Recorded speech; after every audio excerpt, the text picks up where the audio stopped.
A service of KIBMradio.com, the Internet's home for an all old-time radio.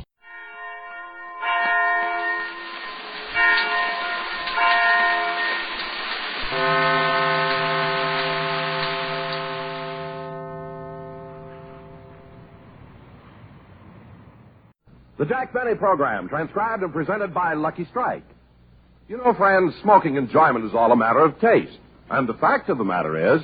Lucky's taste better. Cleaner, fresher, smoother. Lucky's taste better. Cleaner, fresher, smoother. For Lucky Strike means fine tobacco, richer tasting, fine tobacco. Lucky's taste better. Cleaner, fresher, smoother. Lucky Strike, Lucky Strike. This is Don Wilson. Friends, there's no question you smoke for enjoyment. The enjoyment you get from the taste of a cigarette. Sure, smoking enjoyment is all a matter of taste. And the fact of the matter is, Lucky's taste better. Yes, Lucky's taste better. Cleaner, fresher, smoother. And there are two very good reasons why. First, as everyone in America knows, LSMFT, Lucky Strike means fine tobacco. Light, naturally mild, good-tasting tobacco. Second, Lucky's are made better. They're round, firm, fully packed, so they'll draw freely and smoke evenly. Fine tobacco in a better-made cigarette just naturally adds up to better taste. Remember, smoking enjoyment is all a matter of taste. And the fact of the matter is, Lucky's taste better. So, be happy. Go Lucky. Ask for a carton of Lucky Strike and find out for yourself that Lucky's really do taste better. Lucky's taste better. Cleaner, fresher, smoother. Lucky Strike, Lucky Strike.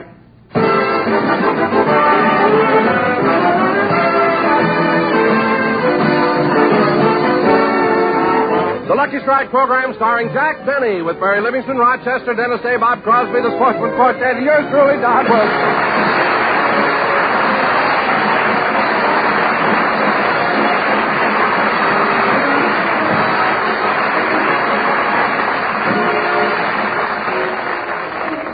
Ladies and gentlemen, today is September 20th, and since tomorrow is the first day of fall, I just barely have time to bring you the last rose of summer, Jack Benny!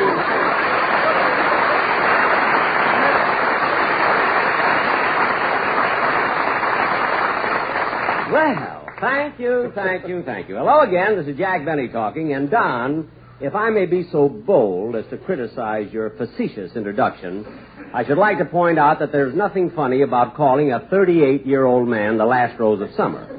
And now, ladies and gentlemen... Wait a minute, Jack. Hold it. Now, let's get this straight. Did you say you were 38? Yes. And last year you insisted you were 39. That's right. Well, then how can you be 30... Some fool hadn't frightened him, I'd have been 37. Now, let's get on with the program, because we have a very important sketch to do. Did you rehearse your part, Mary? Mary, I'm talking to you. Huh? Oh, I'm sorry, Jack. I was just reading this special delivery letter I got from Mama. Oh, another letter from your mother, huh? Uh-huh. Well, what does the white witch doctor of Plainfield have to say? Oh, wait, and I'll read it to you. Okay. My darling daughter, Mary, I haven't written in a long time, and this letter will contain both good news and bad news. Last week we heard Jack's first radio program of the season.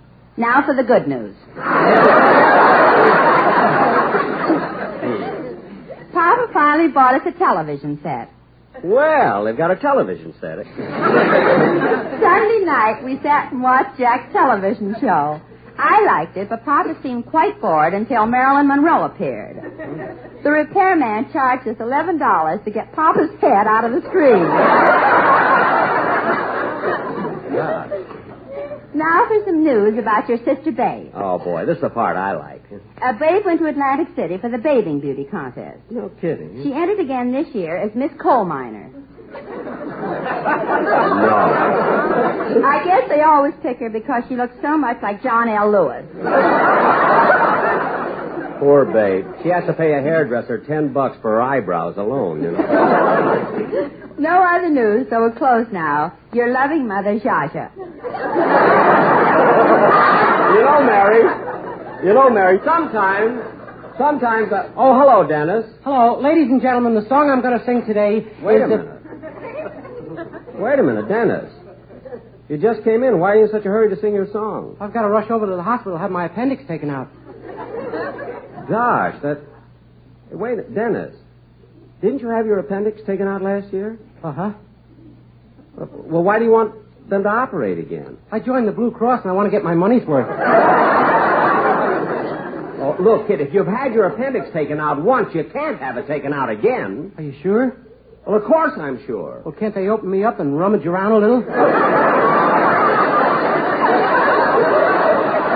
Oh, stop, and don't argue with me anymore. After all, I know more about appendectomies than you do. At rehearsal, you couldn't even pronounce it. Look, Chisweeze, be quiet, will you? Let's drop the subject. Oh, what is it, Gertrude?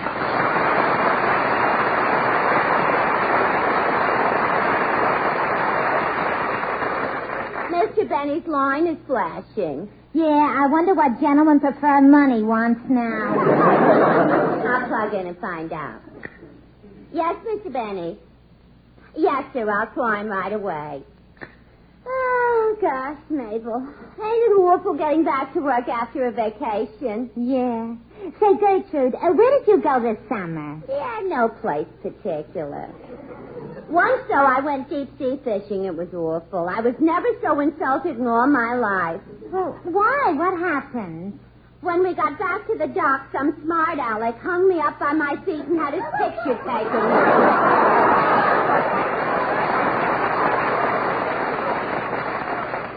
Imagine that guy making out I was a fish. Gee, you must have been out on that boat a long time. You sure got sunburned. Why, am I still peeling? Yeah. Let's hope what's underneath looks better. Sing my song now. Dennis, can't you sing a little later? No. Why not? I've already taken the anesthetic. I may be asleep by then. Now, cut that out. Just sing your song and stop with that silly talk about anesthetics and your appendix. Yes, sir. Oh, hold it a second. Hold it. Just a minute, Dennis.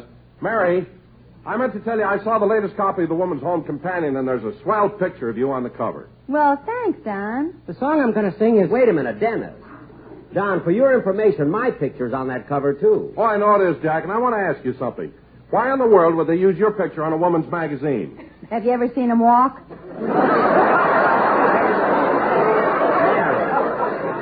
Shall I sing now? Yeah, sing.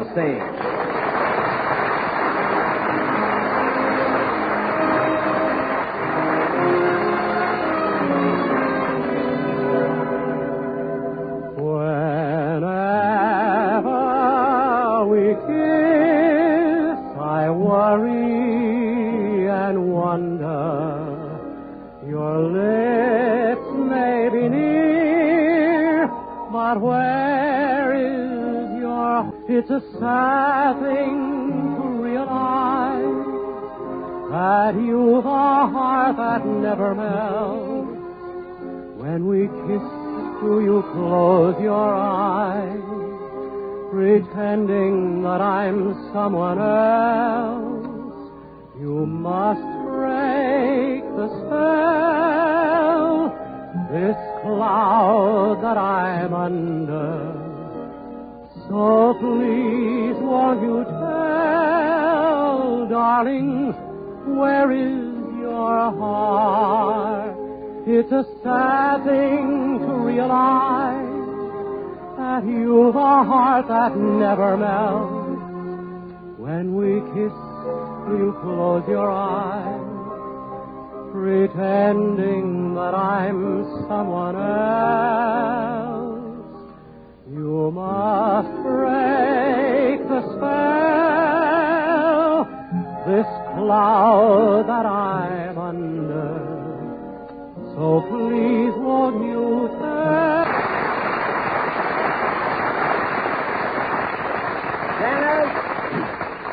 Dennis, that was beautiful. You know, every season I think that your voice is so perfect it can't improve. And then, the opening of the next season, you surprise me by being better than ever. You really have a wonderful voice, Dennis. You should be proud. Oh, for heaven's sake. Somebody take him out of here and wake him up. Well, I will, Jack. Thanks. Be sure to come back because, boy, you both have parts in our sketch tonight. Jack, what's the sketch about? Well, Mary, tonight we're going to do our version of that new Technicolor saga of the South Seas, Return to Paradise, which starred Gary Cooper. And I guess you'll play the lead. Yep.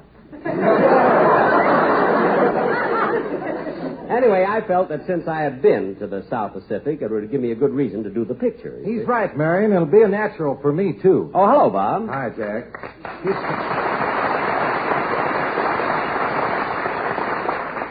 You know, Mary, I was in Hawaii this summer the same time that Jack was. I know, Bob. In fact, the other day I met your wife, and she showed me pictures of you riding a surfboard. Yeah, I really went in for that surfboard in a big way. Gosh, it looks awfully hard. Well, it is, but I practiced balancing myself, and before I left, I was able to go out into the ocean, get on the board, and come all the way into shore standing up.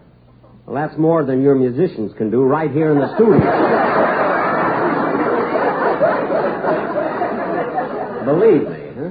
Now, you look, Jack, I told you last week the boys don't like you always picking on them. Oh, these boys don't? No, and I'm warning you. If you say anything tonight about Remley, he's going to sock you. That's what his psychiatrist told him to do. Wait a minute. Remley is going to a psychiatrist? Why, he goes every day, and he's psychoanalyzed for hours. Just the three of them locked in a room. The three of them? Yeah, the psychiatrist, Frankie, and that little green man on his shoulder. Oh, you mean Clyde. Oh, he's cute. Yeah. Anyway, the psychiatrist explained that there really isn't any little man there. Remley just thinks so because he drinks so much. Well, do you think the psychiatrist will cure him from drinking? Well, he didn't get to Frankie. He's still working on Clyde.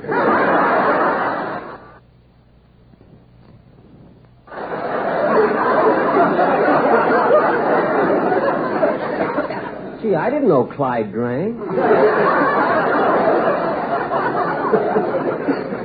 Anyway, Bob, that's what's wrong with your boys. That's all they think about. They never pay any attention to their music. Oh, not all of them, Jack. You take Bagby, the piano player, for instance. Now, he's not like that a bit. He's very serious about his music, and he studies all he can. Oh, he does, Well, let me show you something. Hey, Bagby. Yeah? Come here a minute, will you? He studies music. He knows all about music, everything. Huh? Charlie, I'd like to ask you a few questions about music. Now, how many pedals are there on your piano? 3. Mm-hmm, right. What are these 3 pedals for? Water, soda, and ginger ale.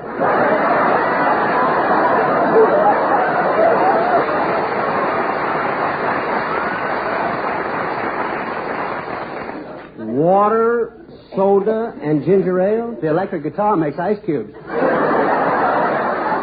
You can sit down again, Bagby. What a bunch of guys. They didn't have this program, they'd all starve to death. Don't you be so sure. Why, a couple of weeks ago, Remley made an appearance on the Ralph Edwards show, This Is Your Life. And they dramatized Remley's life? No, Clyde's.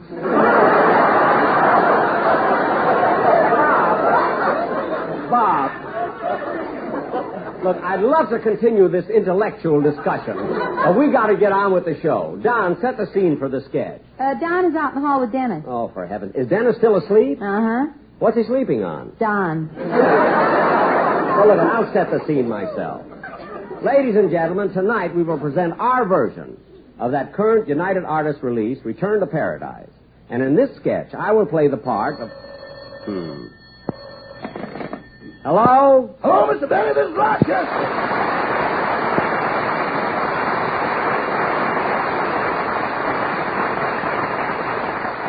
Rochester, I tried to call you back. What did you want? The insurance adjuster was over to see you about that accident in the Maxwell. Oh, yes, that accident to my car. Did he ask you any questions? Yes, sir. First he asked if you were a reckless driver, and I said no. Good. Then he asked if you were on the right side of the street when the accident happened, and I said yes. Uh-huh. Then he asked me if you were exceeding the speed limit. What did you say? Nothing. We both laughed and went on to the next question.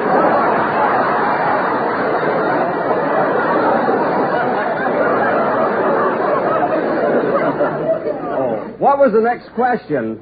What was the next question the insurance man asked you? He wanted to know how come you turned left after you signaled for a right turn. You explain that to him? Uh-huh. I told him when you ain't got a steering wheel, you've got to depend on the wind.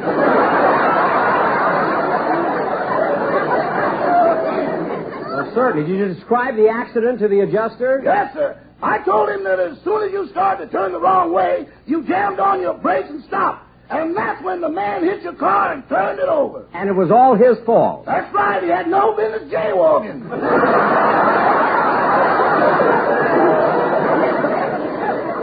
You said it. Is the adjuster still there? Oh, no, sir, Mr. Bentley. He left. Well, I got to get on with the program. Goodbye, Rochester. Goodbye.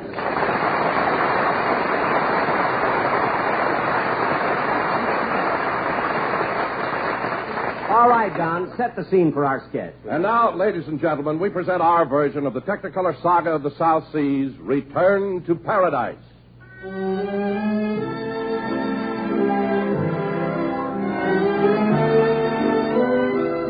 Our story starts 25 years ago on the island of Monterey, a tiny spot of land seemingly lost in the vast expanse of the Pacific, peaceful in appearance, lush with tropical undergrowth.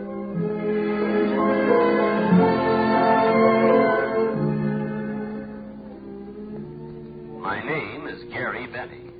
I just landed on the island of Monterey after 14 continuous days of rowing.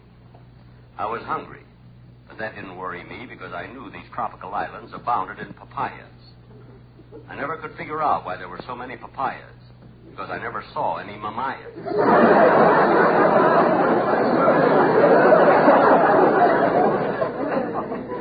Anyway, as I was walking along the beach, a native came up to me and said, Aloha! Aloha. Me chief of island. Oh, for a minute, me thought you was island.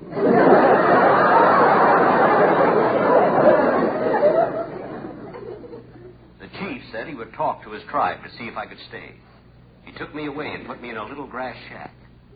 For 3 days, I did nothing but sit in my little grass shack and watch the huma huma nuka nuka apuwaha go swimming by.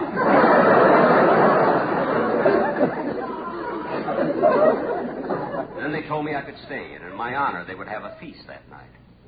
I was just getting ready to leave my shack when she was wearing some kind of native garment that fitted her like a glove.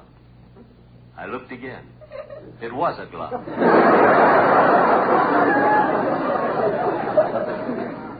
Then she smiled at me and said, Me chief's daughter. Me come to take you to luau. Good. But tell me, just what is a luau? It is native feast with bananas, berries, pineapple, coconuts, roast pig, steamed fish, and cimarron rolls. God. Then, when everybody is full, we bow and give thanks to Great White Father. Who is Great White Father? Eisenhower. We still on Lend-Lease.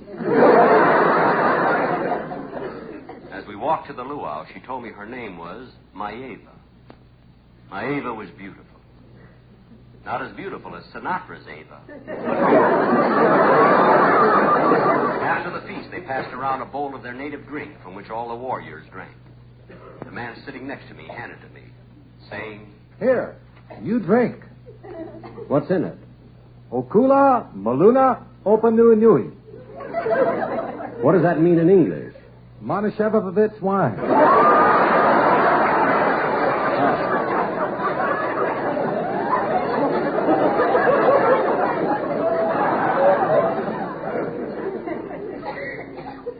The luau progressed, and soon the music started.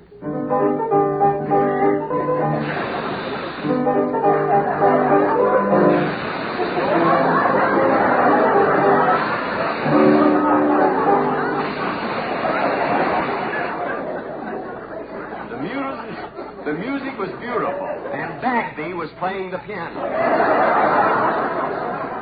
using the third pedal. Then 4 warriors came out and sang one of their war chants.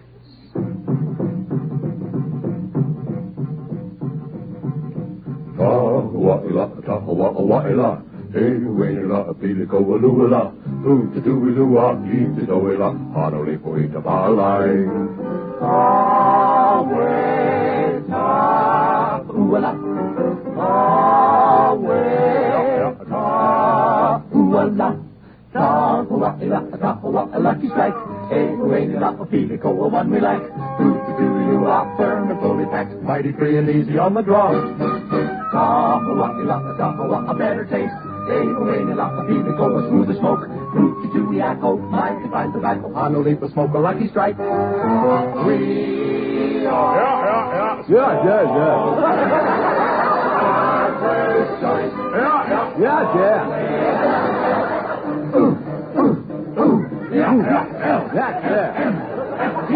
F-D-U-D-U, only better tasting Lucky Spark and Lucky Strike is made of mighty fine tobacco. Sanity. Pop the Lucky as you sit beneath the coca tree. With your fishing boy, that smoke you will enjoy. Sanity. Remember Lucky Strike, and as you watch the hula, Lucky Strike will always help you keep your cooler. Fresh and clean and blue, Lucky is the smoke for you. Be happy and go Lucky Strike. Be happy, go Lucky Strike.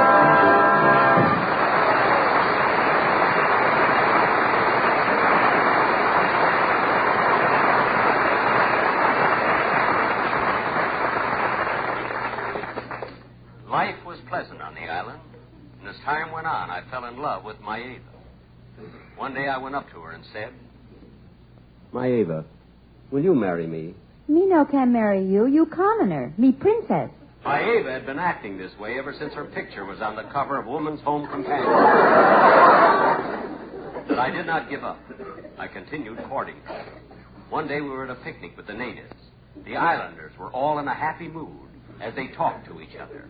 Wakahila mula huma malahini opa alaha kokomoko. Nui nui ma ukalala pua muli poi poi poo.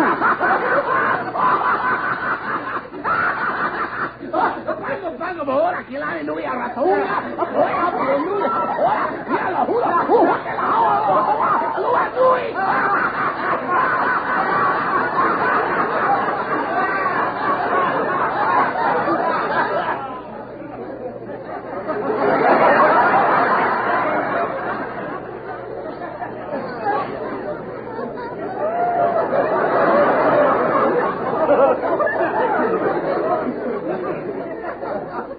There's no doubt about it. That new Hawaiian writer I hired is terrific.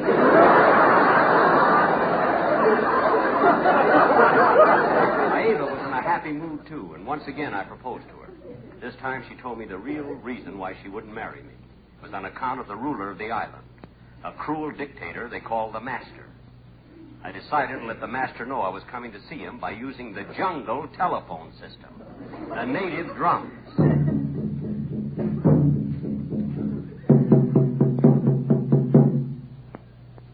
Leilani. What is it, Mahila? Mr. Benny's drum is beating. Yeah, I wonder what the goon of Manakura wants now. I'll ask him and find out. She let the Master know I was coming, and I went to his house. He was a cruel ruler. He never let the natives have any fun. He wouldn't allow the native boys to go with the native girls. I also found out that it was he who wouldn't let the papayas have any mamayas. I entered his house, and when I came face to face with him, I said, Sir, I come to you not with anger in my heart, but with love. I would like to marry Maeva and live in this beautiful paradise, in some little grass shack nestled under the lush palm trees, cooled by the balmy breezes. Shut up!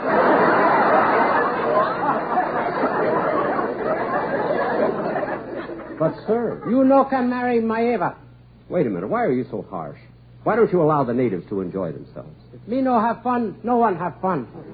Why can't you have any fun? My appendix is killing me.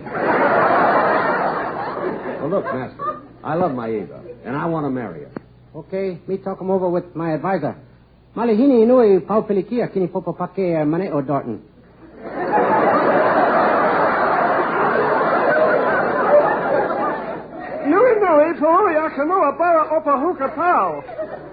Who's that? Clyde.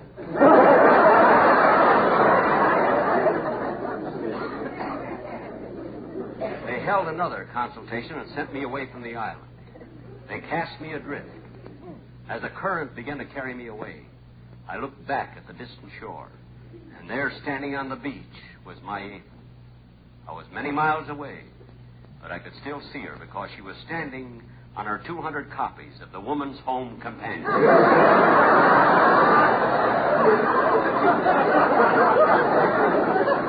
That is my story, but it is not complete. For someday I shall return to paradise.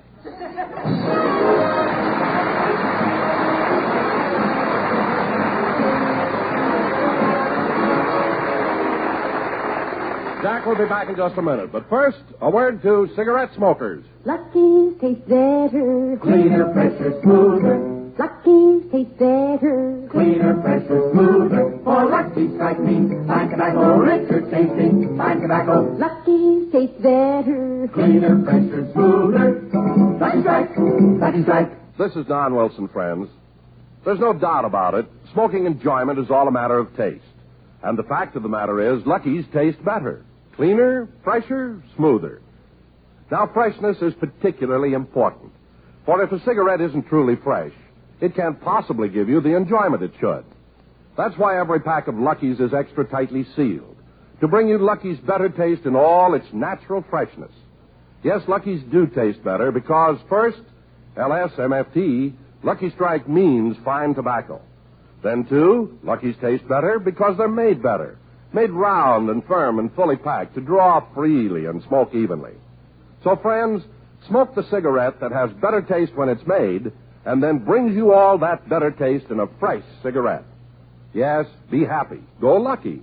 Ask for a carton of Lucky Strike and find out for yourself that Lucky's really do taste better. Be happy, go lucky, get better taste today. Ladies and gentlemen, that concludes my second radio program of the season. We'll be with you again next Sunday night at the same time and every Sunday after that until June 6th. Oh, boy, here it is vacation again. Good night, folks.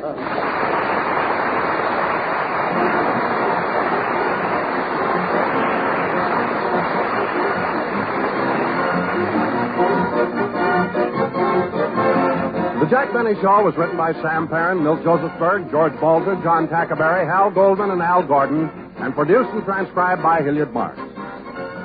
Be sure to hear The American Way with Horace Height for Lucky Strike every Thursday over this same station. Consult your newspaper for the time. The Jack Benny program is brought to you by Lucky Strike, product of the American Tobacco Company, America's leading manufacturer of cigarettes. This is the CBS Radio Network. And KNX Los Angeles.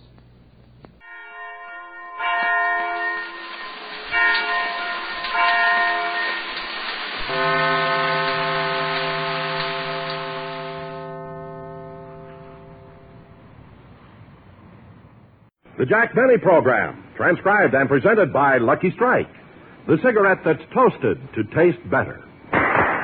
If you want better taste from your cigarette, Lucky Strike is the brand to get. It's toasted to give you the best taste. Yet it's the toasted cigarette. It is fine tobacco. It's light tobacco. It's mild tobacco too.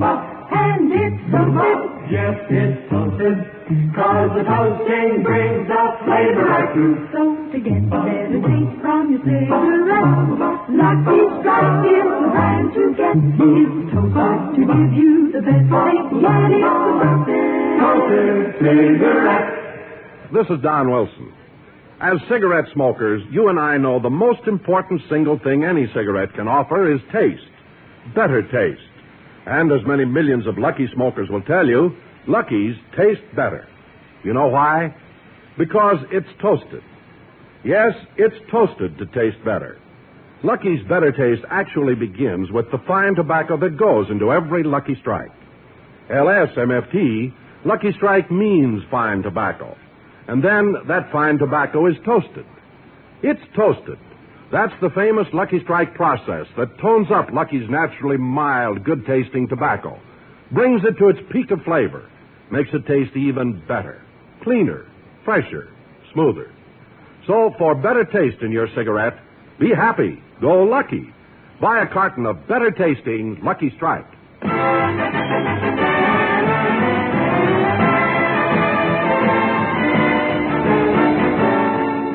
The Lucky Strike program starring Jack Benny with Mary Livingston, Rochester, Dennis Day, Bob Crosby, and yours truly, Don Wilson.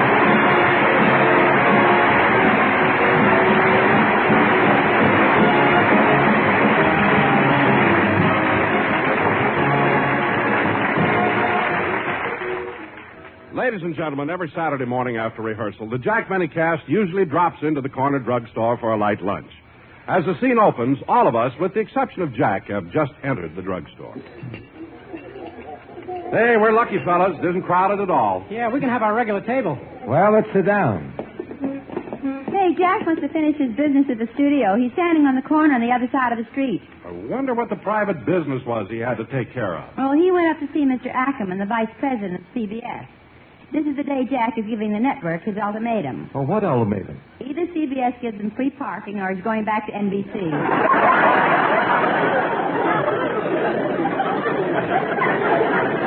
that'll never work. Well, why not? That's why he left NBC in the first place. That's right. Oh, here we are, Jack. Okay. Sorry I took so long. What did you kids order? Oh, nothing. We were waiting for you. Oh, then I'll call the waitress. Oh, Miss? What do you want, Max?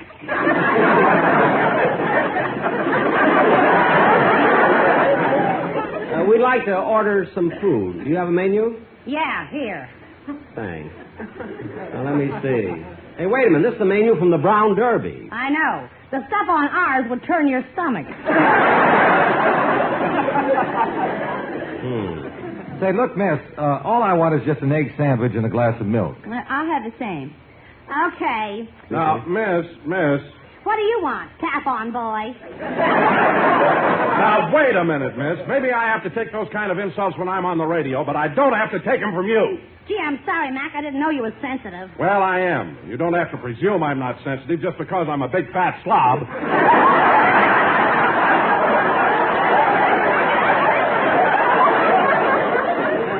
John, control yourself. All right. Now, miss, I'd like to order. All I want's a bowl of vegetable soup. Okay. Dennis, what do you have? Well, let me see. Miss, do you have any vichyssoise? No. Well, do you have any escargot sauté en vin rose? No. Well, how about shish kebab and kreplach? No. Dennis, this is only a drugstore. Why are you ordering things like that? I wanted to know I've been around. Stop being silly. Order something you get in a drugstore. Okay, I'll have a chicken sandwich. With mayonnaise? No, toothpaste. Now, cut that out.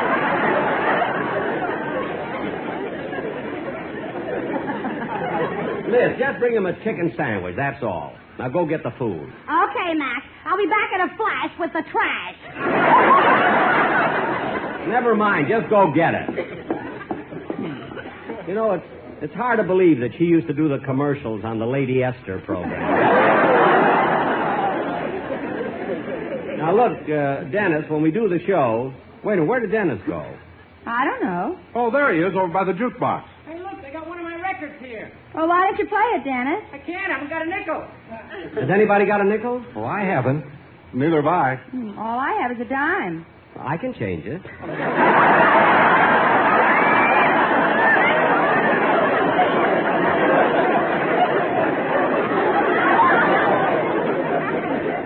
Jack Benny, All right. Here's a nickel, Dennis. Catch.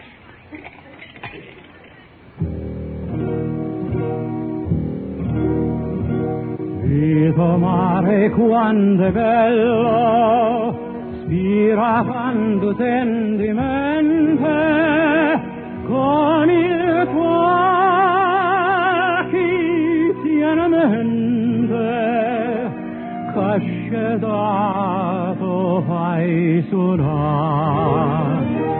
Guarda qua chi su giardino, tiende viste sciura arance, nu profuma così vino, sinto core se ne va.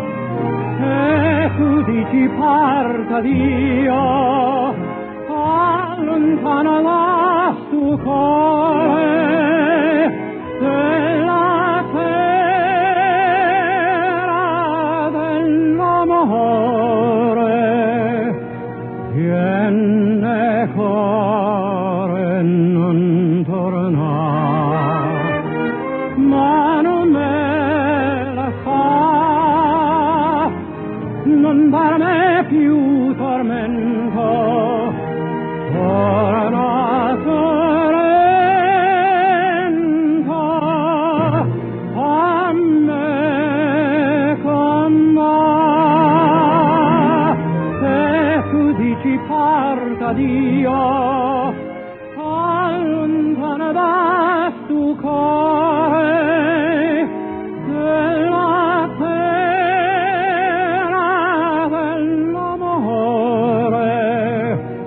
Viene cuore non torna,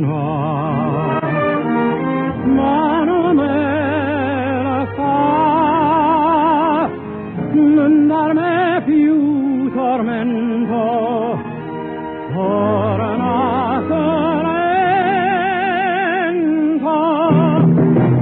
a me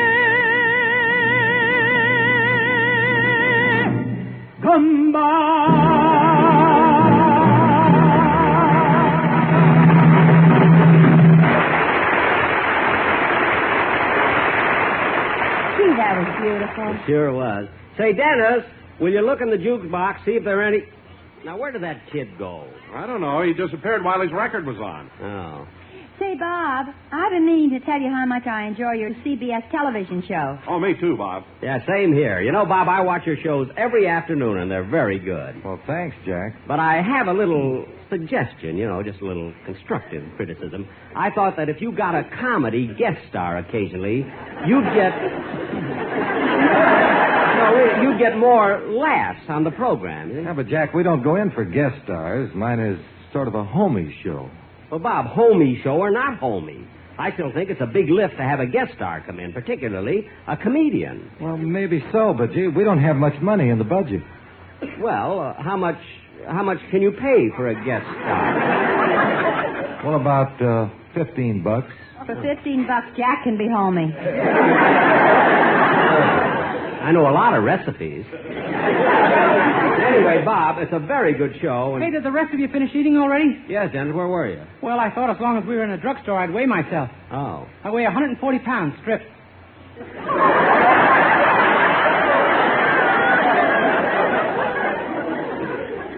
Stripped? I took the weighing machine into the phone booth.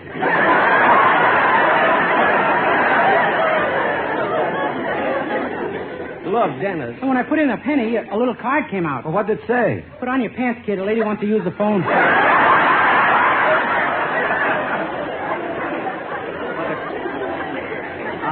Dennis, stop. Stop already. Will you stop being silly? Oh, he's not being silly, Jack. Sometimes those things just happen by coincidence. Oh, sure. Well, that's the truth. Once I put a penny in the scale, and you ought to see the card that came out. Well, what did it say? Get off, you're hurting me. Well, that I believe. That could happen. I hate to break up this roundtable discussion, but will there be anything else? Not for me. Anyone want anything? Not me. Well, I've had enough. Okay, here's the check. Oh, well, I'll take it, miss. No, Bob. Let me pay it. It's my turn today. Oh, now, wait a minute, John. You paid last time. I'll pay today. No. Bob paid last time. Now it's my turn. No, Don, you're wrong. Dennis paid the last time, and now it's my turn. Oh, for heaven's sakes, fellas. Let's all go Dutch. Mary, it's their argument. Keep out of it.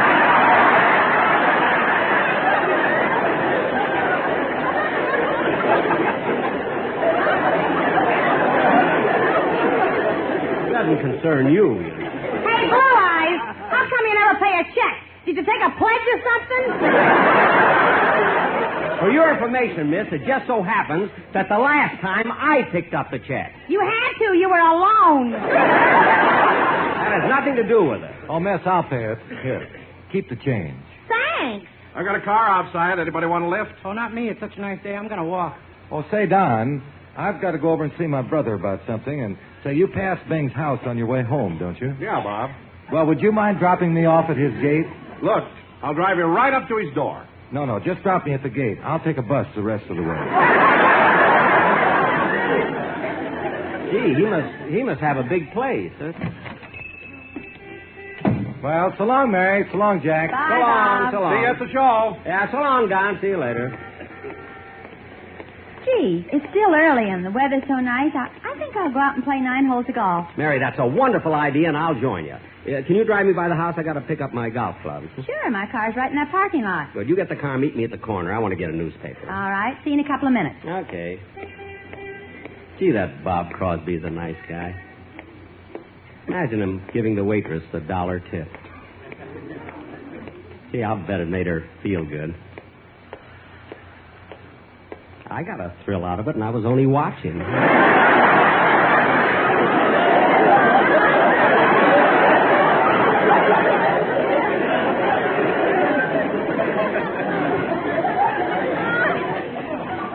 Now, let's see. I want to get a paper. Let's see, which paper do I want to get? Hi, Rube. Huh? Oh, it's my friend from Calabasas.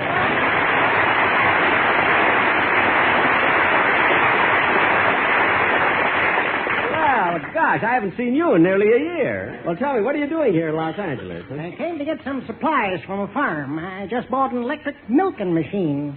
You need an electric milker for your cow? Yeah, it's kind of hard to squeeze out a living by hand. Ain't that a humdinger? Yeah. Heard it on a homie show the other afternoon.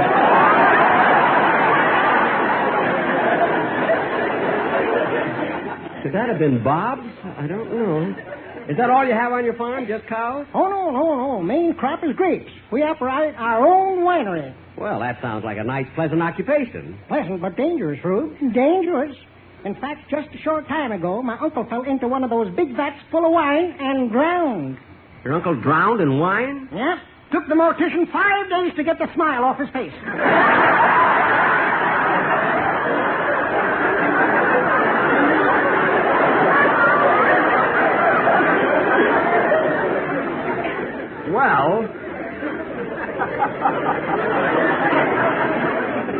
Well, I can't understand how... Oh, I'm sorry, that car is honking for me. I gotta go now. Nice running into you. Goodbye. So long, Rube. So long, so long.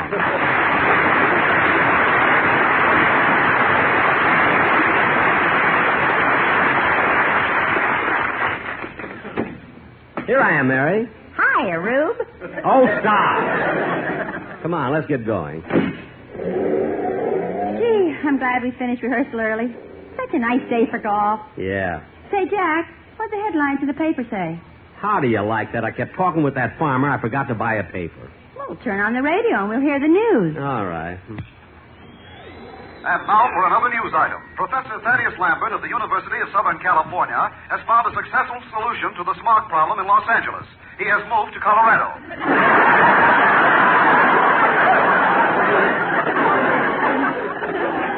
We continue our program with a musical interlude and bring you the Sportsman Quartet singing Oh. Mary, that's our quartet. Yeah.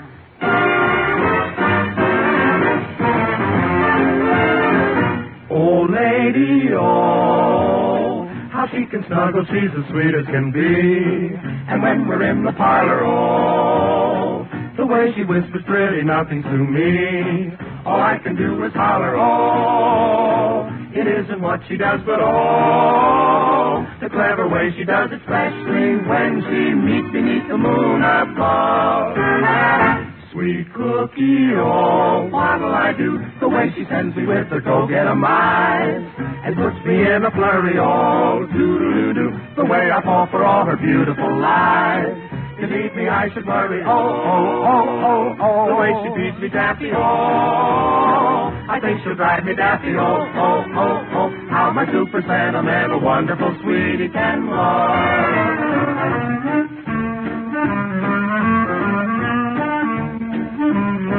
Oh, lady, oh, doo-doo-doo-doo, the way she holds a lucky strike in her hand, it makes me very happy, oh, doo-doo-doo-doo, for deep and smoking pleasure, luckies are grand, just ask your dear old pappy, oh. smoke such fine and light tobacco. Oh, there's 20 in a pack, so lady, when I see you light a lucky, I know together we'll be saying, oh, a lucky has a better taste, it is true. I like to sing about 'em all. A cleaner, fresher, smoking smoother for you. I'll never be without 'em all. The only smoke for me is all an LSMT and oh. I'm so wild about a lucky, all I can say is just oh. All I can say is just oh.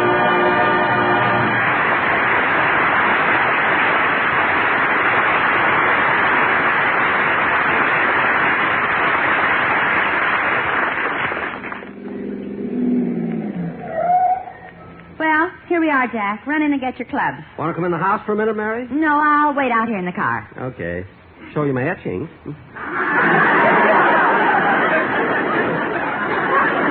Won't take me long.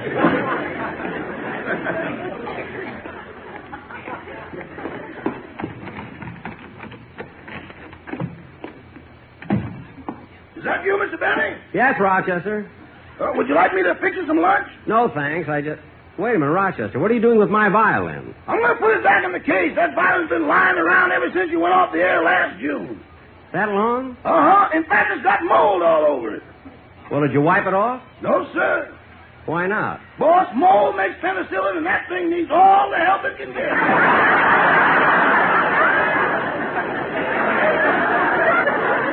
Never mind. And clean it up good because I'm going to play my violin on my television show next Sunday. No. Yeah.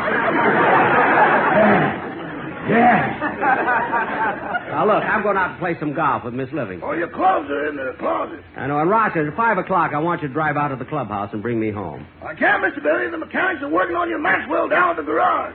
Why, what's wrong with my car? Nothing. It's just time for its million-mile checkup.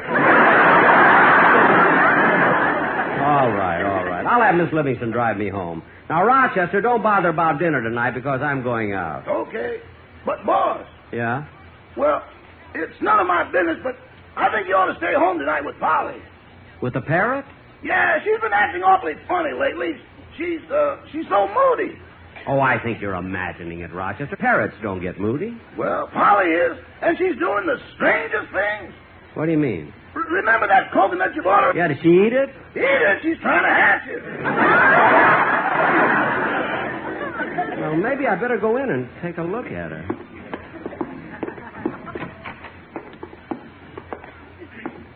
Hello, Polly.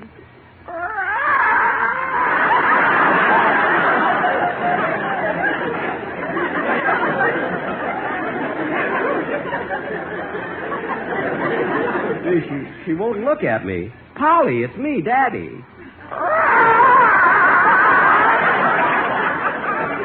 Now, Polly, stop sitting on that coconut. I wonder what's wrong with her. Imagine her trying to hatch it. Say, Rochester, that's it. The poor thing's all alone. So I know she doesn't know any better.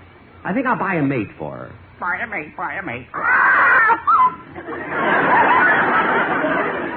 Mr. Benny. Remember the last time you bought her a mate? You had those two parrots in the same cage for over a year, and then you discovered they were both females. Yeah.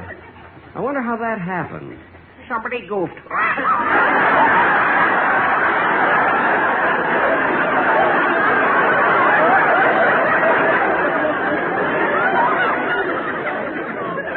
Well, don't look at me as though I'm stupid, Polly. You didn't know yourself for nearly a year.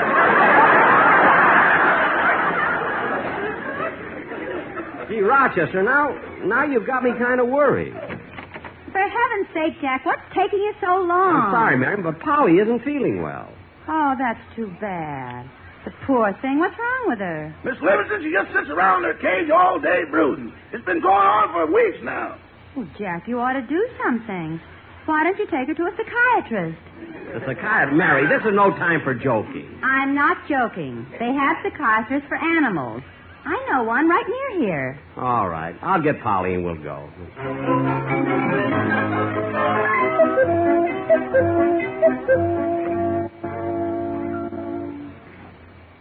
Jack, here's the doctor's office. You go with Polly, and I'll wait outside in the car. Okay.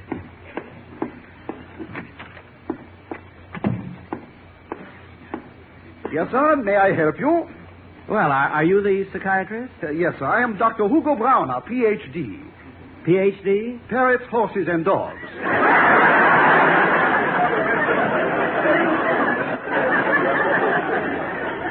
Those are my specialties, but I take care of all animals. Oh, well, I've come to see you about my parrot here. I think she has some sort of a complex.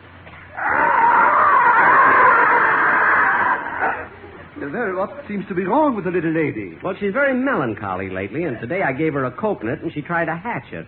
Could it be possible that birds long for motherhood? Oh, certainly.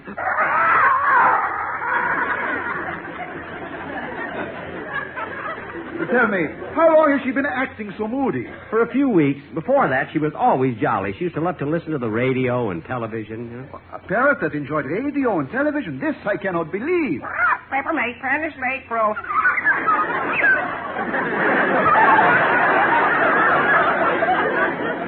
I believe. Now, to help her, maybe it would be good if you told me something about yourself. What do you do? Well, I'm Jack Benny. Oh, yes, you look familiar. Well, in addition to yourself, Mr. Benny, how many people come in contact with this parrot? Well, there's my valet and my cat and my 6 riders. Uh-huh. And what is this parrot's name? Polly. It took 6 writers to think of that?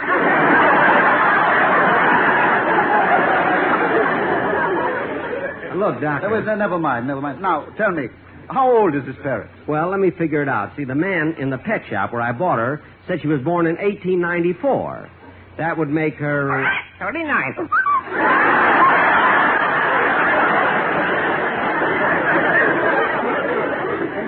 Where does she get such delusions? I'm sure I don't know. Now, Mr. Benny, you say this parrot listens to radio. Does she like music? Oh, she loves music. Good. I will give her a word association test. Word association about music? Yes. I will give her a word, and by automatic reflex, she will say the first thing that comes into her mind. Oh, good. Now, Polly, listen. Piano. Liberace. Clarinet. Pretty good one. Violin. Penicillin.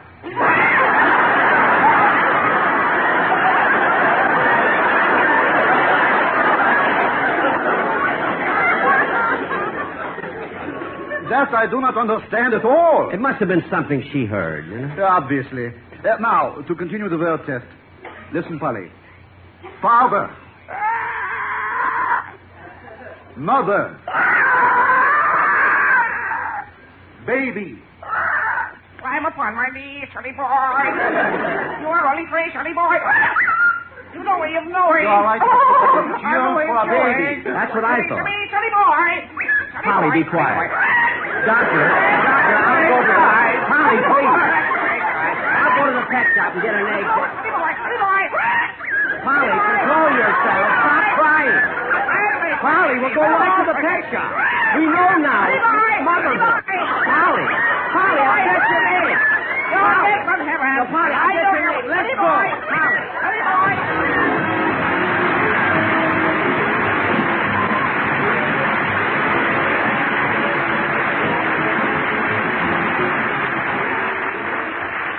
Jack will be back in just a minute. But first, the sweetheart of Lucky Strike, Dorothy Collins. If you want better taste from your cigarette, Lucky Strike is the brand to get. It's toasted to give you the best taste yet. It's the toasted cigarette. They take fine tobacco. It's light tobacco. It's mild tobacco too. And it's toasted. Yes, it's toasted. Because the toasting brings the flavor right through. So to get better taste from your cigarette, Lucky Strike is the brand to get. It's toasted to give you the best taste yet. It's the toasted cigarette. That's something to remember, friends. If you want better taste from your cigarette, Lucky Strike is the brand to get. Yes, because it's toasted to taste better. Now, first of all, Lucky's taste better because they're made of fine tobacco. LSMFT Lucky Strike means fine tobacco, naturally mild, good-tasting tobacco. And then that tobacco is toasted. It's toasted. The famous Lucky Strike process tones up Lucky's naturally mild, good-tasting tobacco to make it taste even better, cleaner, fresher, smoother. Keep that in mind. And for a better-tasting smoke every time, make your cigarette Lucky Strike. If you want better taste from your cigarette, Lucky Strike is the brand to get. It's toasted to give you the best taste yet. It's the toasted cigarette.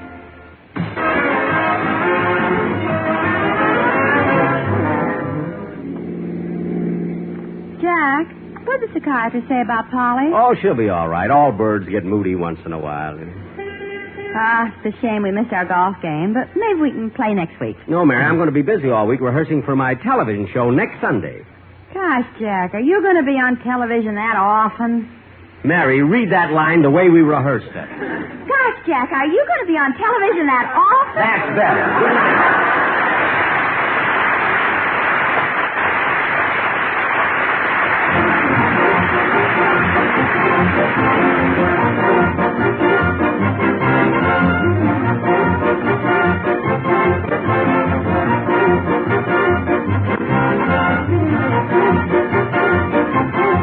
The Jack Benny program is written by Sam Perrin, Milt Josephsberg, George Balzer, John Tackerberry, Al Gordon, Hal Goldman, and produced and transcribed by Hilliard Marks. The Jack Benny program is brought to you by Lucky Strike, product of the American Tobacco Company, America's leading manufacturer of cigarettes.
RCA Victor, world leader in radio, first in recorded music, and first in television, presents transcribed the Phil Harris Alice Faye Show.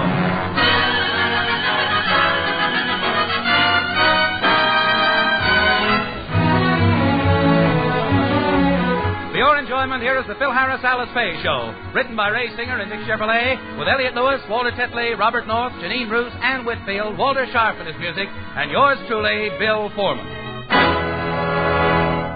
All these years, Frankie Remley has successfully avoided marriage. Tonight, the trap is set with Phil's aid, but more about that later. First, a word from RCA Victor. Now, prices on new RCA Victor supersets are the lowest ever. Yes, now you can own RCA Victor television at tremendous savings.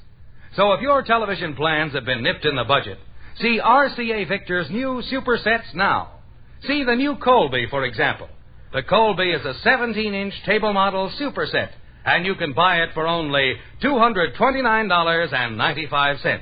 And remember, with the Colby, you still get all the high standard in advanced design and careful craftsmanship for which RCA Victor is famous.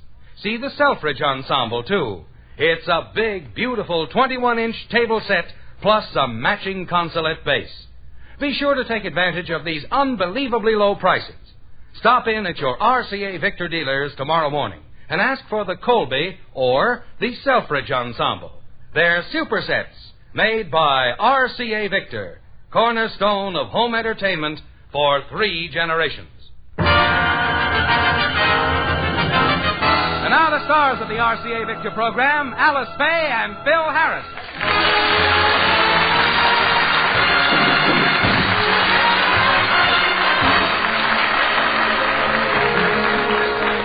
This week, Alice had a lot of marketing to do, and she asked Phil to come along and help her. Phil did a lot of grumbling and complaining, but he finally wins. Why did you have to drag me along to the market, Alice? This ain't a man's job. Oh, stop complaining. I'm doing all the work. You don't know what it's like pushing this heavy basket cart all over the store. Phil, won't you push the cart for a while? No. I ain't getting out of this basket for nobody.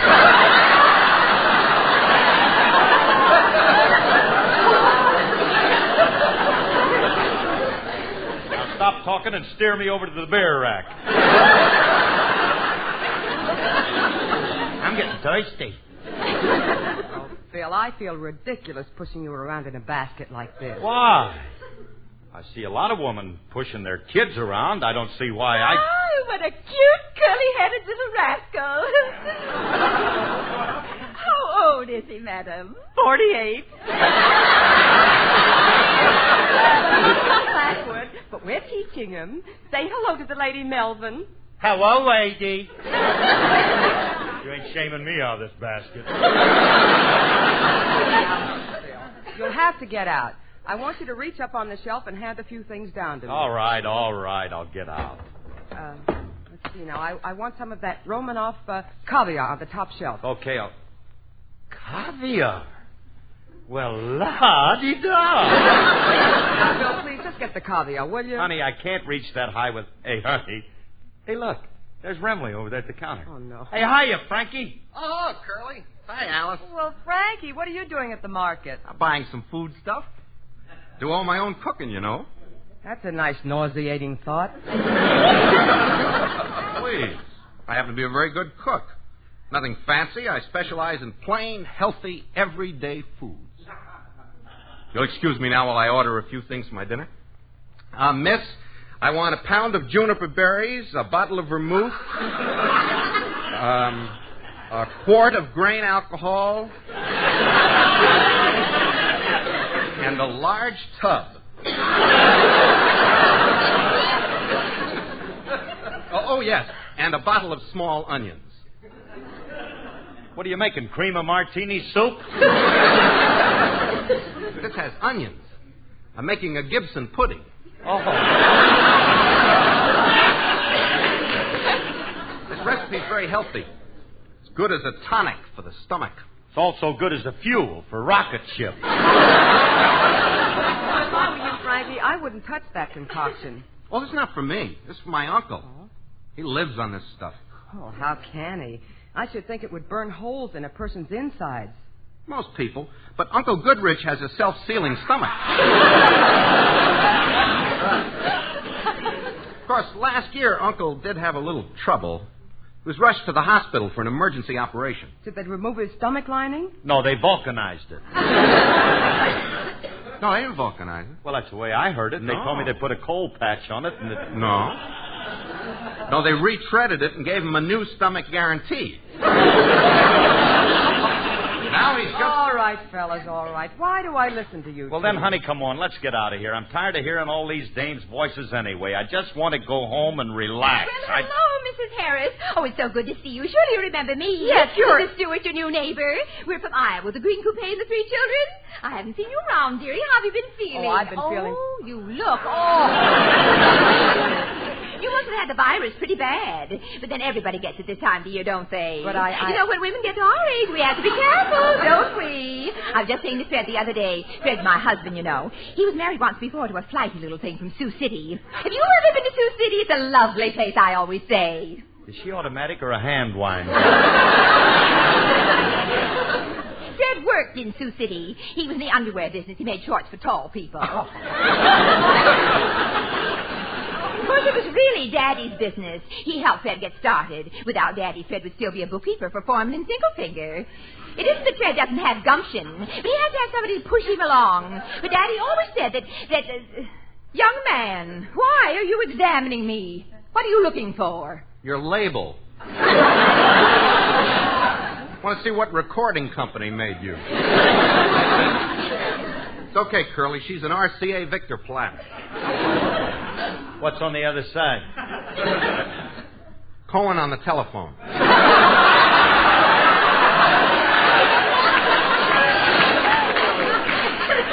Old Cohen, huh? Yeah. Man, I ain't heard that in years. Lady, would you mind turning over? I want to hear just a few bars. Fellas, please. Mrs. Stewart, you'll have to excuse us. You see, my husband and I have to get home. Oh, which one is your husband? I am. Oh, I might have known it. All you good-looking men are married. It's a shame, too. You see, my sister just came in from Des Moines. I'm having trouble finding any eligible bachelors to introduce her to her. She's in the market for a husband. You don't happen to know a young, unmarried man, Mrs. Harris? Well, no, I wouldn't. Well, yes. Yes. Mr. Remley here is single. Alice, please. Look, lady, your sister wouldn't like me. My 12 children would drive her nuts. But Mrs. Harris said you're single. Where did you get the children? Abby rents.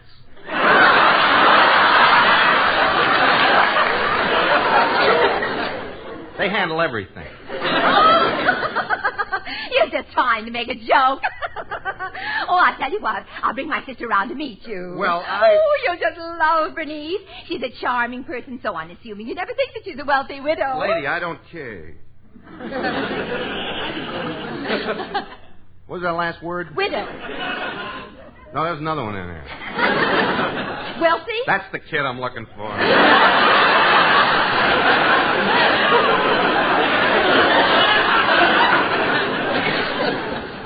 What's your sister like? Oh, she has a wonderful personality, very vivacious. She only has one fault. She talks a lot. She talks much more than I do. She talks more than...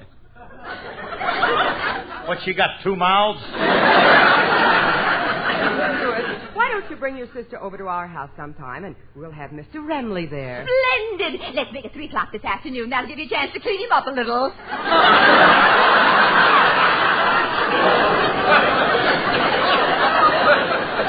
Look, now, wait a minute. Oh, I know you and my sister will hit it off together. I won't be able to hang around because I have a hairdresser appointment, but I'll drop her off, and that'll give you two a chance to be alone. But Well, goodbye, brother-in-law. Brother-in-law?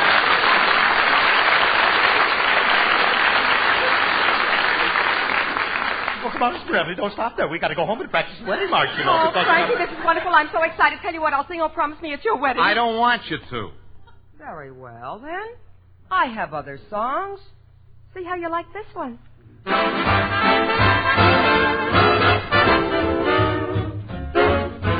You keep me waiting till it's getting aggravating. You're a slowpoke. I wait and worry, but you never seem to hurry. You're a slowpoke. Time means nothing to you. I wait and then late again.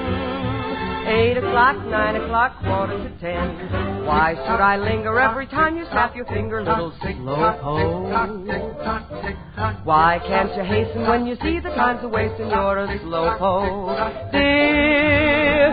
Why should I keep trying to change you? It's not the thing to do.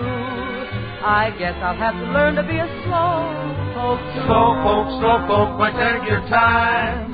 It's nearly 9:15. We'll miss that opening curtain time. You keep me waiting till it's getting aggravating. You're a slowpoke. Oh, come on, boys, let's get with it. I wait and worry, but you never seem to hurry. You're a slowpoke. Showtime. Time means nothing to you. I wait and then late again. 8 o'clock, 9 o'clock, 9:45. Why should I linger every time you snap your finger? You're a slowpoke. Why can't you hasten when you see the time's a wasting? You're a slowpoke, dear. Why should I keep trying to change you? It's not the thing to do. I guess I'll have to learn to be a slowpoke. Slowpoke like you.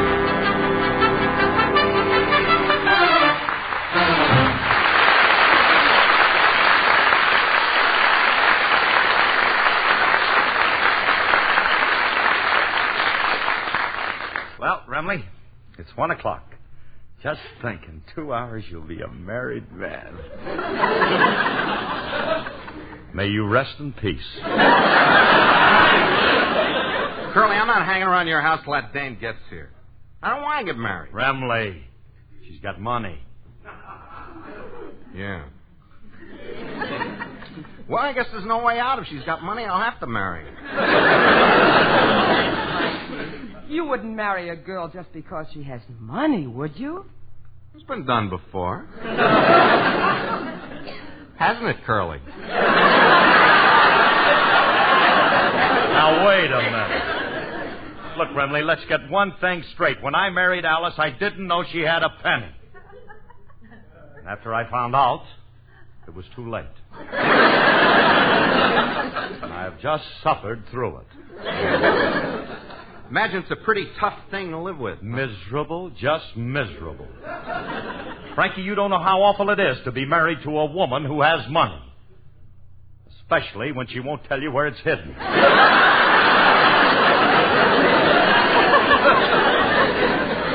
know something? I've torn this house down 3 times. I even had her mother fluoroscoped. Curly, I'm not going through with this.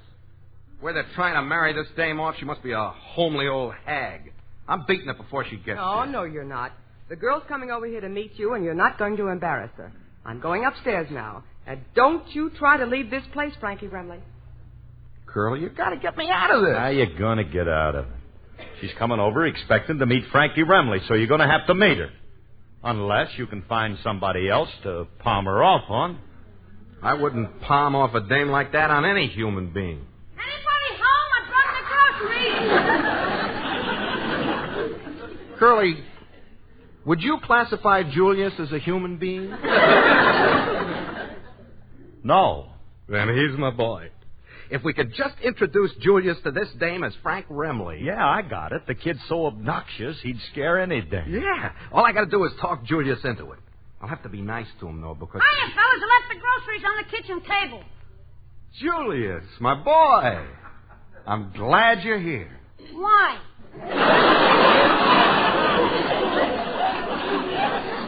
Well, as you know, I think a lot of you. So? So, how would you like to change your name to Remley? Well, it's sweet of you to ask me, but I don't think we was meant for each other.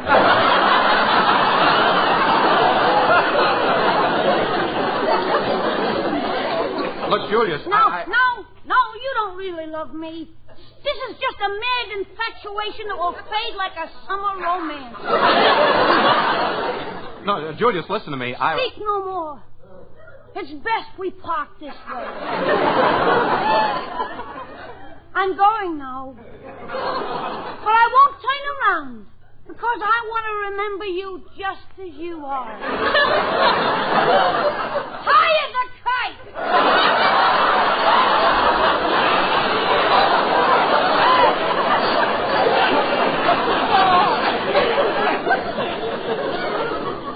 One of these days I'm going to peel his Adam's apple. Look, I don't want to marry you. Then what are you batting about? I want you to do me a favor. I want you to pretend you're me for about 10 minutes. Oh? What gutter do I have to lie in? I resent your insinuation that I lie in gutters. That is in the past. I've risen above it. Yeah, he's a curb man now. We ain't got no time to fool around, Julius. There's a girl coming over here who wants to marry Mr. Remley. That's right, kid. And I don't want to marry her. But I'm worried. As soon as she gets here, she's going to throw her arms around me and carry me off. Well, Mr. Remley, there's a very easy way to prevent that. How? When they bring her in, don't let her out of her cage.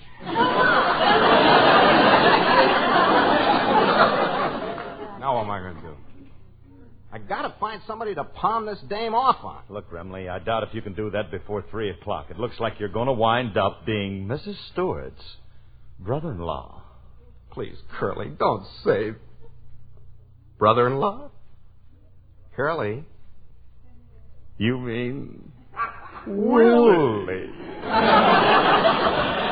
Oh, Remley, this is an inspiration. Oh, this is perfect. I'll get him in here. Right. Hey, Willie, come in here a minute. I'll be right in, Philip. Hey, Curly, how are we going to go about this? How will we get Willie interested in this dame? It's going to be a cinch. As soon as I tell him she has money, his nose will start twitching like a hound dog on a coon hunt. Money, the kid will do anything if I tell him. Call, Philip. Yeah. Willie, how would you like to meet a girl? No, thank you. She's got a lot of money. Money? I told you, Rem. Look at his nose go. Yeah, it's twitching like a $2 metronome. Now look, Willie, you're going to love this girl. She's got a beautiful face. How about a figure? She has gorgeous wavy red hair. How about a figure? And beautiful blue eyes with long lashes. About her figure. And her nose. Never mind the roof. How's the foundation?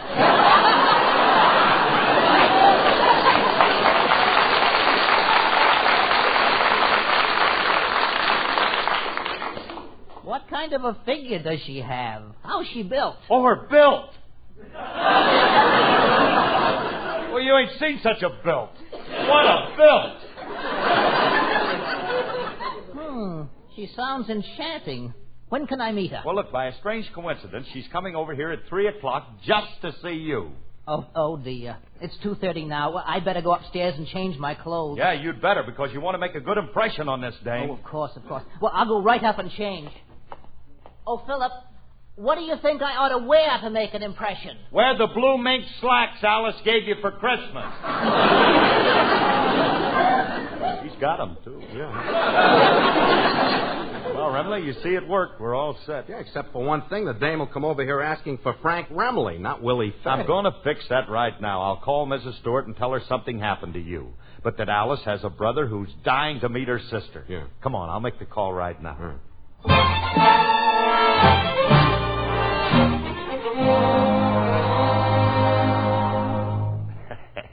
Hey, Frankie, it's almost 3 o'clock. Another few minutes and Willie's going to be a dead pigeon. You sure you set everything up all right? Yeah. When I told Mrs. Stewart that Alice had a single brother, she almost flipped her wig. Hey, her sister's coming over to meet Willie now.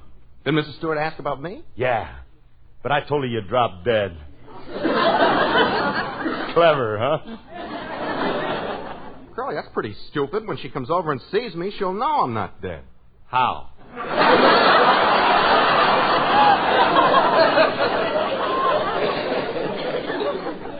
All right, Curly, you don't have to be that. Hey, look out the window. Car just pulled up. Wonder if that's the dame. Yeah. That's Mrs. Stewart driving, and the girl's getting out of the car. That must be that sister. Yeah. Oh, I can't wait to see her kiss her. Yeah. She must look like somebody who... Hey, Curly, she's gorgeous. Look at her. I'm looking. Oh, what a pretty thing. Yeah. Hey, she's too good for Willie. She's too good for you, too. I'm going to take over here. Curly, you're a married man. Oh, yeah. It's funny how that keeps slipping my mind. Curly, this is for me. You got to help me. Frankie, you can't do it. She expects to meet Willie. Yeah, and she's liable to go for him, too. Wait a minute. I got an idea. She looks like a nice girl.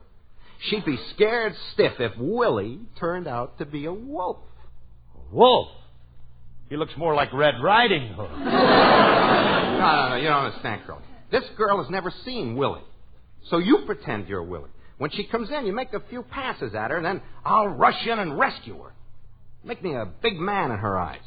Remley, do you realize what you're saying? Are you asking me to deliberately make love to this beautiful young thing? Yes. I'll do it. But remember this, Remley. I wouldn't do this for nobody else. Alice, please forgive me for what I'm about to do. Oh, Curly. Do you know how to act like a wolf?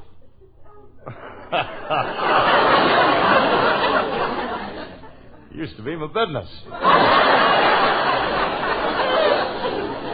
Of course, it's been quite a few years since I wolfed it up, but I think some of the gimmicks might come back to me.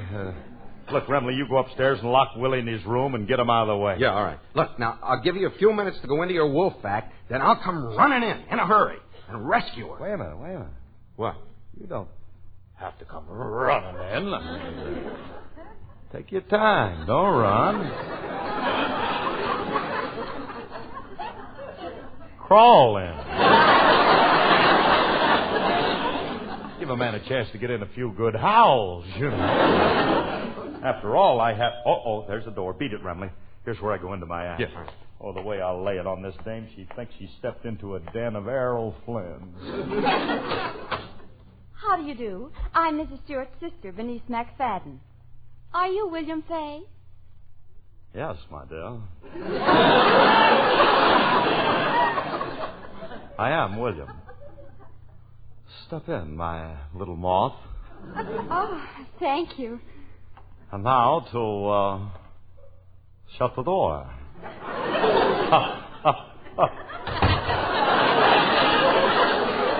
And now to lock it. What are you doing with the key? I'm about to drop the key down the front of my shirt. Here it goes. What was that? The key. It fell straight through to the floor. Oh. I guess I ain't built for this sort of thing.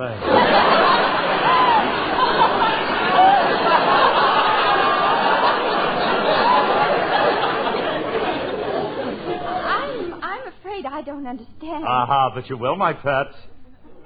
Shall we step into the other room? What for? I have some drugged wine on ice. Drugged wine? Yes. Manischewitz spiked with celery tongue.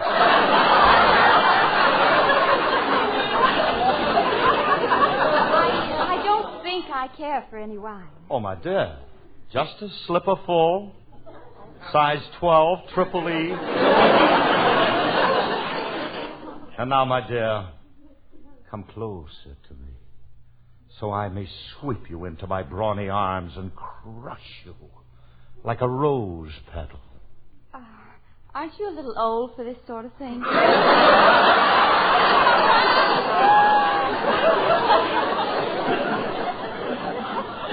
Old only in the ways of the world. Come now, I'm about to kiss you. You're going to do what? I am going to kiss you. I'd like to see you try it. I don't like the way she said that. If I did try to kiss you, what could you do to stop me? After all, I'm a man, and you are but a mere woman. I'm also a judo expert, and I'm going to teach you a lesson. Now, wait a minute, lady. Can't we talk this over? No, you've got this now, coming to you, and wait I'm a going to lady, keep your head... Ow, you're hurting me. Oh, hey. Now, look what you did to my little head. You went... Aha, what's going on here? Unhand that defenseless creature, you big bully. That's telling her, Remley. Get her off.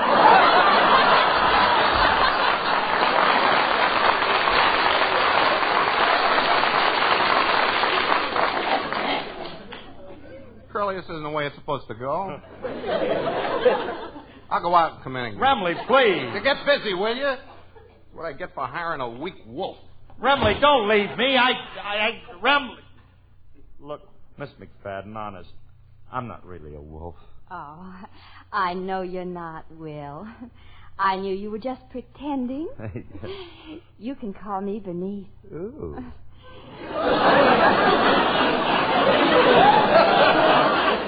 You know, you're much too cute for the wolf type. Ow. I think I could learn to like you, Will. Could you, Vern? Yes. Then, honey, will you snap my head back? I'm tired of looking out the window. I'd rather look... Aha! What's going on here? Oh, Unhand that... Remley, will you get lost? How hokey can you get coming in with a blonde wig and a high voice? Take another look, Father. Alice! Will, who is this woman? This woman? Oh, this is my sister, Alice Faye. I'll sister you. Bill, who is this person? This person? Oh, Alice. Alice, I want you to meet an old friend of mine, Bernard McFadden. Not Bernard. It's Bernice. right. I'm trying to get out of something. Will you keep quiet? Flex your muscles. Bend the knee. Drink some carrot juice. For your information, this man is my husband. Your husband? William, you lied to me. But Bernie. You're nothing but an old roue, and I never want to see you again. Goodbye. I wonder who she was. You know something, honey? Them strangers keep coming in and out of here all day. A man never knows. Alice, put down that lamp. I'm not going to hit you hard. Now, Alice, don't... I'm just going to bend your scalp to fit the waves in your hair. Alice.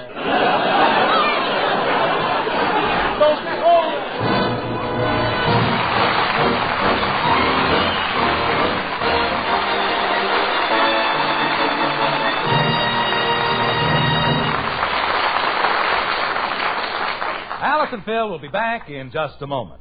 Now, greatest values ever for RCA Victor television. Now, you can buy an RCA Victor Superset for only $229.95. That's right. It's called the Colby, and it's a new RCA Victor Superset that you can buy tomorrow for only $229.95.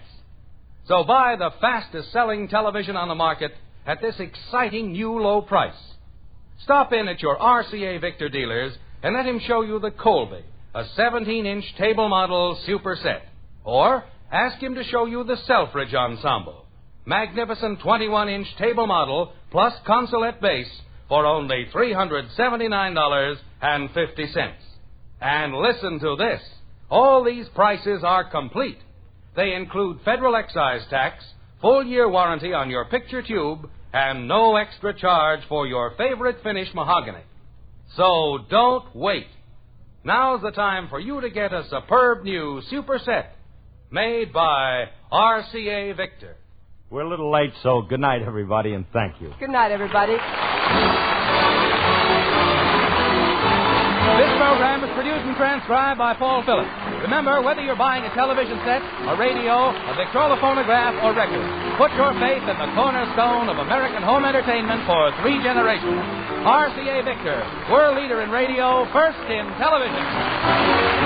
Next, Theater Guild on the Air stars Humphrey Bogart and Lauren Bacall on NBC.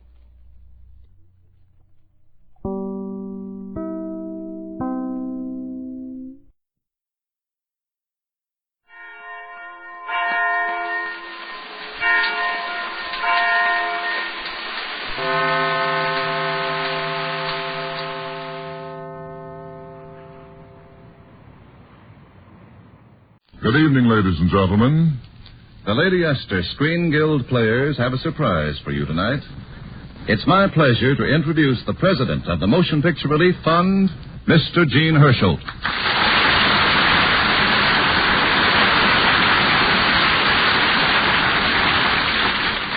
Thank you and good evening. For our guests on tonight's program, we have Barbara Stanwyck, Basil Rathbone, anti actor Michael Curtiz, 3 of Filmdom's outstanding personalities who will offer... Just a minute, Gene. I thought Jack Benny was supposed to be one of the guests here tonight. Jack Benny? Yes. Well, he was, but he got a little temperamental, so so he's just not here tonight. But, Gene, Jack told me Look, Truman, let me explain the whole thing. When Jack found out that Michael Curtiz was going to direct Barbara Stanwyck and Basil Rathbone in a dramatic sketch, right away he wanted to muzzle in on it. Oh. So he called me up and tried to sell himself. I had a terrible time getting rid of him, and this is exactly what happened. Hello? Hello, this is Jack Benny speaking. I'd like to talk to Mr. Holt. Who? Mr. Holt. Mr. Hirsch Holt.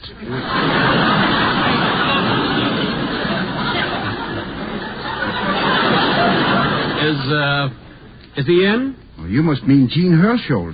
This is he speaking. Oh, Gene Herschel. Yes. Well, Mr. Herschel, I called up the Screen Guild players about being on the Lady Esther program next Monday with Barbara Stanwyck. Yes, I heard about that, but didn't they explain to you that the play is all set and the cast is complete? Well, yes. I'll tell you what. Let's make it some other night. Well, now, look, don't give me that some other time stuff, and you don't have to beat around the bush either. Look, Mr. Herschel, if you don't want me to be on this show, just say so.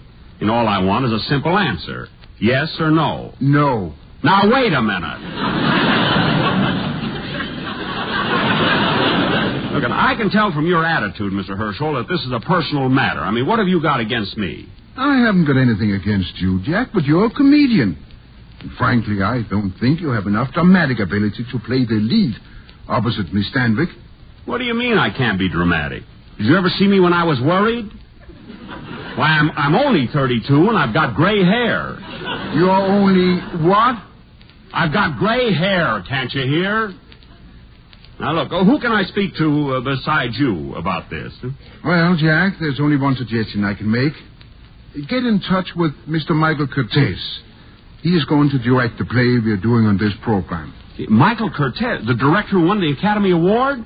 Oh, boy. And if it's all right with Curtiz, it's all right with me. Well, thanks. I'll call him right away. By the way, what's Mr. Curtiz's telephone number? Ulrich 8900. Wait till I write that down. Ulrich 8... Hey, wait a minute. That's the number you call to get the right time. Now, look, Mr. Herschel. Hello? Operator, I was cut off. You weren't cut off, brother. Oh, I'm sorry. Fine president for the Motion Picture Relief Fund. Got a good mind to run against him.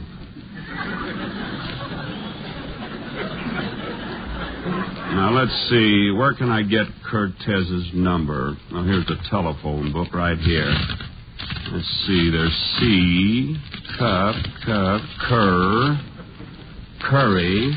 I hate curry. Why do they have to take chicken and spoil it with that stuff? Curtiz. Oh, there it is.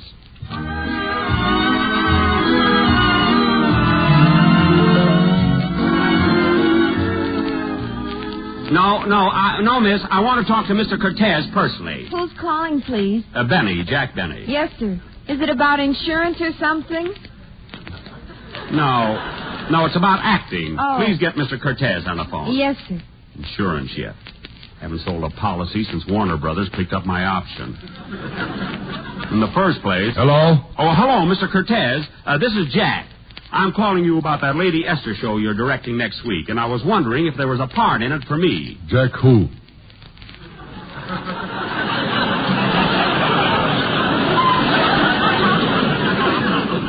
Oh, pardon me, Benny. Jack Benny. Remember, we met once at a party at Marlene Dietrich's house. Marlene Dietrich? You know, the girl with the legs. All girls I know have legs. That's right, they do. Now, look, Mr. Curtiz. Oh, Jack Benny. Oh. Are you the radio comedian? And violinist. Now, here's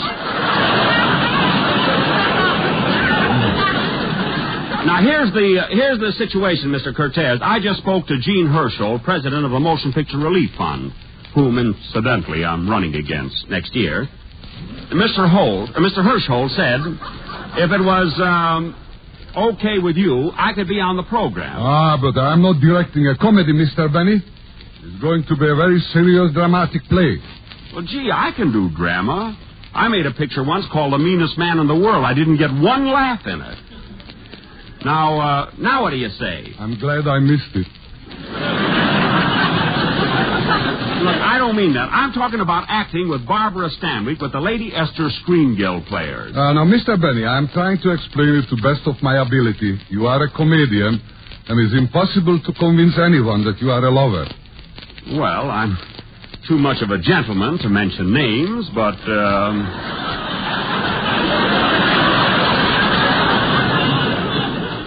But there are a couple of girls at the Florentine Gardens that'll give you an argument about that, brother.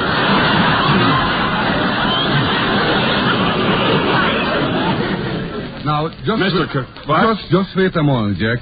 Basil Rathbone is all set to play opposite Barbara Stanwyck, and there is nothing I can do about it. Basil Rathbone? Well, why can't we make it a triangle? Why can't he be her husband and I her lover? Because I am a director and not a miracle man.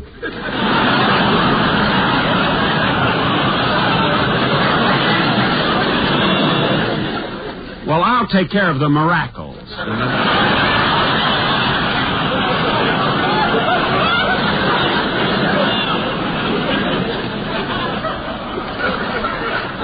It can be worked out, don't worry. Oh, all right. I tell you what, Jack. I'm very busy now. I suggest you call Miss Stanwyck. And if it's all right with her, it's okay with me. Thank you, I'll do that. Oh, what's Miss Stanwyck's telephone number? Oh, I think it's Crestview 67071. Thank you. Goodbye. Goodbye.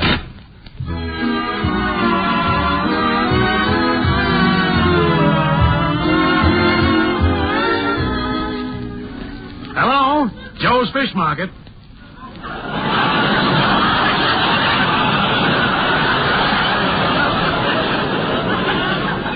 What? Come on, buddy. I haven't got all day. Is Barbara there? Barracuda, 42 cents a pound.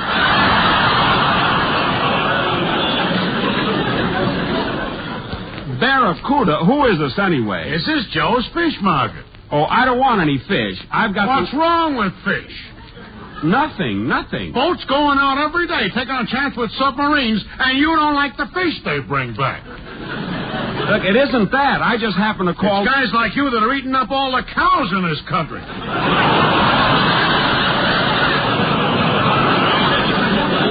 I never ate a cow in my life. I got the wrong number. Goodbye. Cortez gave me the wrong number purposely.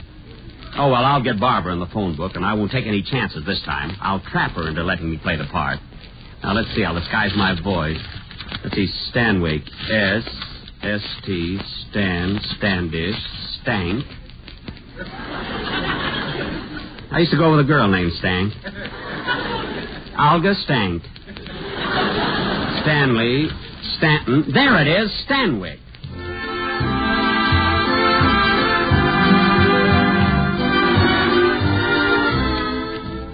Hello? I'd like to speak to Miss Stanwyck, please. This is Miss Stanwyck speaking. Oh, my name is Fizzbucket. Roscoe J. Fizzbucket. I'm with the Radio Gallipo. Tell me, Miss Stanwyck, who do you listen to on Sundays? Amy McPherson.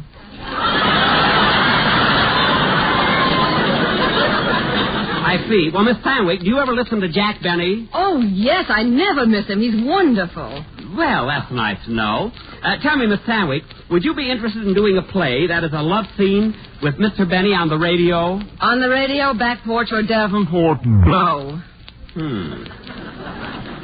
But you just said he was wonderful. I don't mind listening to him, but I won't have him pawing me. Who said I was going to paw you? Just a minute. Who is this, anyway? It ain't Joe's Fish Market. Now, look, Barbara. Why, Jack Benny, you ought to be ashamed of yourself. Oh, I was only kidding. Now, Barbara, Mr. Cortez suggested that I call you about the Lady Esther show next Monday. Yes? Have you any objection to my playing the part of your husband in the sketch? But I understood Basil Rathbone was playing the part. Well, he's scheduled to, tentatively. But if you want me, all you've got to do is speak up. I said all you've got to do is speak up.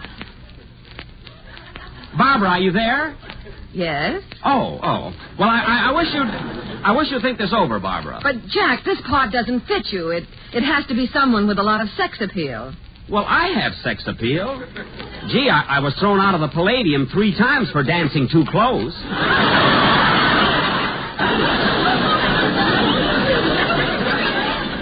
Dancing too close? You were just tired and hanging on. Well, no wonder the way I jitterbug. Come on, what do you say, Barbara? How about me doing the play with you instead of Rathbone? Well, I really have nothing to do with it, Jack. Why don't you call up Gene Hersholt? I did call him, and it's up to you. Now, look, Barbara, I've got another idea. Why can't Will you please deposit 5 cents for an additional 3 minutes? Whoops. 3 minutes already? Just a second. Would you mind dropping a nickel in, Barbara? I'm sorry, but I don't have a payphone in my house. Oh, well, that's right. What's the matter with me? Do I get that nickel or do I have to cut you off? Now, don't get excited. Here, I found one. There. No more 3 minutes than the man on the moon. It doesn't seem like we've been talking for 3 minutes, does it, Barbara? You ought to be on this end. Oh, yes. Well, come to the point, Barbara. Look, here's what I was going to ask you. When do you start rehearsing the play? Tomorrow night at my house, but I don't think you ought At your house, eh? What time? 8 o'clock, but really, Jack, I don't think 8 o'clock. Well, thanks, Barbara. See you tomorrow night. I'll read the part, and Basil Rathbone will read the part, and may the best man win. That's fair enough, isn't it? I'll say it is. Swell. Well, goodbye. Goodbye. Oh, by the way, Barbara, shall I come for dinner? Oh, well, some other time.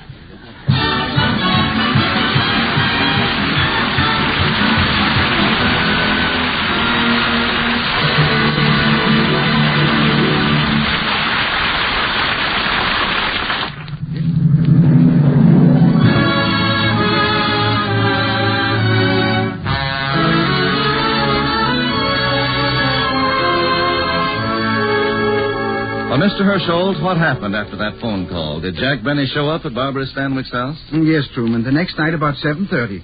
I wasn't there, of course, but the way I understand it, when Jack arrived, Miss Stanwyck was still having dinner. So the butler opened the door and he, Right this way, Mr. Benny. I'll show you into the drawing room. Thank you, thanks. Mr. Rathbone is here already. Oh, he is? One of those anxious guys, eh? Say, this is a lovely home. May I take your umbrella, Mr. Benny? Oh, yes. I should have left it out in the hall. You know, it looked like rain when I started out. Machine, dum, da-da-dum, bum, bum, bum, bum. Well, Mr. Rathbone, I'm Jack Benny, the movie star. How do you do? How do you do? So the two rivals meet, eh? Rivals? Yes. Well, perhaps I should let Barbara tell you, but it looks like, well, I'm taking your place on the Lady Esther Screen Guild show next Monday. You're taking my place? Well, it's this way. At rehearsal tonight, you and I are both going to read the part, and, of course, the best man will win. The best man? Yes. Mr. Benny, when only two people are involved in a statement, the comparative is used. You don't say the best man will win, you say the better man will win. Oh. Now, if three or more people are involved, then the word best is the correct adjective. I see. And so before we compete for the part in this play, Mr. Benny, perhaps it would be as well if you first learned how to speak English.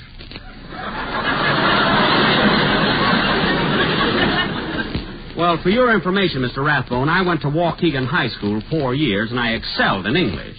In fact, I got 99 every single term. Now, ain't that interesting? Now, cut that out!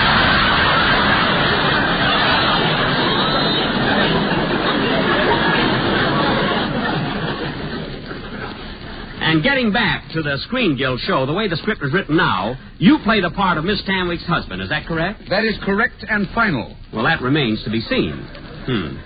I've heard of sore losers in my life, but this guy takes the cake, you know. Step right in here, Mr. Cortez. Miss Stanwyck will be with you shortly. Thank you. Oh, hello, Basil. Hello. Michael, boy, how are you? Fine. Oh, hello, Mr. Cortez. What are you doing here? Well, I just thought I'd drop around to see if I could... Now, listen, Mike. I don't know what this is all about, but I demand an explanation. Look, Mr. Rathbone. Explanation? That's what I want. Look, Mr. Cortez. I was under the impression that I was to appear opposite Miss Stanwyck. Look, Mr. Rathbone. Of course you were. Look, Mr. Cortez. Then what is this all about? Look, Mr. Now, look! Mr. Benny, when I spoke to you on the telephone, I thought I made perfectly clear Good evening, everybody. Well, here's Barbara. Hello, Barbara. How are you? Well, here we are. Just set the coffee down here, Richard. Yes, madame.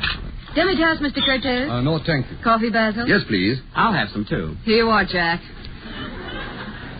Thanks. Oh, Barbara, this is the better coffee I ever tasted.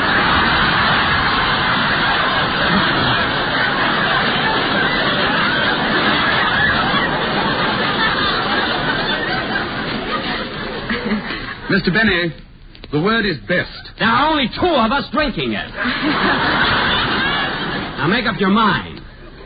Well, we're all here, so let's get started with the rehearsal. Just one moment. Oh, Mike, let's get this settled for Mr. Benny's benefit, shall we? Is he or is he not replacing me in the play? Certainly not. That's ridiculous. Of course it's ridiculous. It's absurd. You stay out of this. Please, stop. Stop all this bickering. Now, Jack, if you would like to watch the rehearsal, just take a chair over there and be quiet. Yes, sir. Oh, Barbara, is it all right if I have some of these walnuts here? Go right ahead. Help yourself, Jack. Thanks. Big one. Jumbos.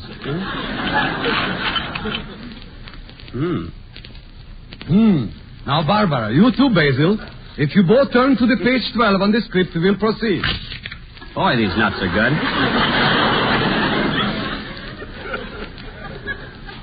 Sure are Now, good. now, Barbara, you are a wealthy society girl who is married to a New York stockbroker. That's you are, Basil. But he's not in love with you, Barbara. As the French say, it's a marriage of convenience. That was a tough one. Mr. Benny! Will you stop eating those nuts? Barbara said I could. Anyway, Mr. Cortez, I don't want to sit around here like a bump on a log. If I can't have the lead in the play, isn't there something I can do? All right. If it makes you happy, you can play the part of a butler. A butler? Okay. All right, here is your script. Thanks. Now remember, Barbara, you are the wife. Basil, you are the husband who doesn't understand her. And Jack? I'm the butler whom Barbara really loves. You are the butler, that's all. Okay. Heavens to Betsy. All right, Barbara. Now you start the scene. Remember, your husband is 2 hours late for dinner and you are a nervous wreck. I understand. Go ahead. Call for your butler. Yes. Oh, Smedley. Smedley. Yes, madame. Smedley yet. What is it, madame? Are you sure my husband hasn't phoned? No, madame. That's strange. He said he'd be back at... What time is it, Smedley? It's 8:30. Shall I serve dinner, madame? Oh, no, Smedley. I'm much too upset to eat. I think I'll go to a movie. What's playing in the village? George Washington Slept Here, starring Jack Benny. That is not in the script. Read the line that are written, please. Well, it doesn't hurt to give my picture a plug. It doesn't change the plot any, does it? For heaven's sake. Read it on the way it's written. All right.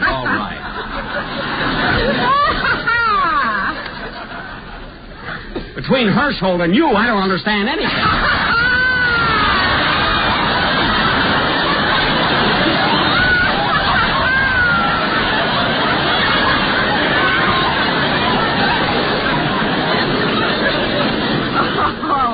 All right, now give me that again, will you, Barbara? Okay.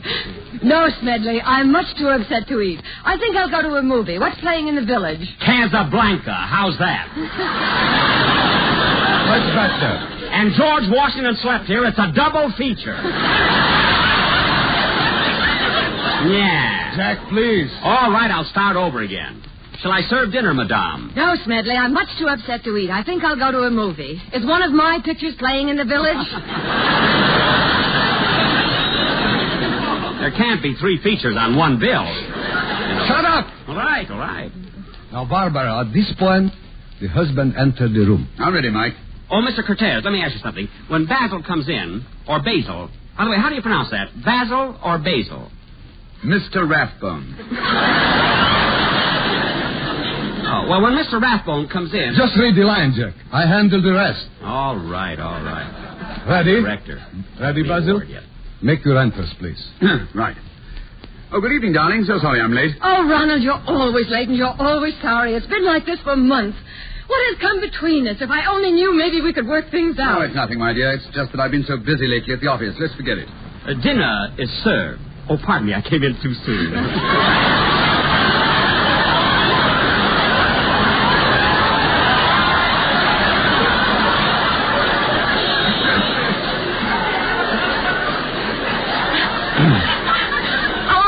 Understand it, Ronald. We must come to some understanding. This can't go on forever. Gwen, let's be adult about the whole thing, shall we? Every night it's the same argument, this constant nagging. I tell you, I've been working at the office. But I phoned your office, and they said you left at 2 this afternoon. Well, I had business at the bank. Besides, I forgot where I parked my car. Fine Sherlock Holmes can't even find his car. Jack, stop interrupting. Continue, Barbara.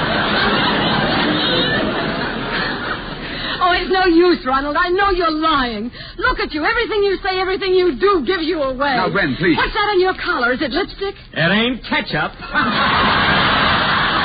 Jack, please! Well, I don't want to stand around here like a dope. You've got the right line now. Say it. Oh, yes. Beg pardon, madame. Dinner is served. Jack, don't use such a thick accent.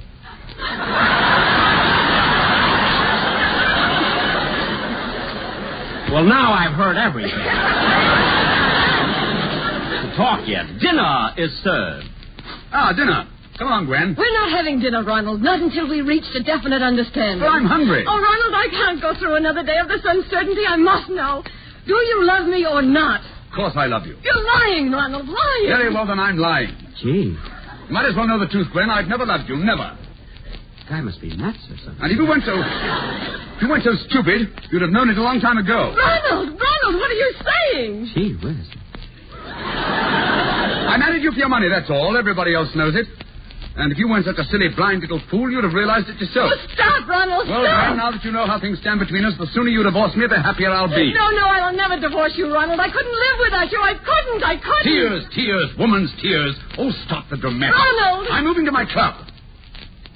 Smedley, pack my clothes.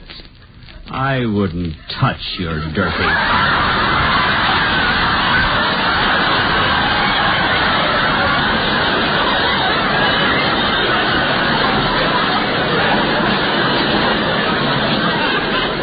You rat! Jack! Stick to your lines. You are the butler. I don't care. Continue, Basil. Well, goodbye, Gwen. I'm going to my club. Our attorneys can get together tomorrow. Don't go, Ronald. Please don't go. Oh, stop hanging on to me. But I won't give you up. I won't. Stop it, I say. Stop it. Let go. No. Then take that. Oh! That's the last straw. Tear off your coat, Ratbone. But, Jack, this is only a play. Play nothing. Put up those dukes, Basil. Jack, if you don't behave yourself, you can't be in the play. The heck with the play. If you think I'm going to stand by and see this cad strike the woman I love. The woman you love? Yes, Barbara. You might as well know it now. I've been crazy about you for years. Jack, please. I don't care who knows it. I don't care if the whole world knows it. I love you, Barbara, as I've never loved before. I know you will never feel the same way about me, so I'll walk out of your life forever. But before I go, kiss me.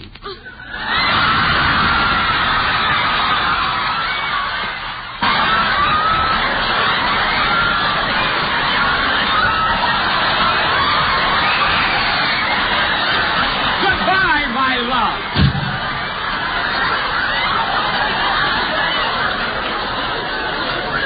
Wow. Now I know why they call him the Waukegan Wolf.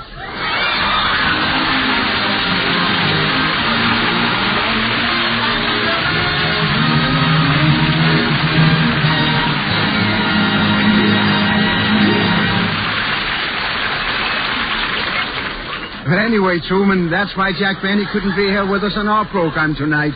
Oh, well, Gene. Maybe it's just as well.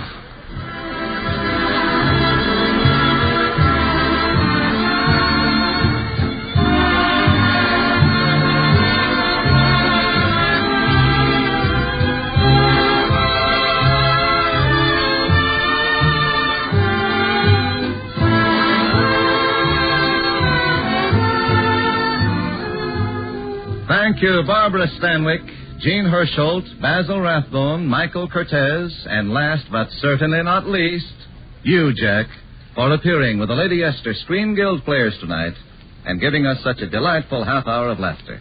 We enjoyed every minute of it.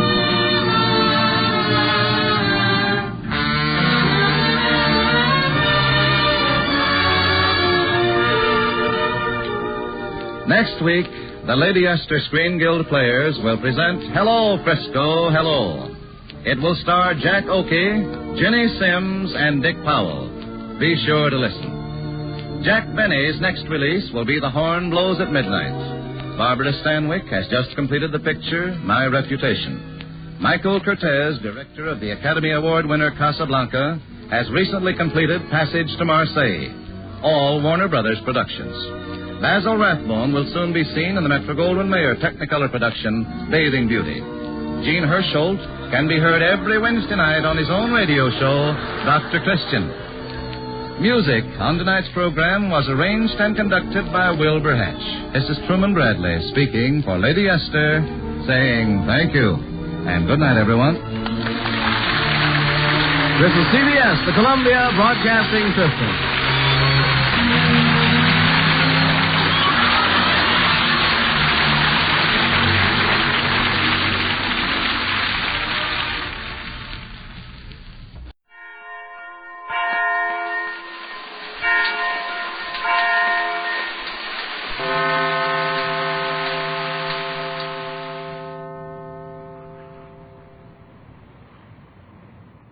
Theater.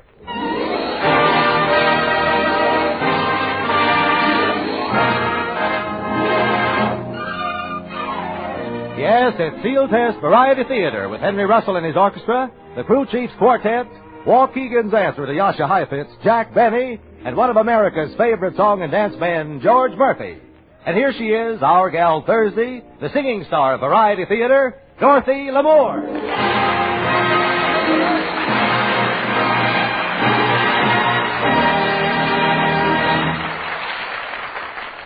Thank you and hello, everyone. Like the man says, there's good news tonight. In one corner is my old friend, a broth of a lad if I ever saw one, and begorra I've seen one, George Murphy. And in the other corner, that suave, slave-driving boss of mine. Just finished a picture for him. Jack Benny. Boys, take a bow.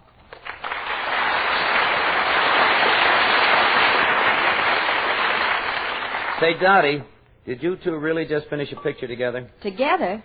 I worked for him. Brother, what a boss. You should have seen that picture contract he drew up. Wow. I didn't think it was so bad. It was a standard contract. That was a standard contract? What about Clause 42C? What is wrong with that clause? Who ever heard of the star doing the producer's laundry? Well, I did it when I worked for the Warner Brothers. There are two of them, too. By the way, Dottie, how did you like working for Jack? I don't know. I worked for Benny. You mean, Yes, no Jack. Hey, that's pretty good, Dorothy. You're a good comedian. Have you ever done any comedy? Well, I worked with Bob Hope. That's a pretty good start, yeah. Oh, George, I wanted to talk to you, too. You know, I'm thinking of making a musical picture, and I'd like to use you and Dorothy. I can just see the name up in lights now. Jack Benny Presents. Now, wait a minute. What about Lamour and Murphy in lights? Look, kid, let's not go crazy working for the electric company, you know. It's enough, just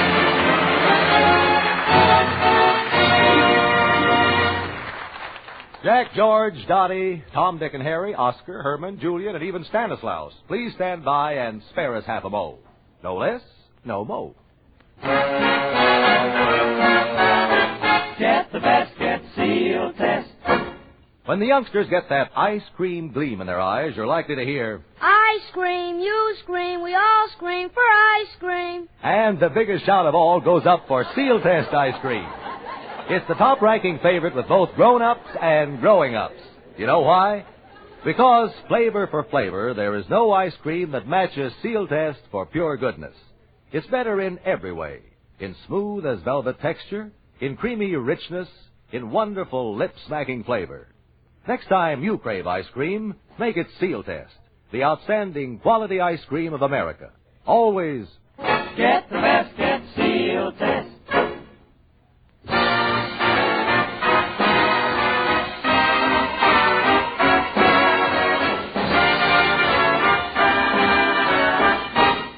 And here's Dottie, who not only does her Christmas mailing early, but her Christmas singing, too.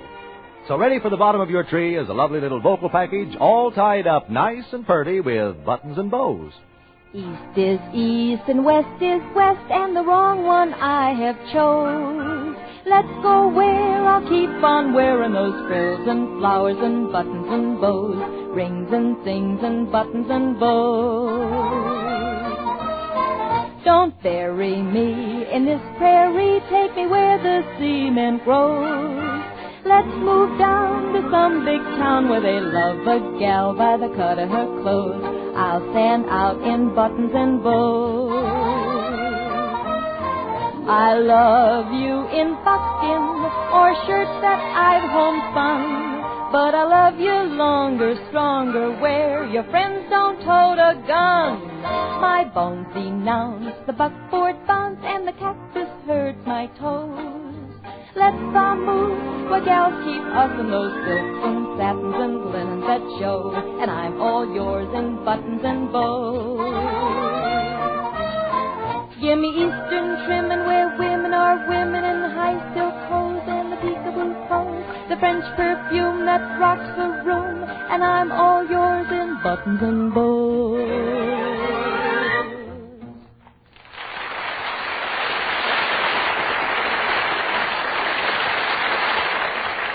As far as the man standing next to me is concerned, and as far as introducing him is concerned, I'm what you might call stuck.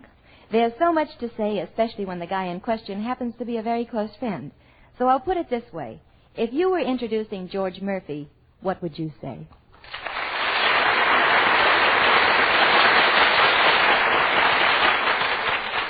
That's what I thought. Well, George, Carlton Cadell's ready to set the scene, so we'd better stand by. Right, Dottie. As our comedy sketch opens, we find ourselves at Lacey's department store. The curtain rises on a scene in the interior of this rather exclusive establishment as a young man approaches the floor walker. Excuse me, sir. Could you help me out? I'd be delighted. Anything in particular? Well, I have quite a few Christmas gifts to buy, and I'm sort of at loose ends. Well, I have just the person to tie you together. Would you mind stepping this way? Thank you. Good morning, Mr. Cruisevine. Good morning, Miss LaHaye. Miss LaHaye is our new gift counselor. She'll make just loads of suggestions, won't you, Miss LaHaye? Yes, Mr. Cruisevine. Now, if you'll tell me how many there are on the list and what you'd care to spend. Well, let's see now. As far as the ladies are concerned, there are some blondes and brunettes and miscellaneous. The list is very long. Well, I'm afraid you're going to have to be more specific. Well, there's Dolores with the dancing eyes and Gloria with the dancing eyes and Marion. Oh, that Marion, what a figure. Well, what about her dancing eyes? Eyes? Oh, I never noticed. Well, why don't I take you around the store and let you see what we're showing on the models? Then you can tell how your friends will look on Christmas morning. Oh, models, live ones. Say, that's a ginger peachy idea. Leave us go.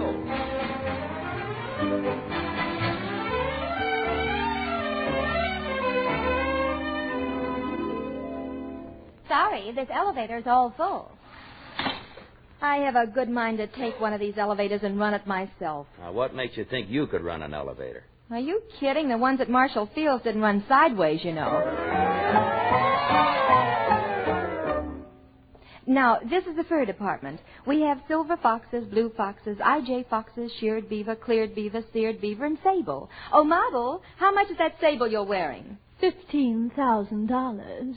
One of your girlfriends would look awfully smart in that $15,000 coat. She might look awfully smart, but I'd look awfully silly walking beside her in a $4 barrel. Now, this is the bathing suit department. Perhaps you'll find something you like in here. Oh, I'm sure I will, sure. Now, this Parisienne number is only $27.50. Where is it? Right here in my hand. Oh, I didn't see it. Say, there's not much to it, is there? Well, frankly, if they make the bathing suits much skimpier, I don't know what's going to happen. Neither do I, but I want to be there when it does.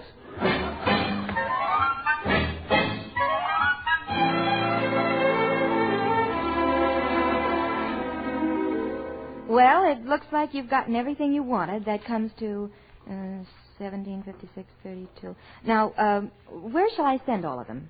No place.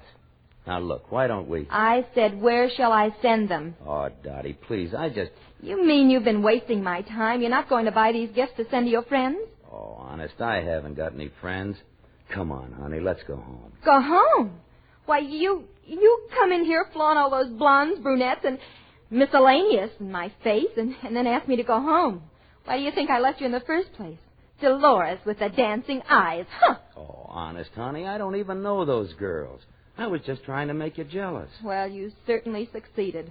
Brother, how you succeeded. Look, I got myself a job. I'm doing all right. Now, please. Oh, honey, but I'm lonesome. I haven't even stirred out of the house since you left. If I hadn't known you for 3 years before we got married, I might believe that. Well, just to prove it to you, look, you see these Argyle socks? What about them? Well, I knitted them myself. And 2 sweaters. Well, it's no use. Skip it, forget it, drop it, and beat it. Oh, gee, just the night before you left, didn't I kiss you right in front of everyone? That was just to give the children a sense of security.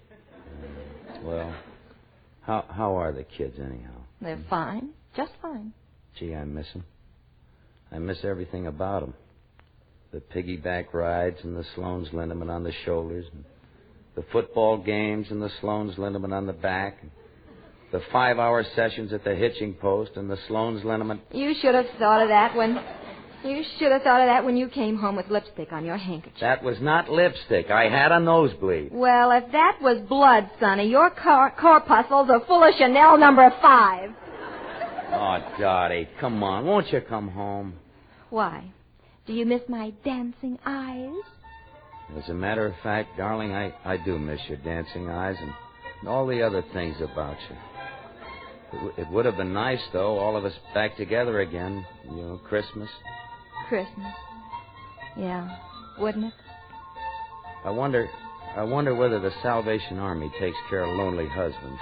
Oh, you fool, you big fool. Come in. Oh, darling. You dear, sweet fool. Mommy, please. How many times have I told you there's no Santa Claus at this store? There's no Santa Claus. Excuse me, lady. Excuse me just a minute, but I heard you tell that little boy something. What about it? Well, I've got news for you. Believe me, there really is a Santa Claus.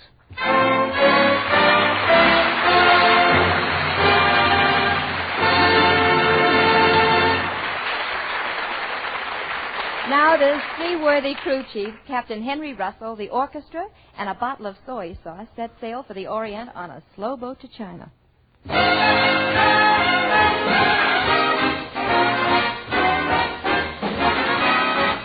I'd love to get you on a slow boat to China, all to myself alone. Get you and keep you in my arms evermore. Because your lovers weeping on the faraway shore, out on the briny with a moon big and shiny, melting her heart of stone. I'd love to get you on a slow boat to China, all to myself alone.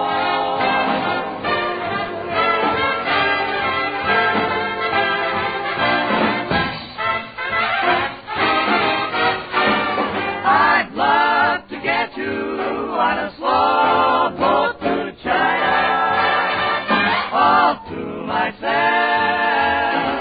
rockin' not nobody else, all to myself alone.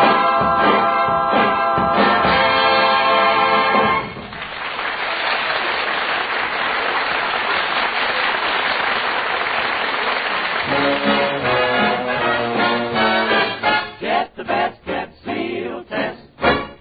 All kinds of tests are being made these days, but when it comes to judging the goodness of ice cream, Sealtest meets the real test. I mean, your own taste test. You buy the ice cream you like the best, and Sealtest is America's first choice. It outsells all other ice cream by a wide margin. That's the real test, all right. Proof that it's tops in rich, full-bodied flavor, in smooth, creamy texture, in pure goodness. And rigid Sealtest quality control keeps it that way. Every quart, every pint, every spoonful is better in every way. So whenever you crave ice cream, Get the best, get Sealtest.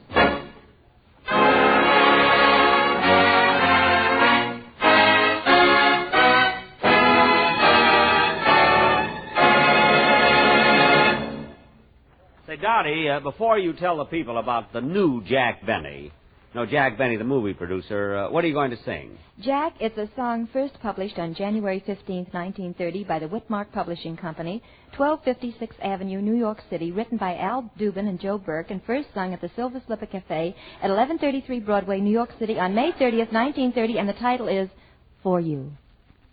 Is there time left to sing it?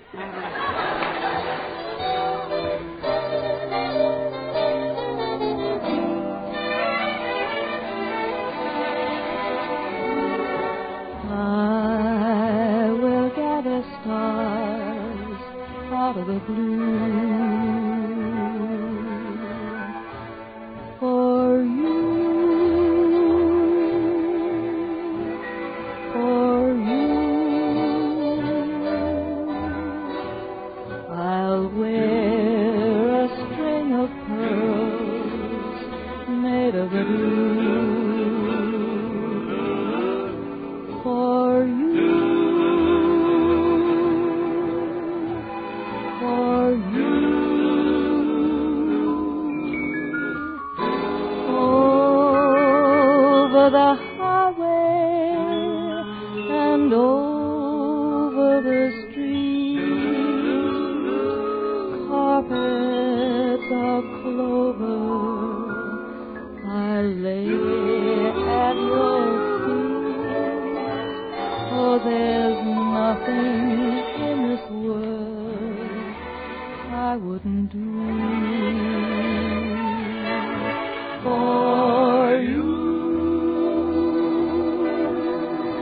For you. For you.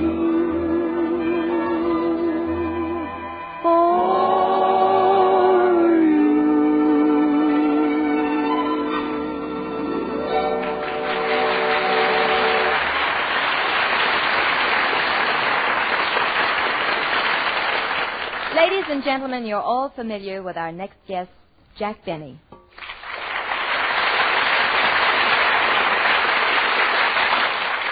A top-flight comedian for many years, Jack Benny has kept millions of people laughing on both screen and radio. Recently, Jack has added another facet to his already brilliant career, and he is now a full-fledged motion picture producer. In fact, along with Brian Donlevy and Claire Trevor, I had the pleasure of appearing in Mr. Benny's first production, The Lucky Stiff, which will soon be released. But to give you an idea of how much this new responsibility has changed Jack, we'll turn back the clock to yesterday afternoon when I visited him at his office to say hello and pick up my check, which was 3 months late. When I walked in, Jack was dictating a letter to his very pretty secretary. Now, let's see. Inasmuch as The Lucky Stiff is my first picture, read that back to me, Miss Lindsay. The whole thing. Dear sir, inasmuch as The Lucky Stiff is my first picture... It sounds pretty good so far, doesn't it? Now, Miss Lindsay, what are you laughing at? That fountain pen in your pocket is tickling my ribs. Oh, well, let me move it. There. Now, is the fountain pen bothering you? No, this is fine. Hello, Jack. I'm sorry. I didn't mean to interrupt anything. Oh, well, that's all right. Come in, Dorothy. I got something in my eye, and my secretary was just trying to take it out, isn't it? She must have been taking it out with her teeth. You've got lipstick all over your face. I have? Well, that'll be all, Miss Lindsay. I'd like to get up now. Thanks. Where do you want me to send the letter? The letter? What letter? Oh, yes, the letter, yes. Just say, I cannot see the advisability of a tie-up between your company and the Lucky Stiff at this time. Send it to Forest Lawn.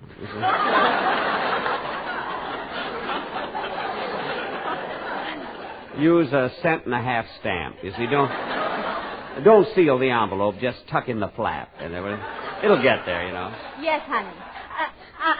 Yes, sir, Mr. Benny.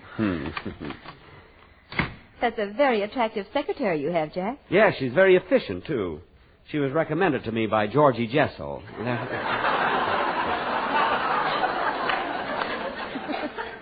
By the way, Dorothy, did you get that package I sent over to your house? Yes, it came this morning, and I want to thank you very much. Well, I understand it's customary for the producer to present the star with a gift when the picture is finished. Well, I still think it was very sweet of you.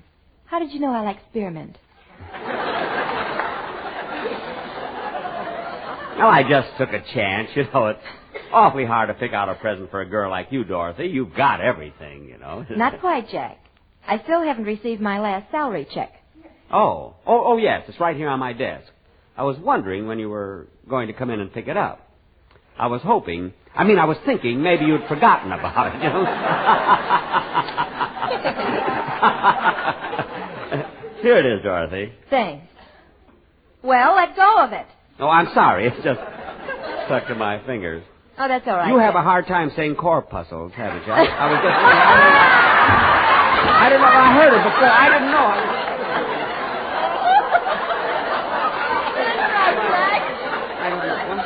That's right, Jack. Say. What? nothing hard, you know, just corpuscles, just like blood. It doesn't mean it. Right here. I got no blood left. That's all right, Jack. Say, while I think of it, don't forget you're going to be a guest on my program tomorrow night. Write some jokes like that. Yes.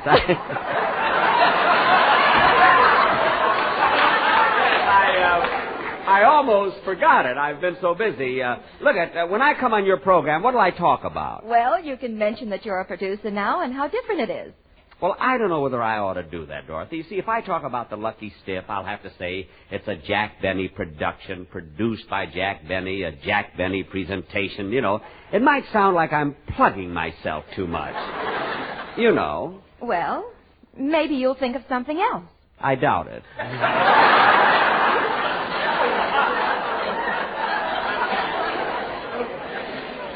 Oh, Dottie, I forgot to tell you. You know, we had a sneak preview of the Lucky Stiff last night. And after come back here. We're over, you know, in about 3 minutes. And after the picture was over, I went out in the lobby and mingled with the people to get their reaction of the picture, and they loved it. Well, didn't they recognize you? No. You see, I wore a white cap and apron, and I pretended I was selling popcorn, you know. I sold over 100 bags in 5 minutes. Isn't that remarkable? Gee, it sounds like we've got a hit. Sure, and you can't even say corpuscles, and you can Oh, the picture, Dottie, the picture can't miss. Now, remember the scene where Brian Dunleavy and Claire Trevor walk in, and you... Oh, Mr. Benny, can I see you for a moment? What's wrong, Miss Lindsay? It's that writer you hired yesterday. He's sick. Already? They always wait till they're on salary, and then they get sick. What's the matter with him? He's coughing, shivering, sneezing, and sniffling. Well, give him a 4-way cold tablet and tell him to lie down for a few minutes. He can be sick on his own time. Yes, Mr. Scrooge. Jack, aren't you afraid you'll spoil your writer coddling him that way? Oh, I can't help it, Dorothy. I try to be tough, but I guess I just haven't got it in me, you know. I don't know, I'm just a big, soft-hearted slob, you know? Yeah. Well, I guess I'll run along, Jack.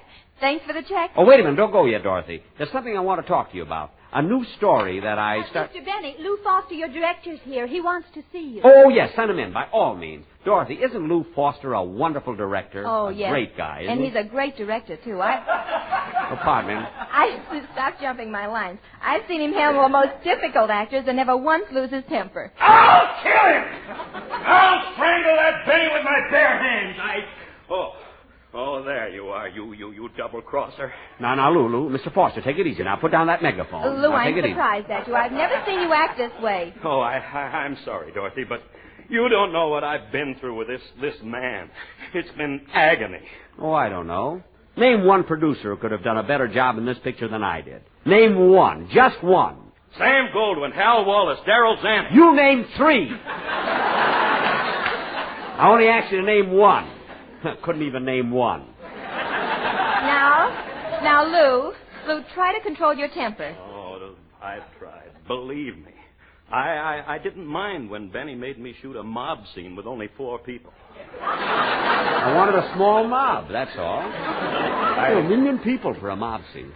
I didn't care when he wanted me to make the actors work twice as fast and shoot the picture in slow motion to save time. And money, that's important too, you know. But when he stuck in an added scene in the picture without even telling me about it, me, the director, that was the end. But, Lou, what on earth happened? Well, last night at the sneak preview, just as the picture was reaching the climax, Brian Donlevy flings open the closet to expose the killer, and who is sitting there but Jack Benny yelling, LS-MFT, LS. Well, I think it's a very cute scene. Jack, how could you use our picture to plug Lucky Strikes? I beg your pardon. In this case, LSMFT means Lucky Stiff must fill theaters. I wasn't even thinking of Lucky Strikes, Miss Corpuscles. All right, Mr. Benny. But if you insist on keeping that scene, then I'm going to add a scene. Another murder. But, Lou, we can't possibly have another murder in the picture. This one won't be in the picture. Think it over. Goodbye. How do you like that? Looks like a short Don Wilson.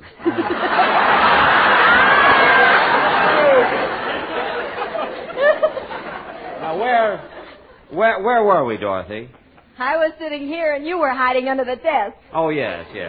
Well, anyway, I want to tell you about the story I bought for my next picture. I paid a lot of money for it. It's got... Mr. Benny, the writer is feeling better now. He wants to eat lunch. Oh. Well, here's the key. Let him out. See that he gets back in half an hour. Yes, sir. As I was saying, Dorothy, there's a great part for you in this new story I bought. Well, I'm always interested in a good part, Jack. What's it all about? Well, look at it.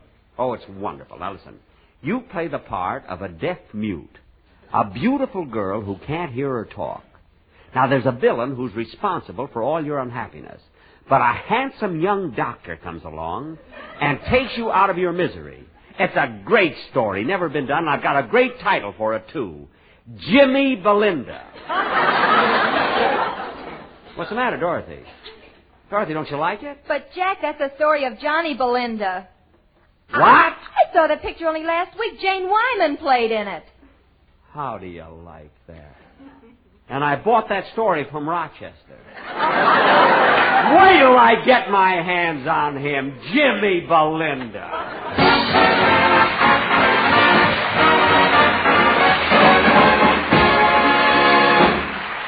Jack Benny, that was wonderful. I know your millions of friends will be all listening to you on your own Lucky Strike cigarette show next Sunday on this same network. And now, in just a few seconds, we're going to give you some great news about our guest for our own show next week. Get the best, get Sealtest. Santa Claus has good things in store, and so does your Sealtest dealer. Just wait till you taste Sealtest chocolate chip ice cream, the flavor of the month for December. It's something special.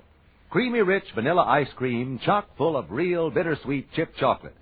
And say, here's another festive treat. Red raspberry tarts, the Sealtest dessert of the month. You'll find them an eyeful and a mouthful of the finest ice cream eating ever.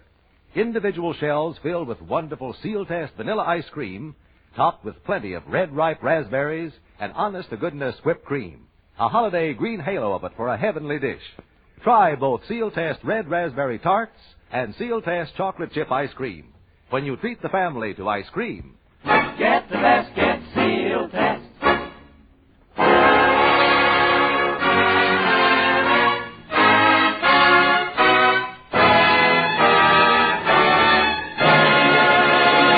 And here again is your mistress of ceremonies, Dorothy Lamour. Well, George Murphy and Jack Benny, visit us again real soon, won't you? And along with the fun, your appearance tonight contributes to a fine cause, the establishment of the American Federation of Radio Artists Welfare Insurance Fund. Next Thursday, our guests will be a pair of visitors from Wistful Vista, Fibber McGee and Molly, together with another great screen star, Edward Arnold.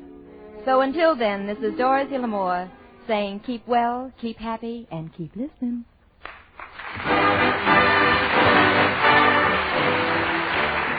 Tonight's Sealtest Variety Theater was written by Howard Harris, Hugh Wedlock, and Howard Snyder.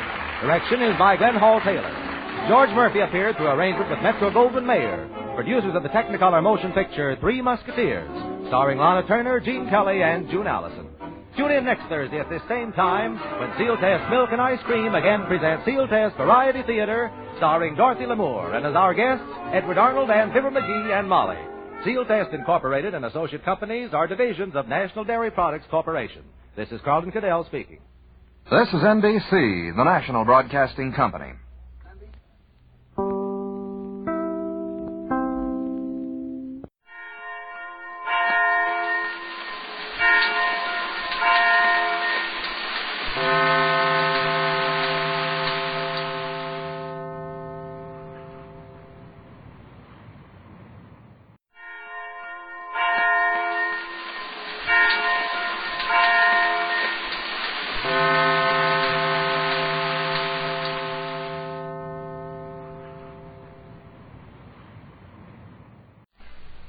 This summer, you ladies will be wearing gay throw-around jackets and matchless, strapless swimsuits that expose more skin. That's why you'll want to be a bare-skin beauty, beautiful all over. So use big, thrifty, bath-size Palmolive soap in tub and shower. See if regular cleansing with Palmolive doesn't make your skin softer, more alluring. For Palmolive's famous complexion care all over, for bare-skin beauty, get bath-size Palmolive soap today.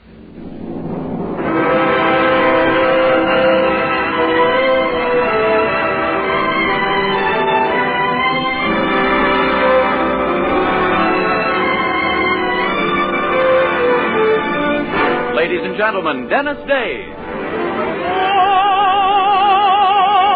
that makes life seem worthwhile, dwells in your eyes, and the spell of your smile. Dennis Day is brought to you by Colgate Dental Cream and Luster Cream Shampoo. Colgate Dental Cream to clean your breath while you clean your teeth. Luster Cream Shampoo for soft, glamorous dream girl hair.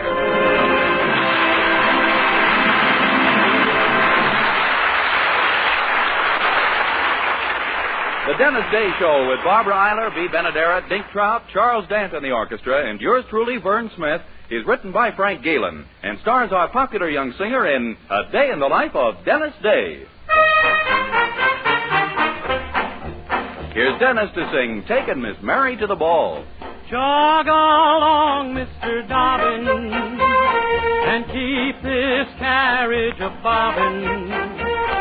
We can't be late, for she has a date. We're taking Miss Mary to the ball.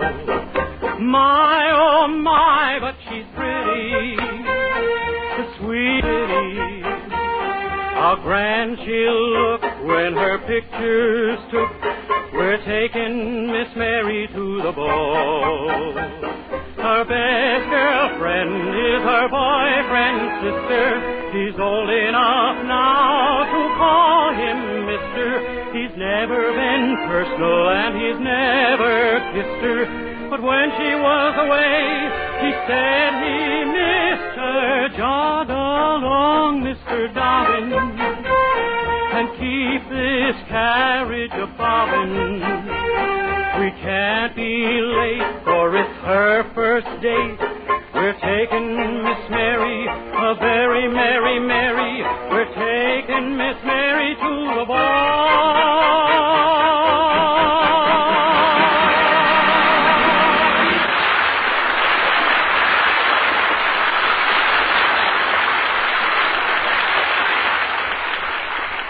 Colgate Dental Cream cleans your breath while it cleans your teeth. No other toothpaste does a better job of cleaning teeth than Colgate Dental Cream. For Colgate Dental Cream has a safe polishing agent that cleans your teeth both gently and thoroughly, brings out their natural sparkle and beauty. You can actually see and feel the difference. And scientific tests prove that Colgate Dental Cream cleans your breath while it cleans your teeth. Yes, actual scientific tests prove conclusively that in 7 out of 10 cases, Colgate instantly stops unpleasing breath that originates in the mouth. Colgate Dental Cream is famous for its wonderful wake-up flavor, too. Nationwide tests of leading toothpaste prove that Colgate's is preferred for flavor over every other brand tested. Yes, preferred over every other brand tested. And no wonder. For Colgate Dental Cream is the result of constant effort to produce the finest toothpaste in the world today. For cleaning teeth, for flavor, for sweetening breath. So see if you don't agree with the millions who have made Colgate Dental Cream America's favorite toothpaste. Try Colgate Dental Cream to bring out the natural sparkle and beauty of your teeth. For a wake-up flavor you'll thoroughly enjoy. And always use Colgate Dental Cream after you eat and before every date to clean your breath while you clean your teeth.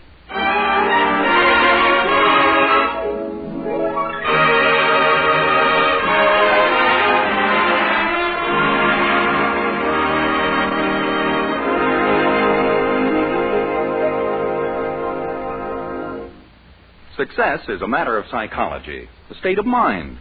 Act like a man of affairs, and you'll soon become a man of affairs. The words seemed to leap from the magazine as they caught the eye of our young hero, Dennis Day. Of course, so that's why success has eluded him all these years. Immediately, he put on his very best suit. Well, let's be truthful about that, his only suit. His nicest tie. His best suit of underwear. There, I won't give in. And took a bus downtown to the bank where he demanded to see the president himself. My goodness, what can he be up to? Our assets, did you say, Mr. Day? That's what I said. I want to know the assets of this bank. Why, according to our latest financial statement, they amount to $4 million. How about your liabilities? Naturally, they come to $4 million, too. Just barely keeping your head above water, huh? May I know the object of these questions, Mr. Day? Sure, I'm going to open up a checking account. All us big shots have checking accounts, only I want to make sure I got a safe bank. I think you'll find us reliable in every way. Well, I gotta admit, you've been made a pretty good impression on me in the past. You sent me a calendar last Christmas, and so far it's been right every month. Well, thank you. Boy, and what pictures on it. April. May. June. Gee, I can hardly wait for July. I have news for you, Mr. Day. It's a picture of a Boy Scout rubbing two sticks together. Oh, gosh, no more sailboats? No, they're obviously too inflammatory. Now, suppose we get down to business. How much were you planning to put into this checking account? Oh, everything. My entire fortune. I want to transfer it from my other bank. Well, really? Sure. Here, you can count it yourself. The tail unscrews. A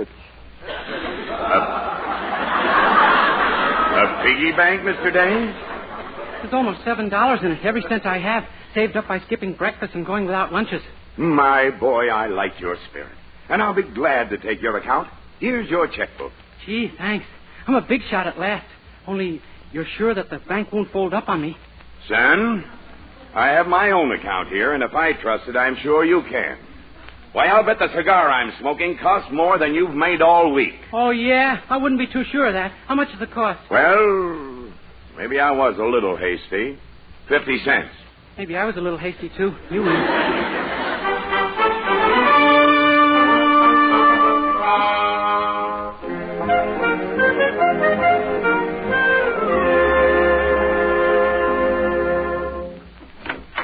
Hi, Dennis. Oh, hello, Mildred. What are you doing? Oh, my old high school needs a new gym. They sent letters to all us alumni asking for contributions, so I wrote them out a check. I've got a checking account now, you know. So you've told me about 30 times. How much did you... Good heavens. Pay to the order of Benjamin Franklin High School $50,000? Oh, that's just a practice check. I'm not sending them quite that much. Well, how much are you sending them? 75 cents. See, here's the check all made out. Gee, sure was a thrill to write that other one, though. I'm still shaking from it. Well, who knows? Maybe someday you'll be able to afford that kind of contribution. I hope so. I sure think a lot of that school. Gee, this letter made me feel so sentimental I got out my old yearbook. Really? Oh, golly, let's see it. Here it is. That's my picture right there. See? Why, Dennis, I didn't know you wore braces on your teeth. Oh, those aren't braces. I used to like shooting spitballs, and that's where I hid the rubber bands. Oh. Who's the funny-looking girl next to you? Oh, that's Gertrude Bergoglio. She was my first girlfriend. With those buck teeth and that stringy hair. And she's even cross-eyed. How could you go with her? Well, I didn't know much then. I thought girls were supposed to look that way. Oh, I see. The bald-headed man in the front of the class was Professor Jensen, our science teacher. He used to like me. Said I had a great head for science. Really? Yeah, he was always trying to get me to leave it to them. Gee, I sure used to laugh at his jokes. He was always kidding like that. Oh, you didn't flunk his course, did you, Dennis? Oh, no, but I was a little lucky. The fellow I sat behind decided to write all the answers on the front of his shirt the night before the final exam. Oh, he did? Yeah, but he made a mistake and wrote them on the back. I got 96. Well, I shouldn't wonder. I'd have had 100 if he hadn't worn his pants so high. Well, I'd better get busy filling out the questionnaire that goes along with the check. The questionnaire? Yeah. They want to find out just what the alumni are doing. Who's rich and who's famous and who's got a good job. Oh, that's it. Yeah. I hope they're also interested in who's flotsam and who's jetsam. Well, you'll be doing as well as any of them one of these days. Don't you worry. Well, I'll leave it... Oh, hi, Daddy. Good morning, children. I'll see you later, Dennis. Say, what are you so busy with there, Dennis? Oh, I'm filling out a questionnaire for my high school. Let's see. Present situation, unemployed. Unemployed? Well, why put down a thing like that? Let them think you're a big success. Yeah? Sure. Put down something that sounds important. They won't check. Okay. Present position, wing commander of Honest John's Air Force. Very good. Now it says married or single. I'll put down married. Successful men are always married. Now children. I'll put down 10. 10 children? Sure, let them think I'm a big success at everything. Well, on second thought, I'd tear that questionnaire up and forget it. Yeah, I guess maybe you're right. There's no... Hello, Herbert. Dennis. Good morning, Peachy Pie. Was there anything wrong, Mrs. Anderson? You sound kind of blue this morning. Is it any wonder? How would you feel if you'd been rejected as a member of the Weaverville Ladies' Bridge and Sewing Club? Oh, I'm not built right for it anyway. Well, I am, and I've been turned down. Those stuck-up women had the nerve to hint that I wasn't in the same social class with them. No, Pupsy. Yes. Oh, I could kill them. Oh, Gertie, I've got a frightful headache. Run down to the drugstore and get me some aspirin, would you? I shall fly, little oomph girl. Oh, would you drop my letter off on the way, Mr. Anderson? Just that check on the table. Never mind the questionnaire. All right, I'll put it in the envelope. And, Pupsy, don't you worry about those silly women saying that you're out of their social class. No, Mrs. Anderson. They've got a fine right to say that to you. They're just a bunch of gossipy, nosy old hens. And believe me, you're in the same class with them. What? It came out wrong, but you know what I mean.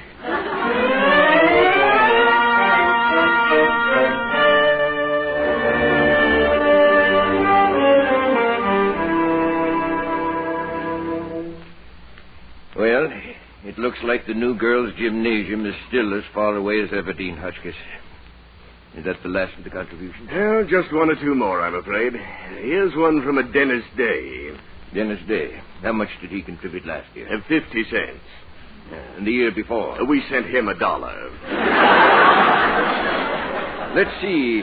Dennis Day. Yes, I had him in my history class.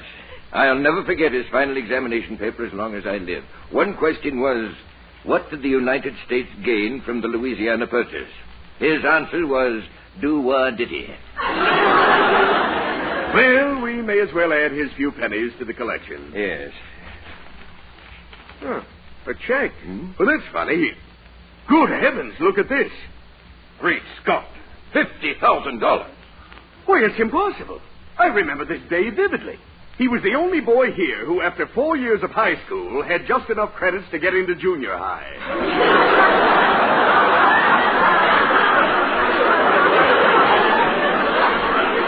Well, he's obviously a genius at making money. Thanks to him, we've got our girls' gym deed. Yes, we'll invite him here to dedicate it himself. Why, we'll even name it after him. Good. The Dennis Day Memorial Gymnasium. A permanent monument to matter over mind.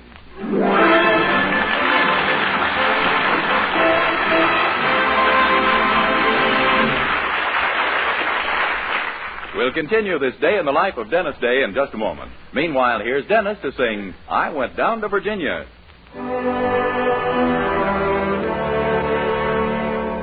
I went down to Virginia, and no one sent for me. I went down to Virginia to see what I could see. Well, I found the horses fastest and the gals the best. The spirits of the state a guaranteed high test. So I stayed down in Virginia, 'cause that looked good to me. I went down to Virginia and didn't know a soul. No wonder folks befriend ya, their hearts are made of gold. Why, the civic-minded citizens are all so kind. They see to it you hook a fish on every line. So I stayed down in Virginia, that's how much I've been told. So bless the day that brought me here, and bless the folks I love so dear. Well, brother, if you ever plan on coming down this way, you'll find the things are just exactly like I say, and you'll stay down in Virginia, Virginia, USA.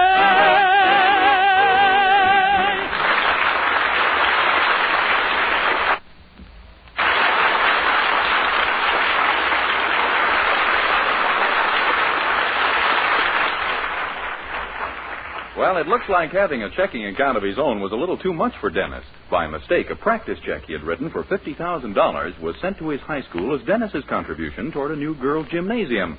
And the delighted school immediately named the gym after Dennis and invited him to come up and dedicate it. Which is a little puzzling to our young hero, since so far as he knows, the check he sent was for 75 cents. Golly, Dennis, I just can't get over it. Gosh, neither can I, Mildred. Imagine them calling it the Dennis Day Memorial Gymnasium. And all you sent them was 75 cents. Well, it can't be the money, Dennis. They must be honoring you because they consider you the average student. They never admitted it when I was there. But that must be it.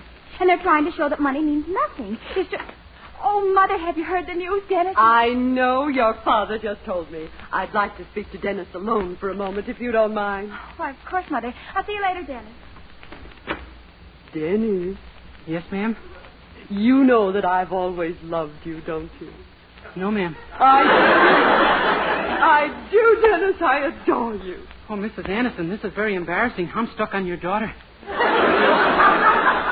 This isn't a proposal. I just want you to know how I feel about you.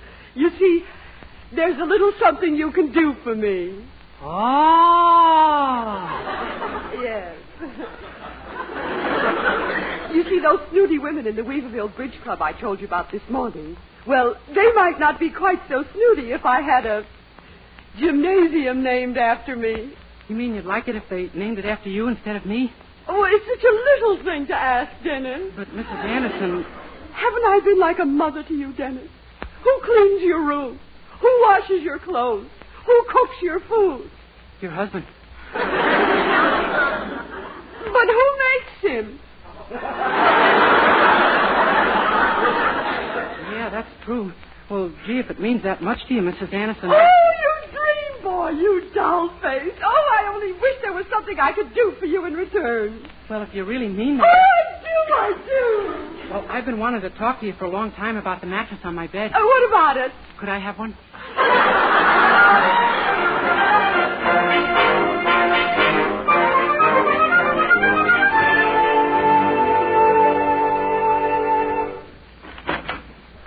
Dean, he's here right now in the anteroom. Oh, my gracious, wait till I fix my tie. How does he look? Like a typical millionaire? Yes, one of those eccentric ones. He's wearing a Mickey Mouse sweatshirt. You don't say. Well, show him right in. We mustn't keep him waiting. Yes. Come right in, Mr. Day. Thank you, Professor. Oh, hello, Dean. My boy, sit down, my son. Do sit down. Can I offer you a Corona? Oh, no, thanks. I never learned to type.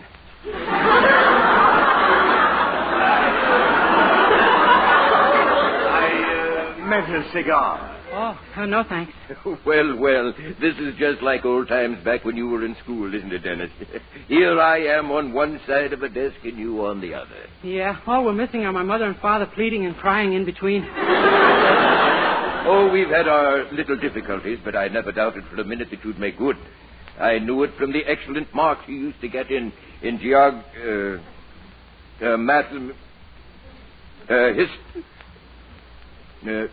civics. Posture. Oh, yes, posture, yes. Dennis, my son, we can't begin to thank you for your magnificent contribution to our gymnasium. Oh, gosh, it was nothing, Dean. Nothing? Your money is going to provide over 300 schoolgirls with the equipment they need so desperately. Oh, really? Gee, the price of bloomers must be way down.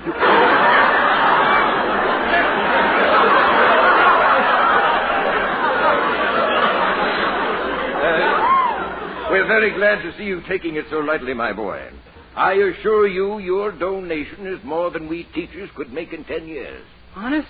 You people need legislation even worse than I thought. Well, we just want you to know how grateful we are to you for your check. Then I wonder if you gentlemen wouldn't do a favor for me. Instead of calling it the Dennis Day Memorial Gymnasium, could it be named after my landlady, Mrs. Clara Anderson?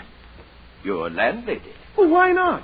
Your wish is our command, my boy. The Clara Anderson Memorial Gymnasium it shall be. Gee, thanks, gentlemen. You'll never know what you've just done for my sacroiliac.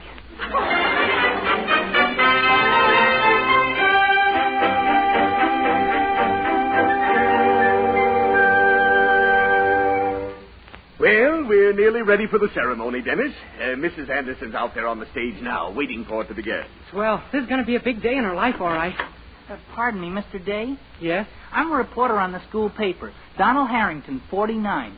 Really? Gee, you certainly don't look it. No, I mean, that's my class. Could you answer a few questions for our readers? We kids can learn a lot from a man like you. Yeah, I guess you got something there, all right. Well, go ahead, Sonny. I'll call you when we're ready, Dennis. Okay, Dean.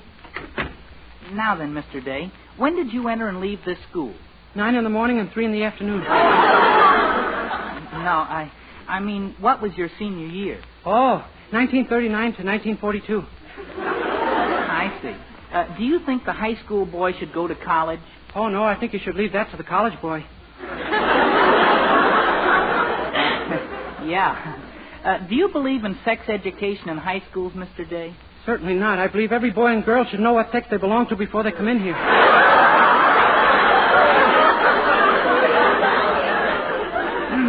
Mr. Day, do my questions confuse you? Oh, no. Good. Then that leaves only one of us in the mess. But to continue, what do you think of necking in high school? Oh, I think it's more fun at home. I put it down just like you said it. Now, I've got some general questions, too, Mr. Day, okay? Shoot. It's a thought, all right. What do you think of labor? Well, on the whole, I'd rather not. Huh? But what I meant was, do you think labor should work longer hours? Oh, no, I think 60 minutes is as long as an hour should be. And you can quote me on that. If I did, who'd believe me? I beg pardon? Nothing. Well, thank you, Mr. Day. You've been most amazing. Oh, that's all right. Anytime. All ready for the ceremony, Dennis. They're waiting for you on the stage. Come on. Okay, see you later, Sonny. Gee, look at all the people. What a crowd. Oh, there's Mrs. Anderson on the rostrum. Hello, Dennis. Oh, not at all. Members of the honored faculty, alumni, ladies and gentlemen. Today, through the generosity of one of our former students, we're about to see our dreams of a new gymnasium materialize. I'd like to present to you now the man who made the Clara Anderson Memorial Gymnasium possible. A man who, when he attended our school, was outstanding in such activities as,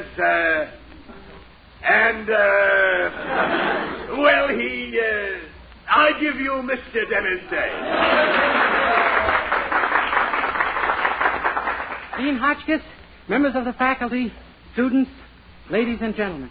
Today my school has seen fit to bestow a great honor upon me. Why? Not because I have become rich or famous. Indeed, my contribution to this gymnasium was only 75 cents. But they... Pardon me, Mr. Day. Would you say that again, please? Certainly. Today my school has seen fit to bestow... No. Down further, where the meat is.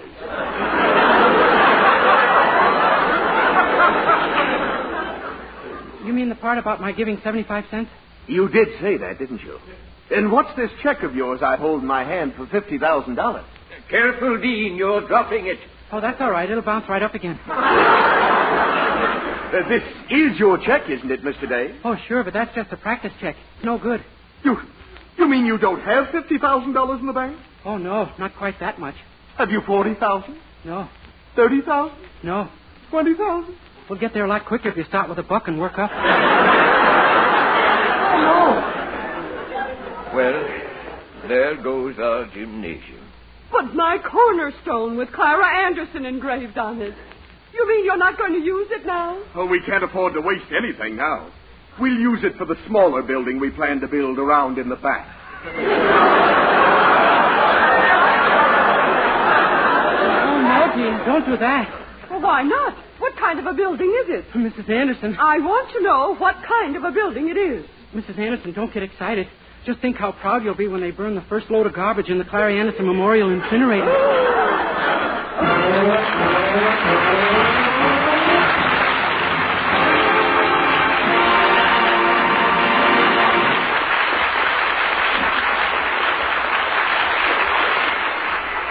Dennis Day will be back in just 1 minute to sing The Loveliness of You.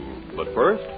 Dream girl, beautiful luster cream girl, hair that gleams and glistens from a luster cream shampoo. Yes, for soft, glamorous dream girl hair, try Luster Cream Shampoo. Now in convenient tubes or jars, whichever you prefer. Luster Cream Shampoo leaves hair with a new 3-way loveliness. Fragrantly clean, glistening with sheen, soft, easy to manage. Not a soap, not a liquid, but an utterly new, rich lathering cream shampoo. A blend of secret ingredients plus lanolin. 4-ounce jar, $1. Smaller sizes, tubes or jars, 49 and 25 cents. Be a dream girl. A lovely luster cream girl. Dream girl, beautiful luster cream girl, you owe your crowning glory to a luster cream shampoo.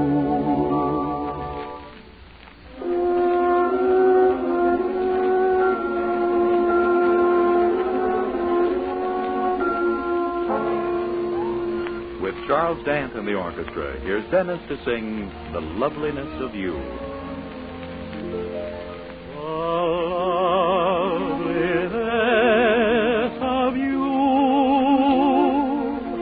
is so lovely, so thrilling, so new.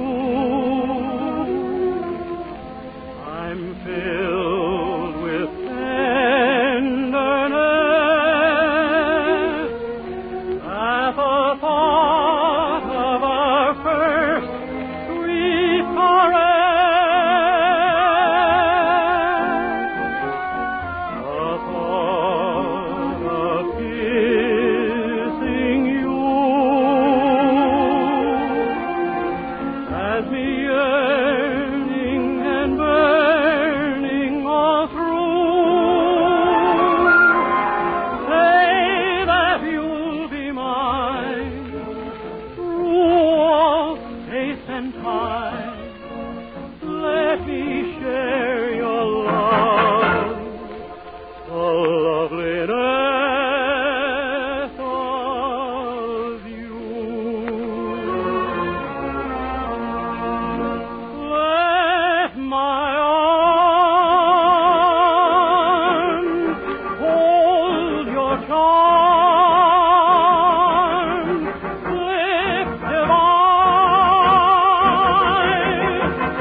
Ladies and gentlemen, this is our last show of the present season, and I just want to take this opportunity to thank you all for allowing me to come into your homes each Wednesday night. We're going to take a short vacation now and return in the first week of September, and we hope that you'll be listening. Good night, and have a swell summer, everybody. See you in 8 weeks.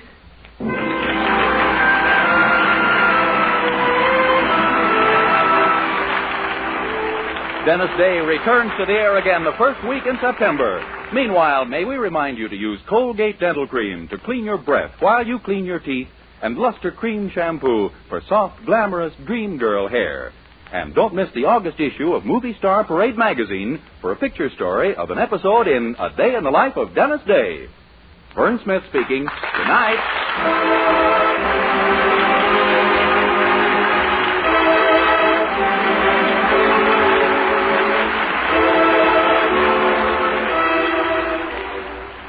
This is NBC, the national broadcasting company.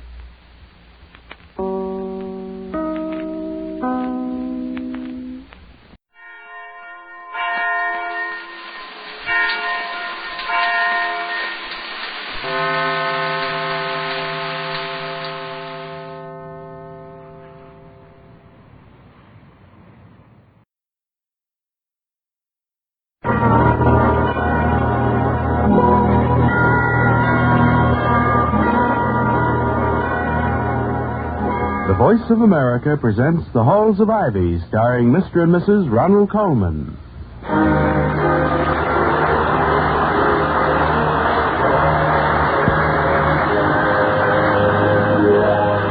Good evening. morning. This is Ronald Coleman. And Benita Coleman. Inviting you to join us again on the campus of Ivy College. And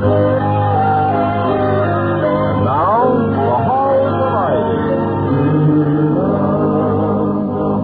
Halls of Ivy. That surround us here today.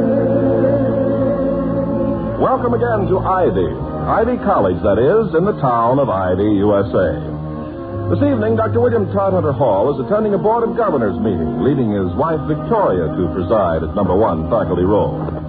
It's still early, and Mrs. Hall has found the right book and the right chair and is well prepared to spend the next couple of hours in gainful solitude when suddenly she hears the front doorknob turn, the door slowly open and close, and footsteps approach the living room.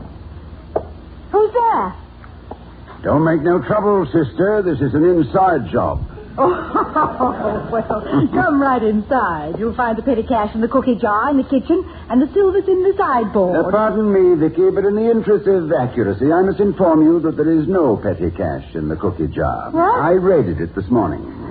I couldn't bear the pathetic spectacle of Professor Quincannon's 3 children staring hungrily at a passing ice cream wagon. Well, that was very sweet of you. But what happened tonight? I didn't expect you for at least another hour. And there is no silver in the sideboard either. Mrs. Quincannon borrowed it. Yeah, but what did the Board of Governors... It seems that a caravan of relatives from Smackover, Arkansas, had bivouacked for the night in the professor's backyard. They were putting up the tents as I passed by, and the fragrance of toasted marshmallows over the open campfire was overpowering. Yes, but what did the Board of Governors... You know, I am sometimes convinced that the seat of memory lies in the olfactory organs. What do you mean, the olfactory organs? It's a ridiculous idea.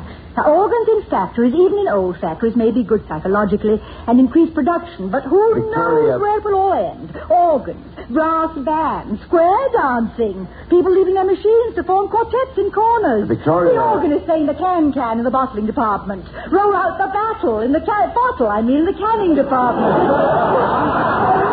Keep those bottles quiet in the barrel department. It's confusion. Victoria. It's chaos. Mrs. I suppose Hall. there might be a little swing on the swing shift, but excuse me, what did you say? I said olfactory, from the Latin olfactus, meaning the sense of smell. What about it? Well, I haven't the slightest idea what I started... Oh, yes. I was about to say that to me, at least, certain smells have the power of summoning up nostalgic images. The spicy cinnamon scent of carnations, for instance, makes me think of the day we were married. You had one in your buttonhole. Yes, a white one. Then there's the lovely smell of new-mown lawn. Oh, I know. Our first day in this house, they just cut the grass. Yes. And the gentle and melancholy fragrance of burning leaves. The pre-football game bonfires the first autumn you were with me here at Ivy. Then there is peppermint.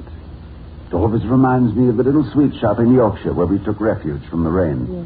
And where you made the remark about Yorkshire pudding, the triumph of mind over batter. Yes. Toddy, do all these fragrances remind you of something we did together? You know, it hadn't occurred to me, but I believe they do. Good heavens, it's as if I'd been born the day we met, with no previous existence. I must have spent my youth with a perpetual head cold. Well, now that you've recovered, tell me what happened at the board meeting tonight, which brought you home so early and so chipperly. Mr. Wellman's out of town, in Chicago on business. So the agenda was greatly expedited by his absence, and the motion for adjournment was reached in record-breaking time. But you know, we all missed Mr. Wellman. Now, that breaks another record. Yes, he's been gone almost a week, and he hasn't telephoned once to ask me what I'm doing, why I am doing it, and please stop immediately. Well, this is out of character for Mr. Wellman. It mystifies me. Although I suppose Telephone. It's probably the Quincannons wanting to know if they can borrow a sleeping bag. Do we have one? Well, I don't think so, but if we did, they'd be welcome to it. My policy is to let sleeping bags lie. Well, ask a peculiar question and get an exotic answer, I always say. Let me lift the receiver, dear. You've been working hard all day. I have? Oh, haven't you? No. Oh, good. Save your strength. We have a chess game to finish tonight. Dr. Hall speaking. I know, Dr. Hall. This is Clarence Wellman. Well, hello, Mr. Wellman. You were supposed to have a board meeting tonight. Why didn't you? Well, we did have a board meeting tonight. Well, how could you? I called the board office. Nobody answered. And if you did, what'd you do? You threw too early. Well, we disposed of all the business on the agenda. Oh, you did? What'd you do about the vacant post in the psychology department? The board agreed with your proposal that we leave it unfilled for the time being, Mr. Wellman. My proposal? When did I ever? I never. Oh, yes. I remember. I did. But now I don't. I want to talk to you about that, Dr. Hall, but this is long business. Army distance. Very expensive. Listen as fast as you can. Are you listening, Dr. Hall? Yes, right here, Mr. Wellman, hanging on your every nickel. Well, then, we're arriving tomorrow at 6:30. We? Of course, we. Spatzman will be with me. What will be with you? Spatzman, Dr. Oscar Spatzman. What do you think of that? Well, I don't believe I ever... Please make all necessary arrangements. Over 3 minutes. Goodbye.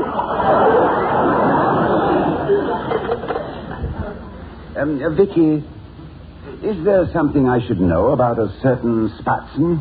Of course. It's a German pancake we used to eat at that greeny place on 14th. Why? Is Mr. Wellman going into the pancake business? He must have heard they have a rapid turnover. No, this is a Dr. Spatzman. Mr. Wellman said, and I quote, Dr. Oscar Spatzman will be with me. Please make all necessary arrangements. Well, what arrangements? For a doctor? Anesthesia? Nurses? Who's being operated on? Shall I get into a hospital gown? One of those monstrous garments? Here we go again. Made with fibers of the prickly pear and cut by a mad tailor. With the delusion that the human race is made up of midgets who spend their days with spinal column exposed, comparing kneecaps and wandering down hospital corridors.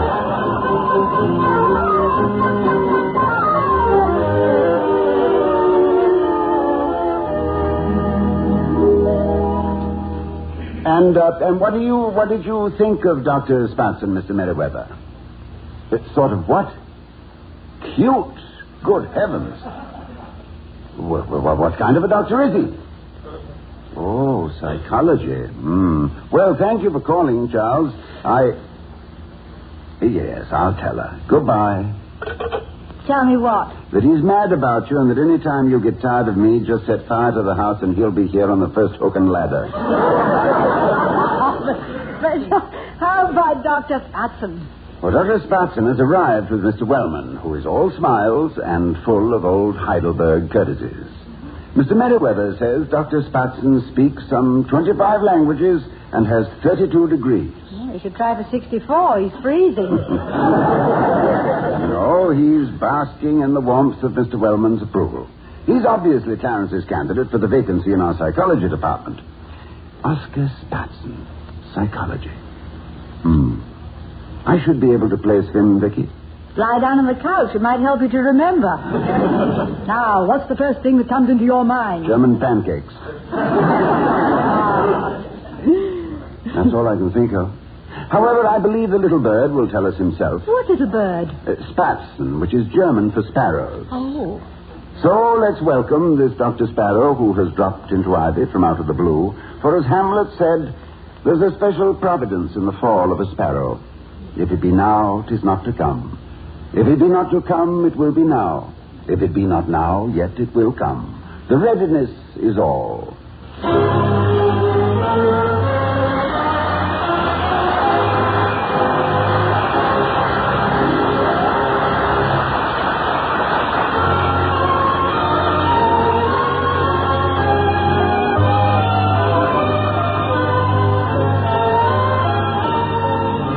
The Voice of America is bringing you this rebroadcast presentation of The Halls of Ivy, starring Mr. and Mrs. Ronald Coleman.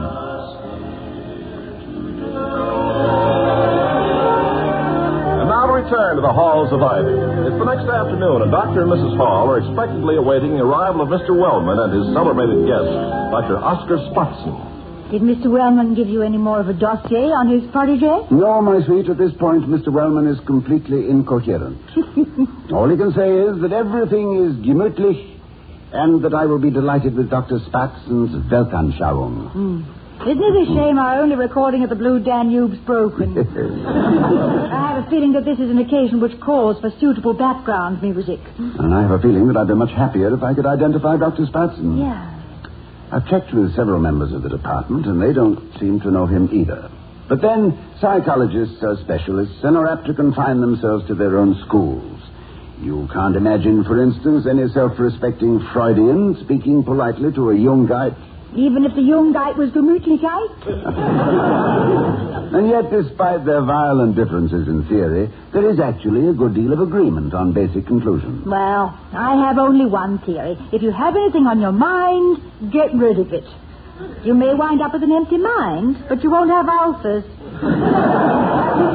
Well, very good, Vicky, but psychologists are only concerned with what you have on your mind. Well, how do they know what I have in my mind? Well, you tell them. Well, how can I tell them if I don't know? But you do know. You just don't know you know. Yes, but if I don't know I know, how can I get them to tell me? That's psychology. I'm afraid I'd be a very dull subject for a psychologist. Every time I lie down on the couch, I fall asleep.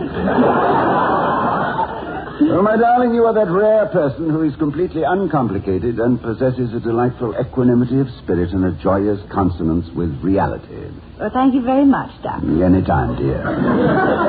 Yeah, but leave me a couple of my little neuroses, though. There are one or two that are pets of mine, and every once in a while I like to take them out of my mental closet and dust them off and give them a pat on the head and put them back where they came from. That's exactly my point. You have, my dear... Well, whatever I have, I hope it'll keep, because I think that's one of my big neuroses at the door now. Mr. Wellman is not a neurosis, Vicky. He's just a simple anxiety, but I'd better answer the door before he becomes complicated. But don't bother, darling. Louise has got it. Greetings, Dr. Hall. Ah, Mr. Wellman, come in. Good afternoon to you, Mrs. Hall. Well, good afternoon, Mr. Wellman. Yes, it is. Yes, it certainly is. Well, here we are, Dr. Hall, Mrs. Hall. It is my great privilege to present to you a man who, an international scholar, which the distinguished psychologist, Dr. Oscar Spatzman. How do you do, Dr. Spatzman? Freut mich sehr, gnädige Frau. One of my so cherished memories of London, an evening in the theater illuminated by the radiance of Fräulein Cromwell. Really? How nice. What play was that, Dr. Spatzman? Play? The play was nothing. It was only the leading lady. Oh, well. May I kiss your hand, madame? Thank you. And Herr Dr. Hall. I consider it a great honor. Well, thank you. I've been an admirer of yours for years. Your essay on the crisis in modern-day education is, how shall I say it, classicus, a magnum opus. Well, thank you. It doesn't really merit that. You see, Dr. Hall, what did I tell you? Old world, continental. This is an occasion, a red letter and historic, which you'll all remember the day Dr. Spatzman crossed our threshold. Please, Mr. Wellman, you're flattering. No, you're much too modest, Spatzman. For a man who's been everywhere, taught everywhere, Heidelberg, Stuttgart, Zurich, Vienna, Baden. Please, only 2 Baden. Baden. Well, I thought that was a health resort, a spa. Yes, and it would be a fine location for a psychologist. Yeah. We had a clinic there. Kratzig, Zeckenzauer und Spatzen.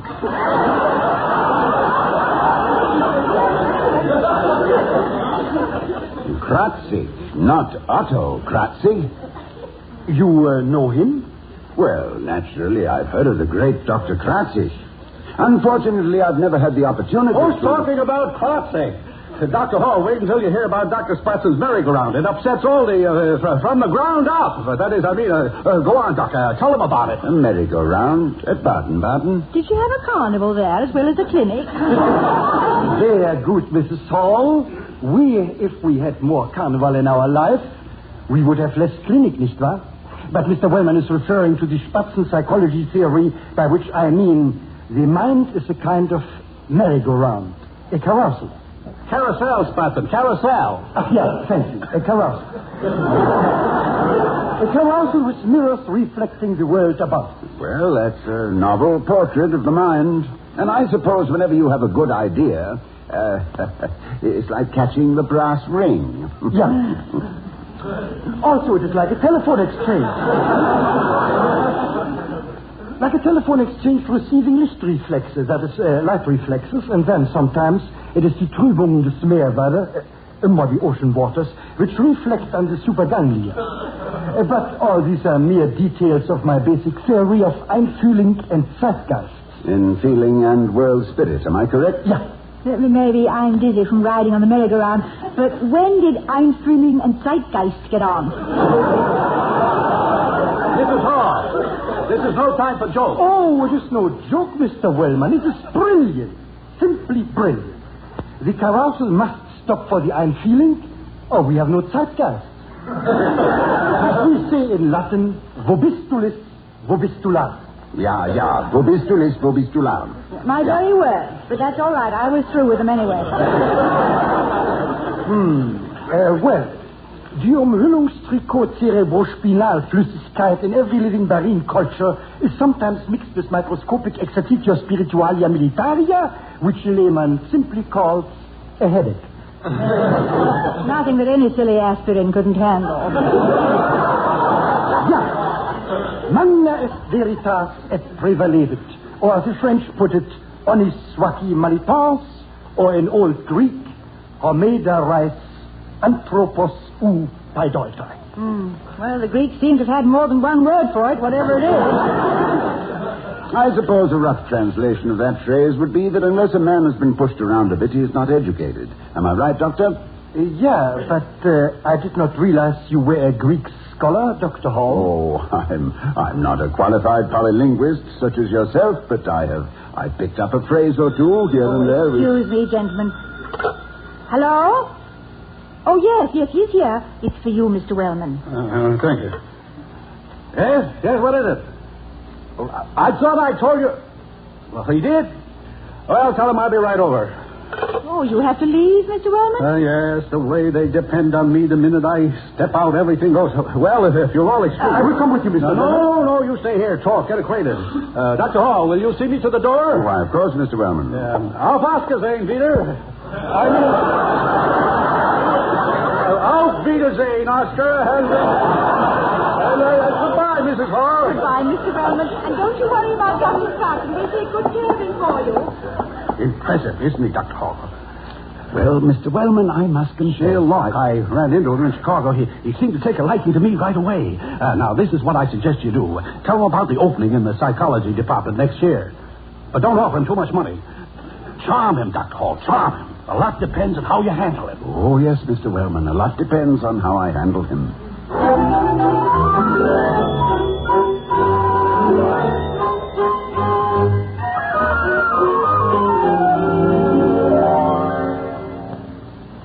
So you see, Dr. Hall, it was really in Zurich that I did my most important research work.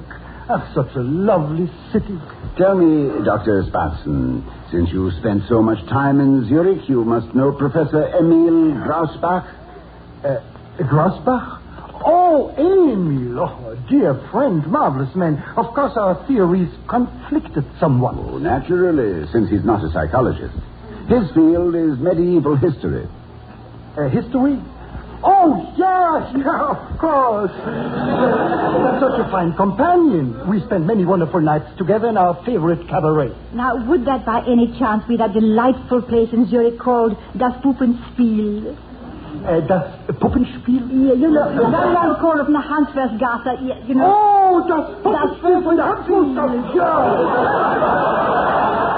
Wunderbar, wunderbar.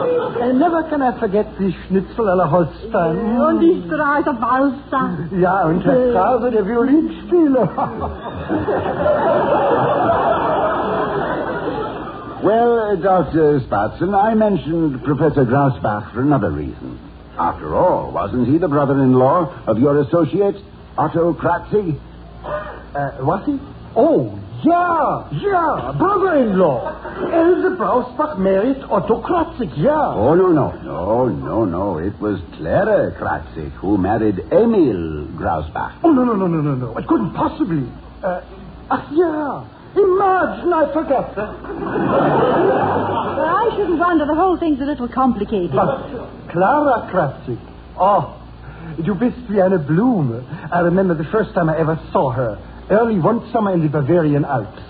I was a guest of the Geheime Staatsrat of Heilbronn, 1937 that was. Heilbronn, 1937? Why, we must just have missed you. We were there that summer. Yeah, no wonder Clara looked so beautiful. She just met Grausbach.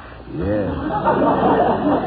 Yes, and it would have been a glorious marriage, wouldn't it, Dr. Spatzman? If there had ever been a Grausbach or a Clara Kratzig. But I do wish there'd really been a Puppenspiel. It sounded so nice and so schön. Yeah. What a pity. Yeah, I see. Well, you have been so kind, I must be going. Now, there's no necessity to leave so quickly. No. Mr. Wellman wanted me to talk to you about the vacancy in our psychology department. Of course, with your background and credentials. Credentials? Well, unfortunately, they were destroyed during the war. Also, there's a trouble with the foreign exchange and my bankers in Amsterdam. Well, I'm sure that Mr. Wellman would appreciate your difficulties. Perhaps in advance from him. Oh, no. He has already. That is... Dr. Hall, I have many qualifications. Knowledge of languages, infinite experience in many fields. I could wash your car, please. Or, Mrs. Hall, maybe you need a butler. Well, if you really want to stay here... Yeah. And I can see that you're a very versatile man. Oh, yeah. We might have an opening. However, it's only... Oh, the only is unimportant. Anything. I'm a psychologist, but also a philosopher. When you are hunting for your supper, to try for venison is admirable, but to settle for rabbit is reasonable. So if you do not get what I hope I like what I get. Well, Mr. Spatzman, if I may quote your famous compatriot, Baron Munchausen, chance and good luck often correct many a mistake. And who knows what brief encounter may open the door to unexpected palaces.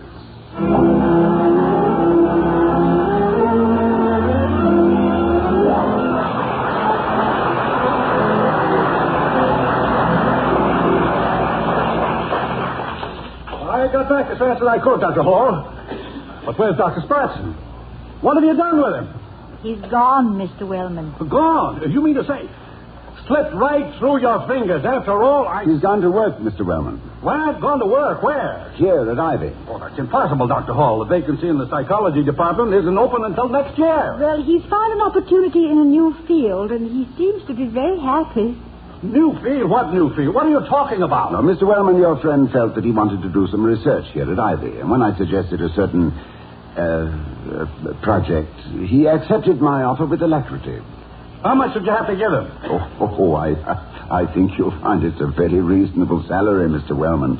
Well, I'll go into that with you later. Oh, dear, I have to run arrangements, reception for Dr. Spatzman tonight, you know. You're coming, of course. Oh, we wouldn't miss it for the world. Yeah, good. Well, I'm glad you appreciate my choice, Dr. Hall.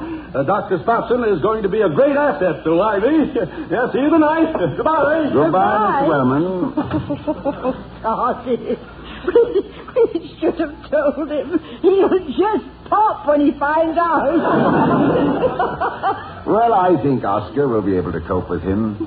He's very imaginative and ingenious, and perpetuates a glorious tradition of unabashed prevarication. Oh, I think he's great fun, but Toddy, the reception for him tonight. Well, why not? We'll be greeting a newcomer to Ivy, a scholar in the art of storytelling and a psychologist in the art of knowing just how long he can get away with it. And the fact that the good Dr. Spatzman has just been appointed third assistant gardener in the ID maintenance department will only make the occasion a more historic one.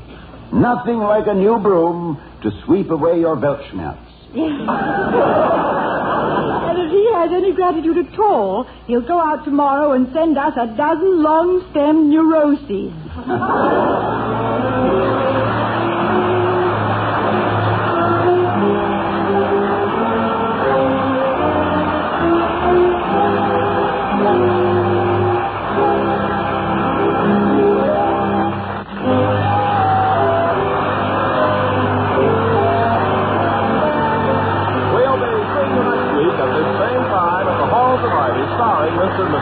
Mr. Wellman is played by Herbert Butterfield. Dr. Spatzman was Fritz Phelps.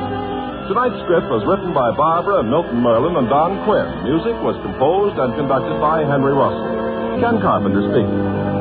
Oh, we love the halls of ivy that surround us here today. This production of The Halls of Ivy was broadcast with an actual audience present in the studio.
Presents the Mel Blanc Show, written by Mac Benoff with Mary Jane Croft, Joe Kearns, Hans Conried, Alan Reed, Elvie Allman, Jill Walker, the Sportsman, Victor Miller and his orchestra, and starring the creator of the voice of Bugs Bunny. What's up, Doc? Yes, Colgate Tooth Powder for a breath that's sweet and teeth that sparkle brings you the Mel Blanc Show with Mel playing his new character, Zookie. Hello, everybody. Hello, everybody. Hi. And starring himself in person, Mel Blanc. Hi, folks. Sugaugaboo, Sugaugaboo.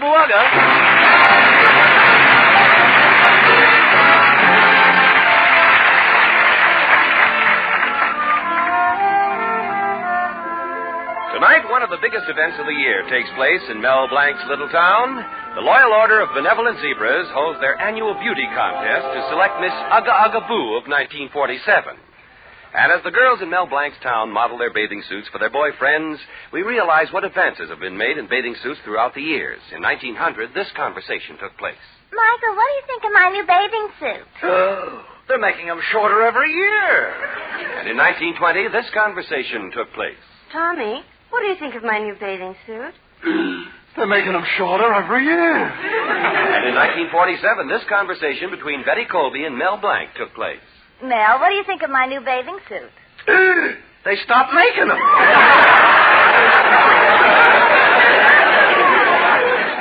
the matter, Mel? Don't you think this bathing suit fits me? I don't think it's even trying to. Or don't you like it on me?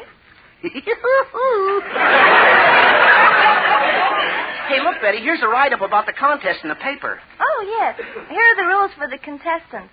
Attention would-be Sugaugaboo. Well, let me see that. All contestants must be at the lodge hall at 8:30 sharp, accompanied by a bathing suit. No contestant may wear a strapless, backless bathing suit unless they can show other means of support. special note to Bubbles McCarty. We don't care if you do take a bath in it. It's still not considered a bathing suit. Well, that's not in the paper. I know, I made it up. Hey, you want to hear another one I made up? Read the paper. Yeah. The main prize will be a $100 merchandise order on George Hill's Jewelry Shop. Local businessmen are all contributing prizes. The offer from Green's Funeral Parlor was declined. Oh, gee, I hope I win. Well, I'll be voting for you, Betty. Meanwhile, I got to beat it back to the fix-it shop to get dressed. So long.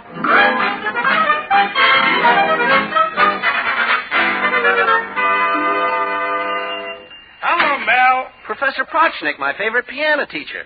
What can I fix for you today? Mel, I want you should fix my tuning fork. Well, what's the matter with your fork? Is it out of tune? No, but when I'm eating peas with it, they roll off. Oh, by the way, Professor, where have you been? As a matter of fact, Mel, I've been hiding out.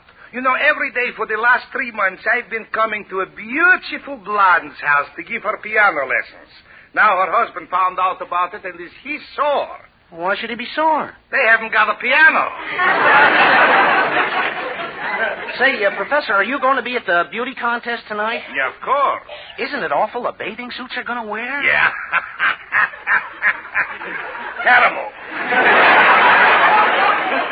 Listen, Professor, when you get to the lodge meeting tonight, will you vote for my girlfriend, Betty Colby? Mel, I don't like to interfere, but you are a friend, so I'm telling you. I am just seeing your girl Betty going into Hill's jewelry store with that chic Hartley Benson. Betty going out with Hartley? Oh, I can't believe it. I just left her and she gave me a dozen kisses. Well, that's life, Mel. When I first married my Sonia, it was the same way. We were having kisses for breakfast, kisses for lunch, kisses for dinner. Then I had to get a divorce. Why? I caught her eating out. Well, so long, Mel. See you tonight. So long. How do you like that? Betty two-timing me. Going out with Hartley Benson. Well, that's the last straw. I have a good mind to look in my address book and go out with someone else. I think I will. Let me see now. Oh, here's one. Sam's Lumber Yard. Oh, Sam must be busy tonight. May Coe. May Coe? Oh, no, that's a May Company where I bought the book. Gosh, I haven't even got a phone number in this book. Who do I know that's a girl? Oh, here comes that man-crazy cousin of Betty's, Cousin Dottie. She can pass for a girl. Oh, hello, tall, dark, and... Well, anyway, that's 2 out of 3. Cousin Dottie, you're a sight for sore eyes. Oh, Mel, thanks for the compliment. They usually say I'm just a sight. What do you want? And I hope it's me.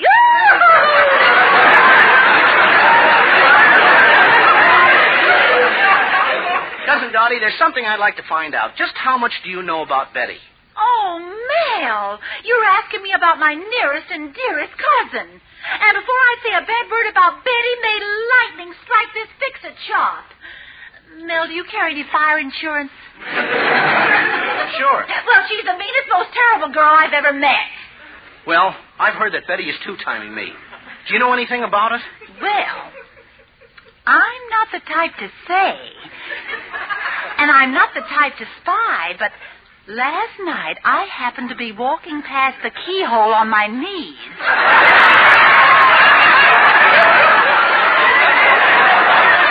And I saw Hartley Benson and Betty in the parlor. In the parlor? Mm-hmm. Mel, why don't you teach Betty a lesson?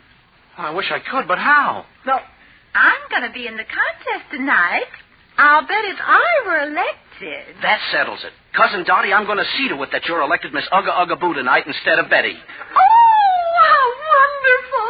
Oh, Mel, imagine me with Miss Sugaugaboo written all over my boo.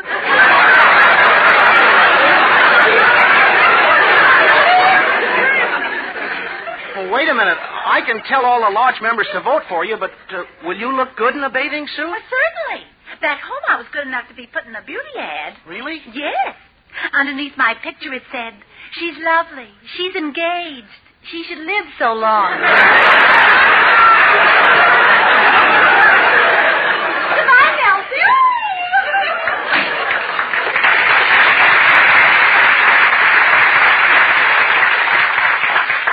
Now to get on the phone and tell everybody to vote for Cousin Dottie. That'll teach Betty a lesson she won't forget. Two-time me with Hartley Benson, will she? Where's that address book? I'll call Sam's Lumberyard. Maybe Sam isn't doing anything tonight.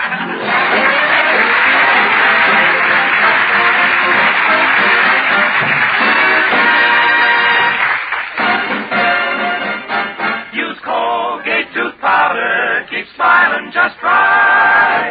Use it each morning and use it each night. It cleans your teeth, makes breath so sweet.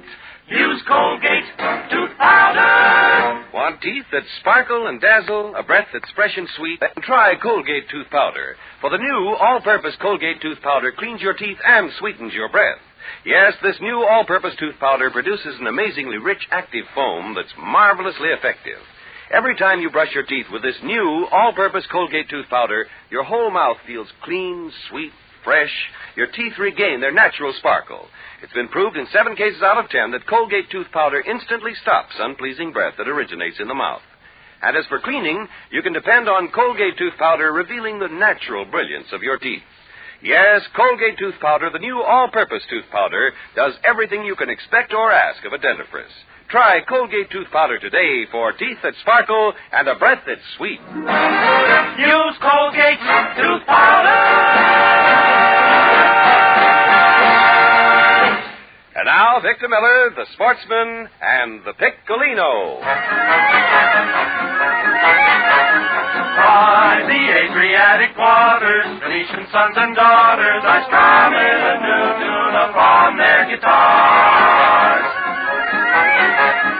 It was written by a Latin, a gondolier who sat in his home out in Brooklyn and gazed at the stars. He sent his melody across the sea to Italy, and we know they wrote some words to fit that catchy bit and christened it the Piccolino. And we know that it's the reason why everyone this season is strumming and humming a new melody.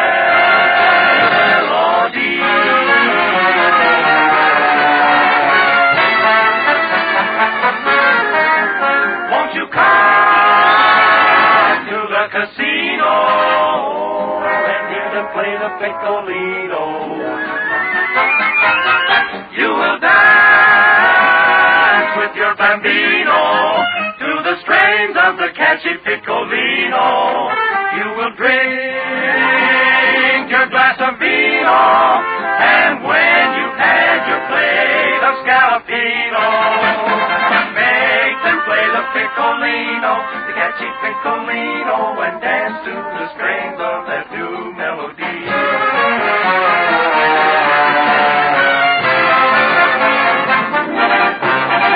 The Piccolino.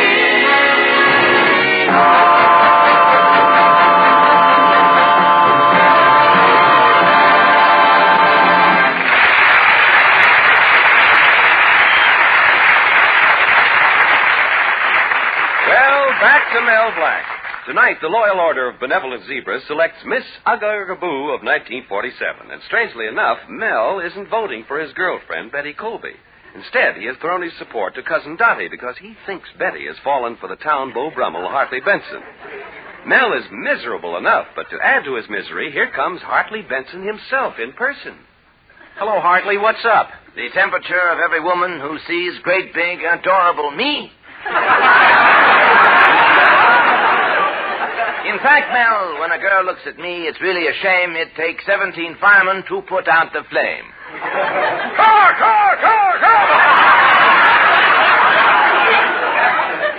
Listen, Hartley, what were you doing in the parlor with my girl Betty? What do you suppose? Holding hands, of course. You held Betty's hands? I had to, otherwise she would have hugged me to death. So it's true. Betty is that way about you. Yes, Mel, and I have a confession to make. I'm that way about me, too. Oh, you make me sick with that talk. Mel, old boy, in a recent poll taken among housewives to determine which post-war gadget they wanted most in their kitchen, this was the result. 10% voted for a deep freeze unit, 15% for a waffle baker, and 75% wanted an all-purpose Hartley Benson. I tell you, Mel, I'm simply pooped from giving all those 3 demonstrations.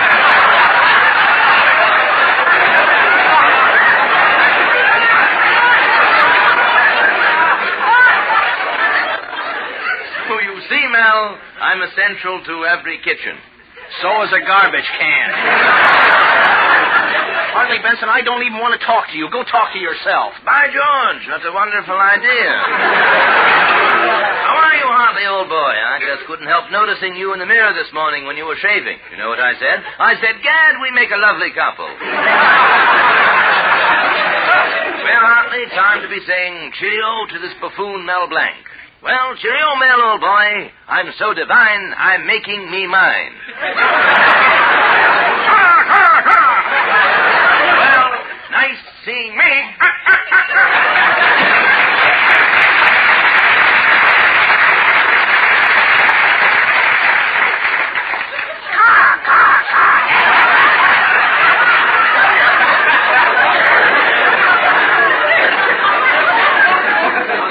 With the hiccups. What a character. Runs around with Betty and a different woman every night. That's a dog's life. Who wants to live like that?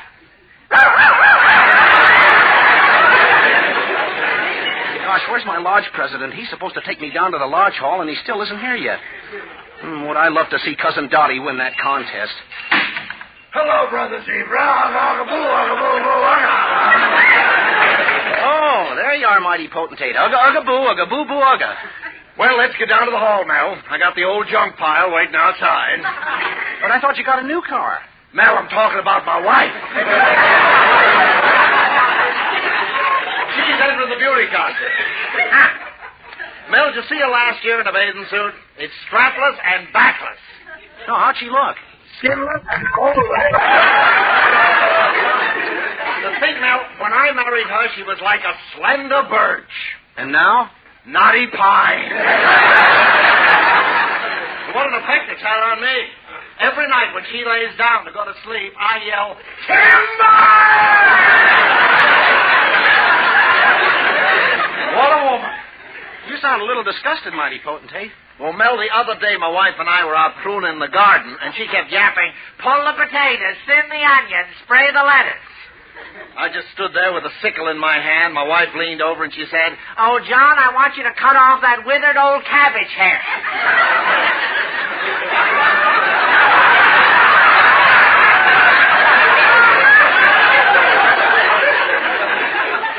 Damn, what a temptation.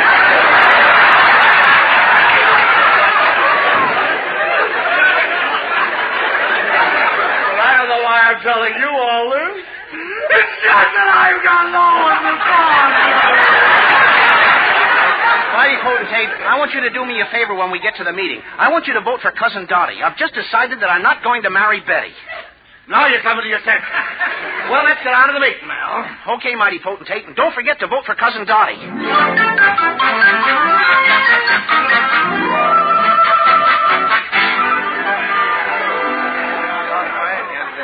Gosh, mighty potentate, everybody's here tonight. Oh, yes, Mel, it's a nice turnout. Well, I better start the contest. Ladies and gentlemen, and Brother Zebras, now the event we've all been waiting for, the Grand Parade of Bathing Beauty. Music!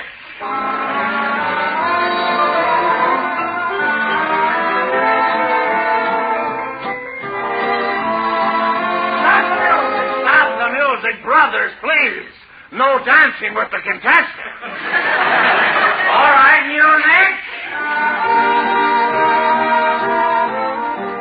Well, hello, Suki. You enjoying yourself?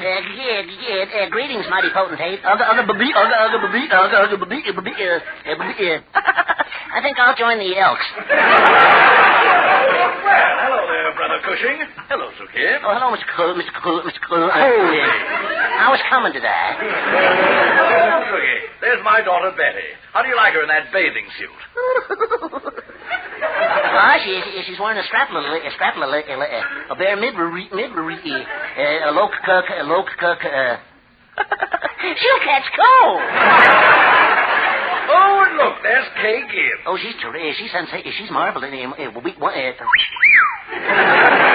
There's Cousin Dottie. Oh, I'll bet Cousin Dottie wins. Huh? What makes you say that, Zuki? Well, Mel told everybody to vote for her. What? Why, where is he? Oh, there he is. Mel Blanc. Now, look, Mr. Colby, before you get mad, the reason I voted for Cousin Dottie is because Betty threw me over for Hartley Benson. She even went to the jewelry store with him. Oh, you idiot, you. Betty went to the jewelry store with Hartley Benson to select something for you. Me? Me? Yes. Oh, holy cat. What did I do? Ladies and gentlemen, the result of the contest. 6 votes for Babe Reimer. 9 votes in a proposal from the trombone player for Kay Gibb. Wait, it's 20 votes for Betty Colby and 20 votes for Cousin Dottie. The contest ends in a tie. Oh, this is all your fault, Mel Blanc. I'm going to break every bone in your... Now, wait a minute, Mr. Colby. I think I've got an idea. We need 1 vote, and if... Oh, Mel, stop mumbling. Follow the example of your head and get to the point. Well, the rules of the contest said any loyal zebra can vote. Mr. Colby, do we have branches outside the country? Well, of course we do. Why? You wait here. I'll be back in a second. Fellow members, inasmuch as the contest ended in a tie, we'll have to vote again. For either Betty Colby or Cousin Un momento, Presidente Cucaracho. Just a minute. Who are you? Greetings, brother zebras. I am the South American delegate. Agapulka. Well, greetings, Mel. Brother Zebra. What brings you here? Just a moment, Brother Colby. I'm chairman of the membership committee, and I want to question this member. Where are you from? I come from Rio. Why are you here? Well, it's been raining every night in Rio for months. And confidentially, we don't do nothing. I came here to cast a vote for Miss Sugaugaboo. Now, just a moment. We'll have to question you further. What zebra branch are you from? The Inca branch. The Incas have been dead for 300 years. No wonder they don't pay their dues. This doesn't sound right. Now, just what do you do in South America? Well, I am a big planter. I grow nuts. Cashew? Gesundheit. This is ridiculous. What is your name? Don Pedro Sebastian Eduardo Gracia Manuelo Gonzalez Manago, Nicaragua. That's a long name. Wait, I'm not finished yet. Juan Enrico Fernandez Ricardo Tomaso Rafael Benvenito Jose Jr. Is that your name? No, that is the name of my donkey. Where is your donkey? I left him home. Why? You think I'm going to say giddy up, Don Pedro Sebastian Eduardo Garcia Manuel? Please. Something smells fishy here. Maybe it's me. I swam all the way from Catalina. What? Well, I want to vote for Betty Colby. You want to vote for Betty Colby? Si. Ah, then my daughter wins the contest. Si. Just a moment. Here's a ballot that's stuck in the bottom of the box. Si. It's for Cousin Dottie. Si. That makes it 21-21, and it ties up the score again. I am getting seasick.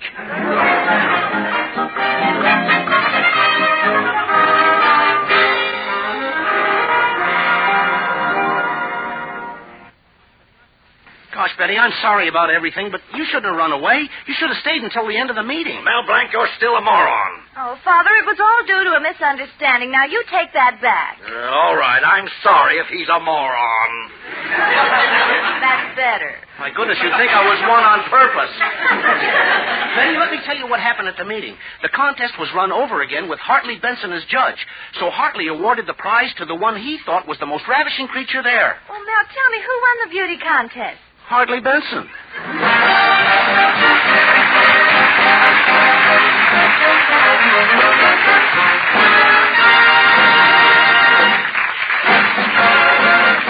Use Colgate tooth powder, keep smiling just right.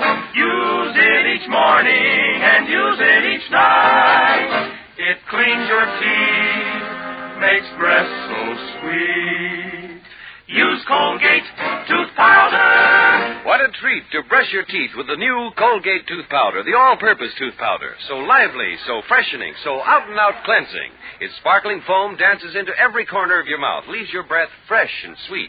In 7 cases out of 10, it's been proved that Colgate Tooth Powder instantly stops unpleasing breath that originates in the mouth. And when it comes to cleaning your teeth, this new all-purpose tooth powder gives a dazzling performance, reveals the natural brilliance of your teeth. Colgate Tooth Powder does everything you demand of a dentifrice. So for teeth that naturally sparkle and a breath that's sweet, use Colgate Tooth Powder. Use Colgate Tooth Powder.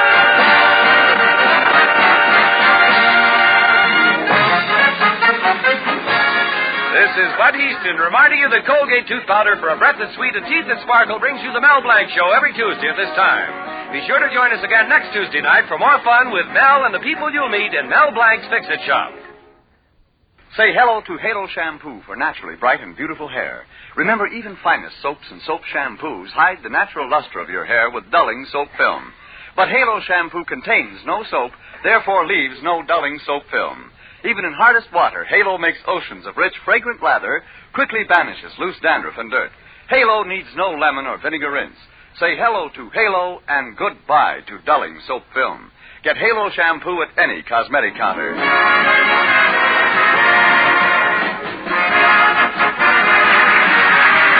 Mel Blanc every Tuesday night at this time. This is CBS, the Columbia Broadcasting System.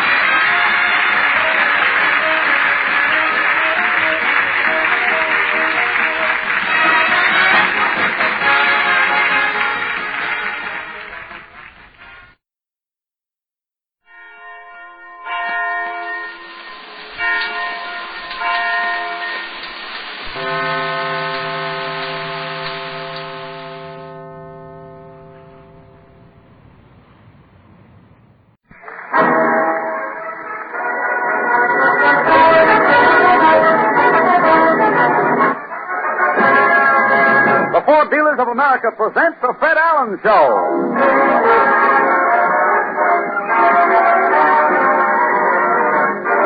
The Fred Allen Show with Fred's guest, Mr. H. Allen Smith, Muffin Hopper, Minerva Pius, Peter Donald, Parker Penley, the DeMarco sisters, and Al Goodman and his orchestra. And this is Kenny Delmar, Dr. Delmar, prescribing an early visit to your Ford Dealer's showroom. It'll do you good. It'll actually stimulate you to feast your eyes on the beautiful, beautiful 49 Ford. It'll exhilarate you even more to get behind the wheel and drive it. Feel that surging equipoise power.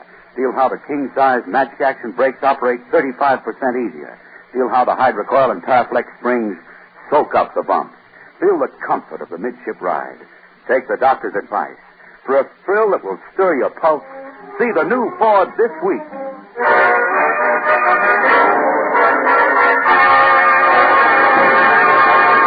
Well, it's Sunday night again, and here comes Fred Allen rolling along in his new Ford to keep his weekly date at the corner of Main Street. As Fred parks his Ford, he hears a voice say, Mr. Allen! Oh, Portland. Say Portland. Say, I'm a little late, Portland. Have you been waiting long? No, I just came out of the radio store. Oh. Mama sent back her radio. Oh, there's something there you want to read that wasn't written? But, your mother sent back her radio. Is it broken? Well, Mama says the radio works, but it mixes up all the programs. Oh, the radio mixes up the program. Last Sunday night, Mama turned on the radio. Yeah? When Just Eddie came on, he called himself Horace Height. Incognito, huh? Horace Height, huh? When Edgar Bergen came on, he sounded like Phil Harris. Phil Harris, huh? And when Mama tuned you in, you were the news. Well, I know. I was good then. That was the night for me. That was my night. I was all over. You know, at the moment, radio appears to be in a state of flux. Mama read that your Hooper rating went down. No kidding. That's news to me. I'm still telling the same old jokes. I should have the same old Hooper.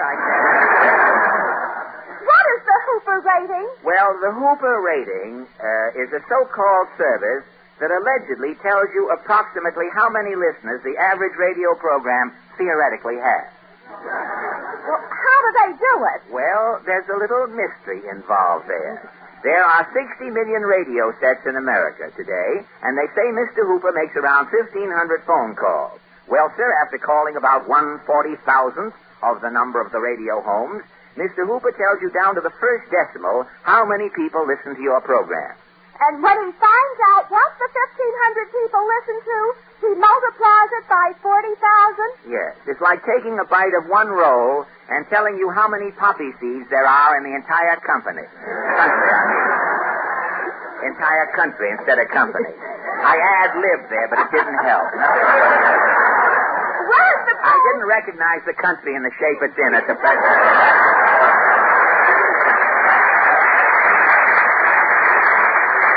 Where's the poll? You might as well say anything. It's better than what we've got on the paper. Weren't the polls all wrong on President Truman? I like that line. Would you like to read it again?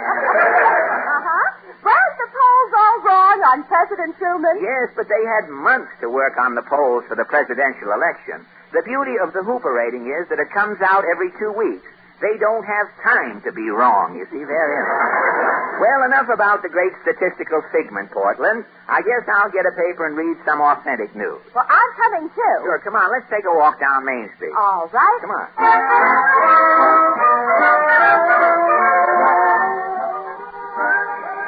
What does the paper say? Well, this is the puzzle page I have here. Puzzle? Yes, you see this top puzzle? It says if 15 men plowed a field in 5 hours, how long would it take 30 men to plow the same field? They couldn't do it. Why not?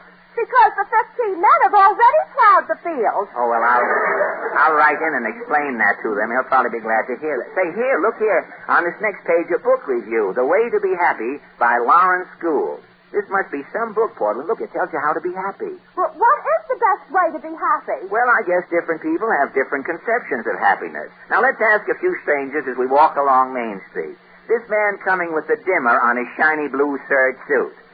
Pardon me, Bud. Claghorn, say Claghorn's the name, son. Senator Claghorn, that is. Well, don't hold me up, son. I'm busier than a man with one eye watching a burlesque show.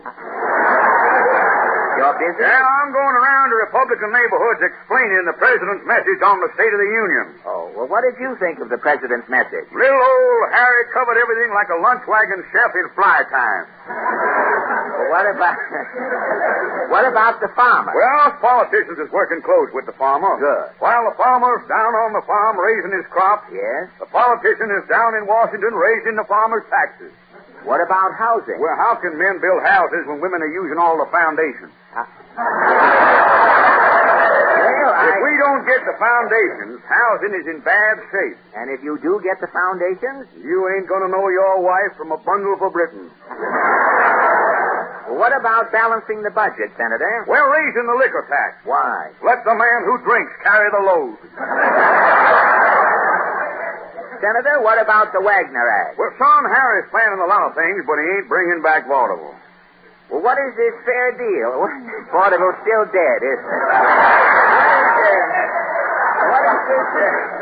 What is this fair deal the Democrats have? Well, the fair deal is like a game of cards. Everybody lives like a king, but nobody's got no jack. Well, tell me, Senator, what do you think is the best way to be happy? Son, a lot of people think with money you can buy happiness. And with money you can't buy happiness? No, son. But with money you can buy a lot of things that'll take your mind off happiness. In other words, to be happy... Son, today there's only one way to be happy. One way? Be a Democrat. So long. Go on, that is.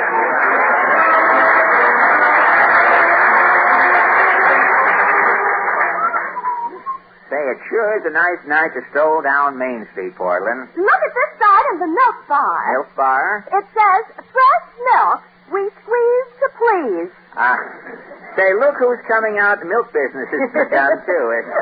Look who's coming out of the cigar store. Titus Moody. Hi, Mr. Moody. Howdy, Bob.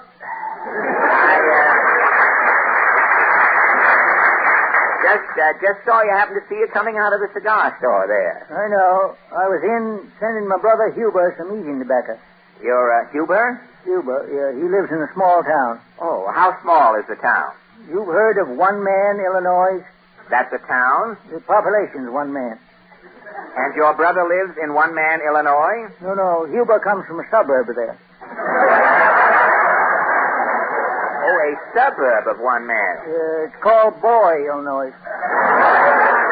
That must really be a small town. Well, tell me, Mr. Moody, confidentially, what do you think is the best way to be happy?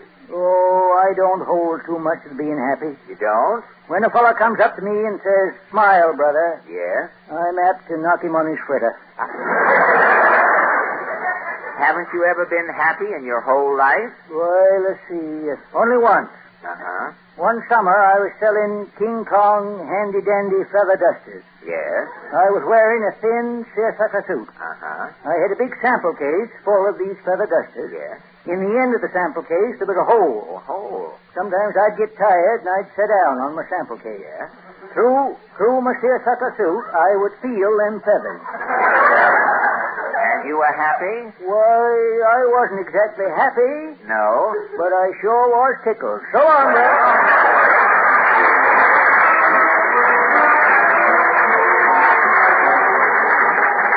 Oh, come on, Portland. What are you stopping for? Don't we know this little lady coming out of the beauty parlor? Oh, we certainly do. Mrs. Nussbaum. So who is from nowhere paging me? Oh, it's you. Yes, I just saw you come out of the beauty parlor there. Did you have a treatment? I'm getting the worst, but it's a waste of time. How do you mean? Well, first I'm getting a henna blitz. Yes? Then it's coming on the face skin lotion. There's also vanishing sour cream. On the face? Next is petting and lifting the chin. Yeah? Finally, my hair, they're making a crew cut. A crew cut, huh? It's a waste of time. A waste of time? It's still coming out me. I see what you... Well, tell me, Mrs. Nussbaum, what do you think is the best way to be happy? Well, Udall the philosopher is saying, happiness is like heartburn. Yeah? Outside, you couldn't see it, but inside, you are feeling it. Well, that is Udall's definition of happiness. What about you? What do you think is the best way to be happy? Formally, happiness to me is disappearing on the horizon. Oh, really? Always I'm seeking the searching. Where is happiness? Uh-huh. To me, it could be Shangri-La. Shangri-La. And happiness continue to elude you? Until I'm getting married, I'm not realizing what true happiness is. And after you were married, you realized? Happiness I had when I was single. Good night, Mrs. Nussbaum.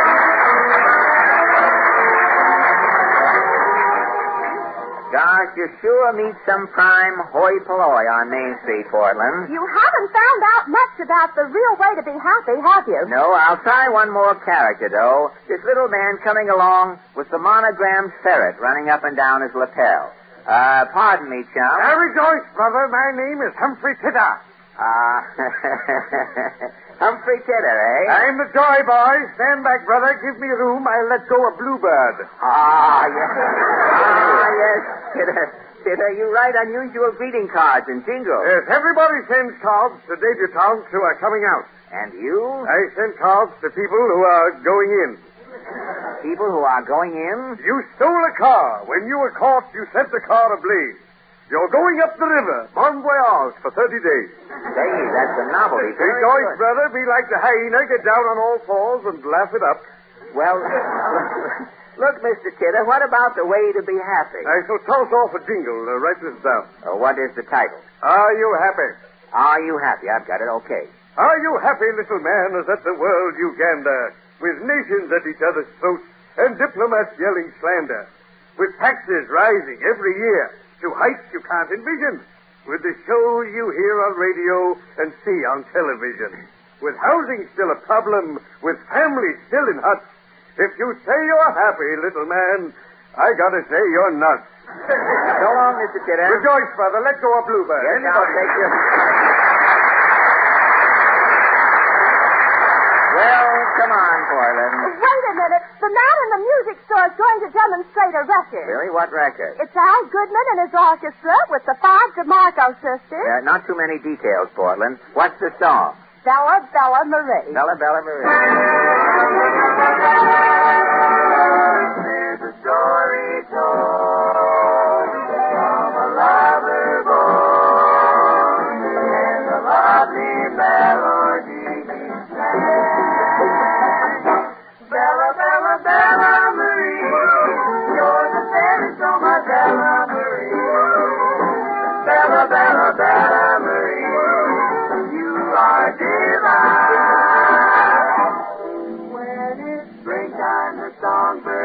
like a melody. Harmonizing everywhere I met my memory. There were stars in the sky, the love in her eyes divine. It was heaven to see, but heaven could not be mine. So her lips didn't tell, I knew very well Marie was the girl in a song, a fisherman sang to me. Now my heart is forever lost in the melody of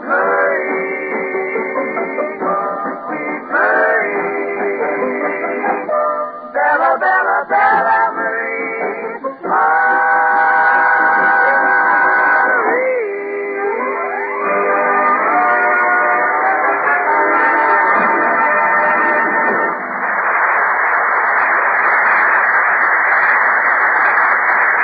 Say, Portland, look who's coming out of the music store. Kenny Delmar.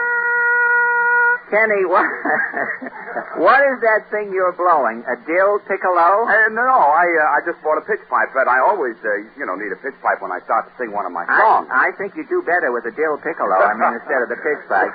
Kenny, after that broken down barcarolle you sang last Sunday, don't tell me that you have the nerve to come around here again with another song. Oh, yes, Fred. This song I got tonight is dynamite. Oh, really? I'll stand back. The Ford dealer knows Ford, has a stock of real Ford parts. His Ford-trained mechanic keeps Fords close to their hearts. With his special equipment and factory methods, too. You should let the Ford dealer do service jobs for you. How about joining me in the chorus, brother?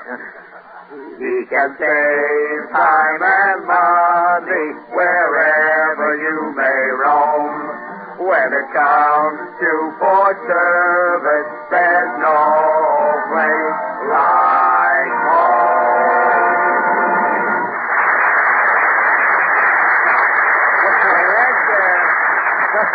Let's change our names, Kenny, and get out of town. Well, Fred... The DeMarco brothers. That'd be sorry, but Fred... Terry Bromo. We can leave on that seltzer train. Well, that'd be swell, Fred, but tell me truthfully, what do you think of me as a songwriter now? Kenny, you make a lot of sense in reminding Ford owners that it pays to bring their Fords back home for service. But as a songwriter, Kenny, you and mark you, this is only one man's opinion, which I took from one man's family, a little something they had left over from the script. As a songwriter, you are still a pitch pipe virtuoso, and that is putting it mildly. So long, Kenny. So long, Fred.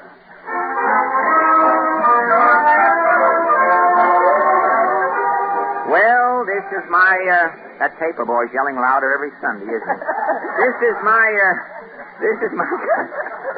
is my corner, Portland. I've got to go over to the radio station. They're having a book discussion program tonight. I'm supposed to be the moderator. You are going to discuss a book? Well, not alone. You know, they have a whole group there. It's a new book called Larks in the Popcorn. It's by H. Allen Smith. Is he one of the Smith brothers? Oh, no. This is a clean-shaven chap. H. Allen Smith is an author. He writes books. The Smith brothers wrote a book. What book? It was about South America. Smith Brothers? What was the title? There's an awful lot of coughing in Brazil. I do not relish it, and I am not alone in my, Portland, a joke like that I wouldn't tell at a firehouse party. Well, here's the radio station. I'll have to leave you now. See you later, Portland. Good night. Good night.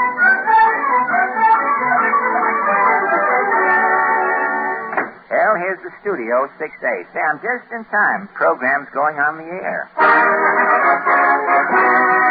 Presenting The Author Meets His Match. And here, ladies and gentlemen, is your moderator, that popular literary figure, the man who started as a janitor in Brentano's and who, after writing 3 bestsellers, would like to get his old job back. Mr. Frederick Allen.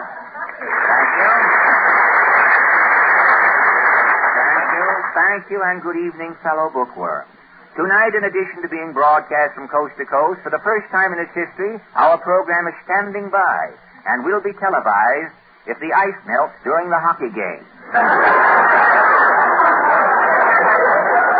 book up for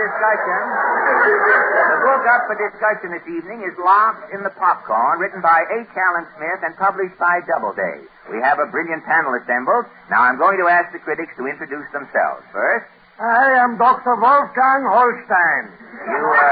You are a psychiatrist, Dr. Holstein? Yeah, my office is on Park Avenue. In the medical building? Not in the building. Oh, not in the building. No, my office is outside on the street. You are a psychiatrist and your office is on the street? Yeah, my couch is on a push cart. I see. In between patients, I'm also selling apples. Apples? Also watermelons and seasonings. You are a psychiatrist and you sell apples and watermelons. And in case socialized medicine comes in, I would have something to fall back on. Very good. Well, now, Doctor, about your literary qualifications. Oh, yeah. Well, I just finished writing a book about my experience in mass psychology. Oh, you psychoanalyze masses? Oh, yeah. Once I am psychoanalyzing a whole town. A whole town? Yes, it is simple. I didn't even need a couch. Well, what was the name of the town? Davenport, Iowa. Well, thank you, Dr. Holstein. Our next critic. I am Prudence Paddleford. And you, Miss Paddleford? I'm the literary consultant for the Rexall drugstore. Oh, you are a book critic? Heavens, no, I'm a book sealer. Oh, a book sealer? Yes, my job is to seal the book. Well, why? I don't want to pry into your profession, but why do you seal the book? Oh, Rexall only carries paper editions. Oh. I seal the pages to make sure they're printed on the proper paper. Well, how do you mean? Well, Rexall chooses its paper to fit each copy. Yeah. When a book is sad, we print it on Pond's tissue. Oh, Pond's tissue? Yes. If you cry when you're reading the book, you just tear out a couple of chapters and dry your eyes. Oh, very handy, very handy. Now, the Life of Lindbergh, we printed on flypaper. Oh, really? Yes, we were stuck with 3,000 copies. Good old Rexall. Here. Rexall carries simply everything for the reader. Bookmarks, bookends, bookshelves. And this week, Rexall has a special for people who like to read in bed. What is it? A pair of pajamas with a book in the pocket. Well, thank you, Miss Paddleford. We have Not cutting you off, but thank you very much. Our time is limited. And now they're turning this into a television place. We have to get through. And now, our international celebrity. I am Boris Shashlik, literary critic of the world's greatest newspaper, Pravda. I am the sworn enemy of yellow journalism, Wall Street, and capital gains. Mr. Shashlik, do you have books in Russia? In Russia, everything is undercover. Oh, I'm having here a list of the Russian bestsellers. Well, what are the best-selling books in Russia? Number 1 is Forever Stalin. Number 2 is How to Stop Democracy and Start Living. Good. Which is written by Dale Carnegie. Dale Carnegie. He's also writing How to Win Friends and Influence Peasants. Does everyone in Russia read? Everybody's a member of the Book of the Month Club. Oh, they have a Russian Book of the Month Club? Every month is the same book. What book? Karl Marx. Oh, Readers of the World Unite. Now, please, No, no demonstrations, please, Boris. You bored me. Well, thank you, Mr. Shashlik. And now, ladies and gentlemen, our distinguished author of the evening. I am H. Allen Smith.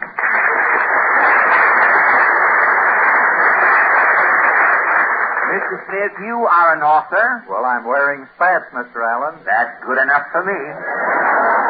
And the title of your new book is Locked in the Popcorn. That's right. Well, that's a most unusual title, Mr. Smith. How did you happen to call your book Locked in the Popcorn? Well, Mr. Allen, the only way an author can make any money today is by selling his book to the movies. That's right. And to make sure the movies would buy my book, yes, I put popcorn in the title. Oh, I see. And to help the popcorn sale, I'm writing another book. Another book? Yeah, it's called Tomorrow Will Be Butter. Well, the book we're discussing this evening, Locked in the Popcorn. What is this book about? Well, it's about 250 pages. Well, thank you, Mr. Smith.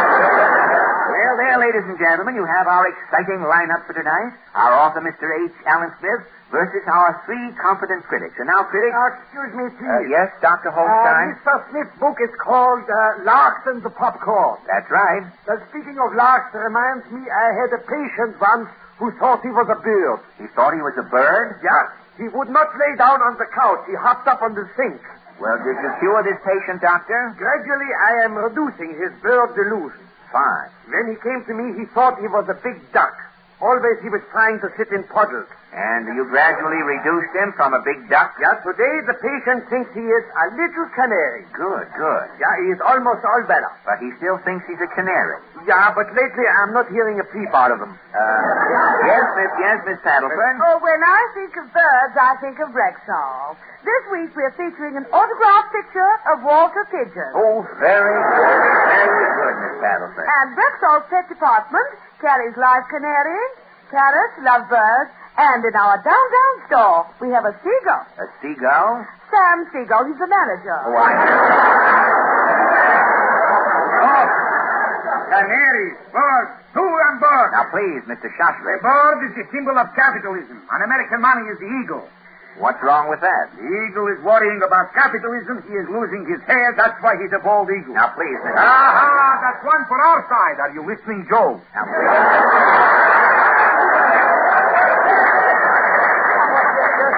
Interesting. I had a patient once who was as bold as a pumpkin. Pumpkin. Both in your hinting I am a spy. No, who is saying anything? You never say anything. Just a minute. Talking nothing.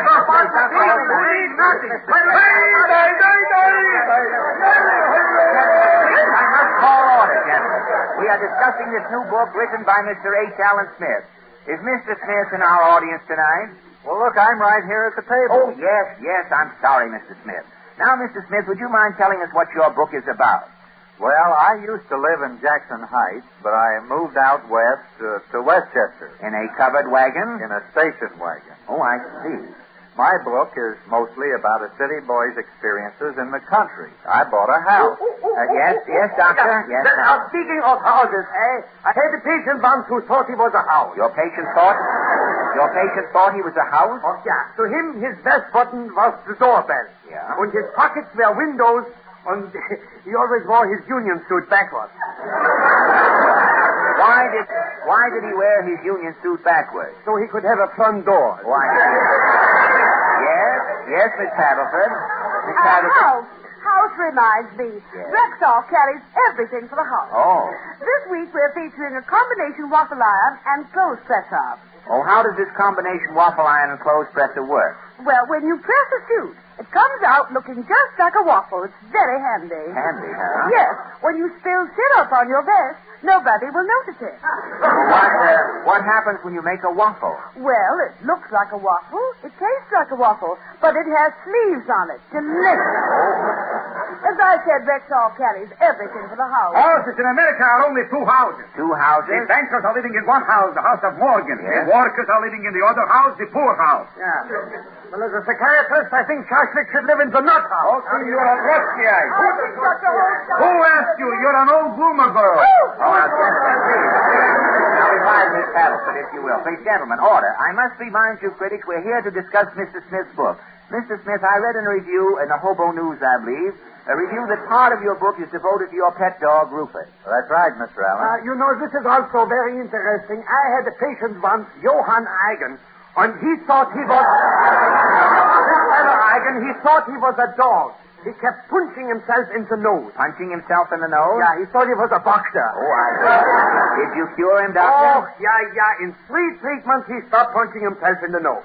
And then I gave him my bill. And what happened? He punched me in the nose. Oh, I see. Oh, speaking of dogs, Rexall's luncheonette sells hot dogs. Dogs. Under capitalism, America's going to the dogs. America's going to the dogs. Why are you Russians still borrowing our money? It's a blank lease. This is very funny. I would like to meet the mad Russian in a battle of wits. Battle of wits? That would be half wits, you mean. Now, critics, gentlemen, please, we must have order. I'm sorry, Mr. Smith. We don't seem to be getting anywhere with your book. Well, I think I know why, Mr. Allen. I don't believe these critics have read my book. Well, I'll soon find out. Critics, have you read Mr. Smith's book, Dr. Holstein? I don't read books. The psychiatrist only reads people's minds. Miss Paddleford, have you seen Mr. Smith's book? I broke my glasses last week. I can't even see Mr. Smith. Mrs. Shoslick, have you read Locks in the Popcorn? I thought popcorn was to eat. I didn't read the book. I ate it. Now I have 2 appendixes. You're right, Mr. Smith. Not one of our critics has read your book. Well, then there's only one thing to do, Mr. Allen. What's that? I'll read my book to the critics. Good. I just happen to have a copy right here in my pocket, and here we go. Chapter 1. In all the pages of history, there has never been a more eventful year than 1945. Mighty event followed upon mighty event. And there was enough excitement crammed into that single year to last a century. It was a year in which a man was afraid to leave his ring.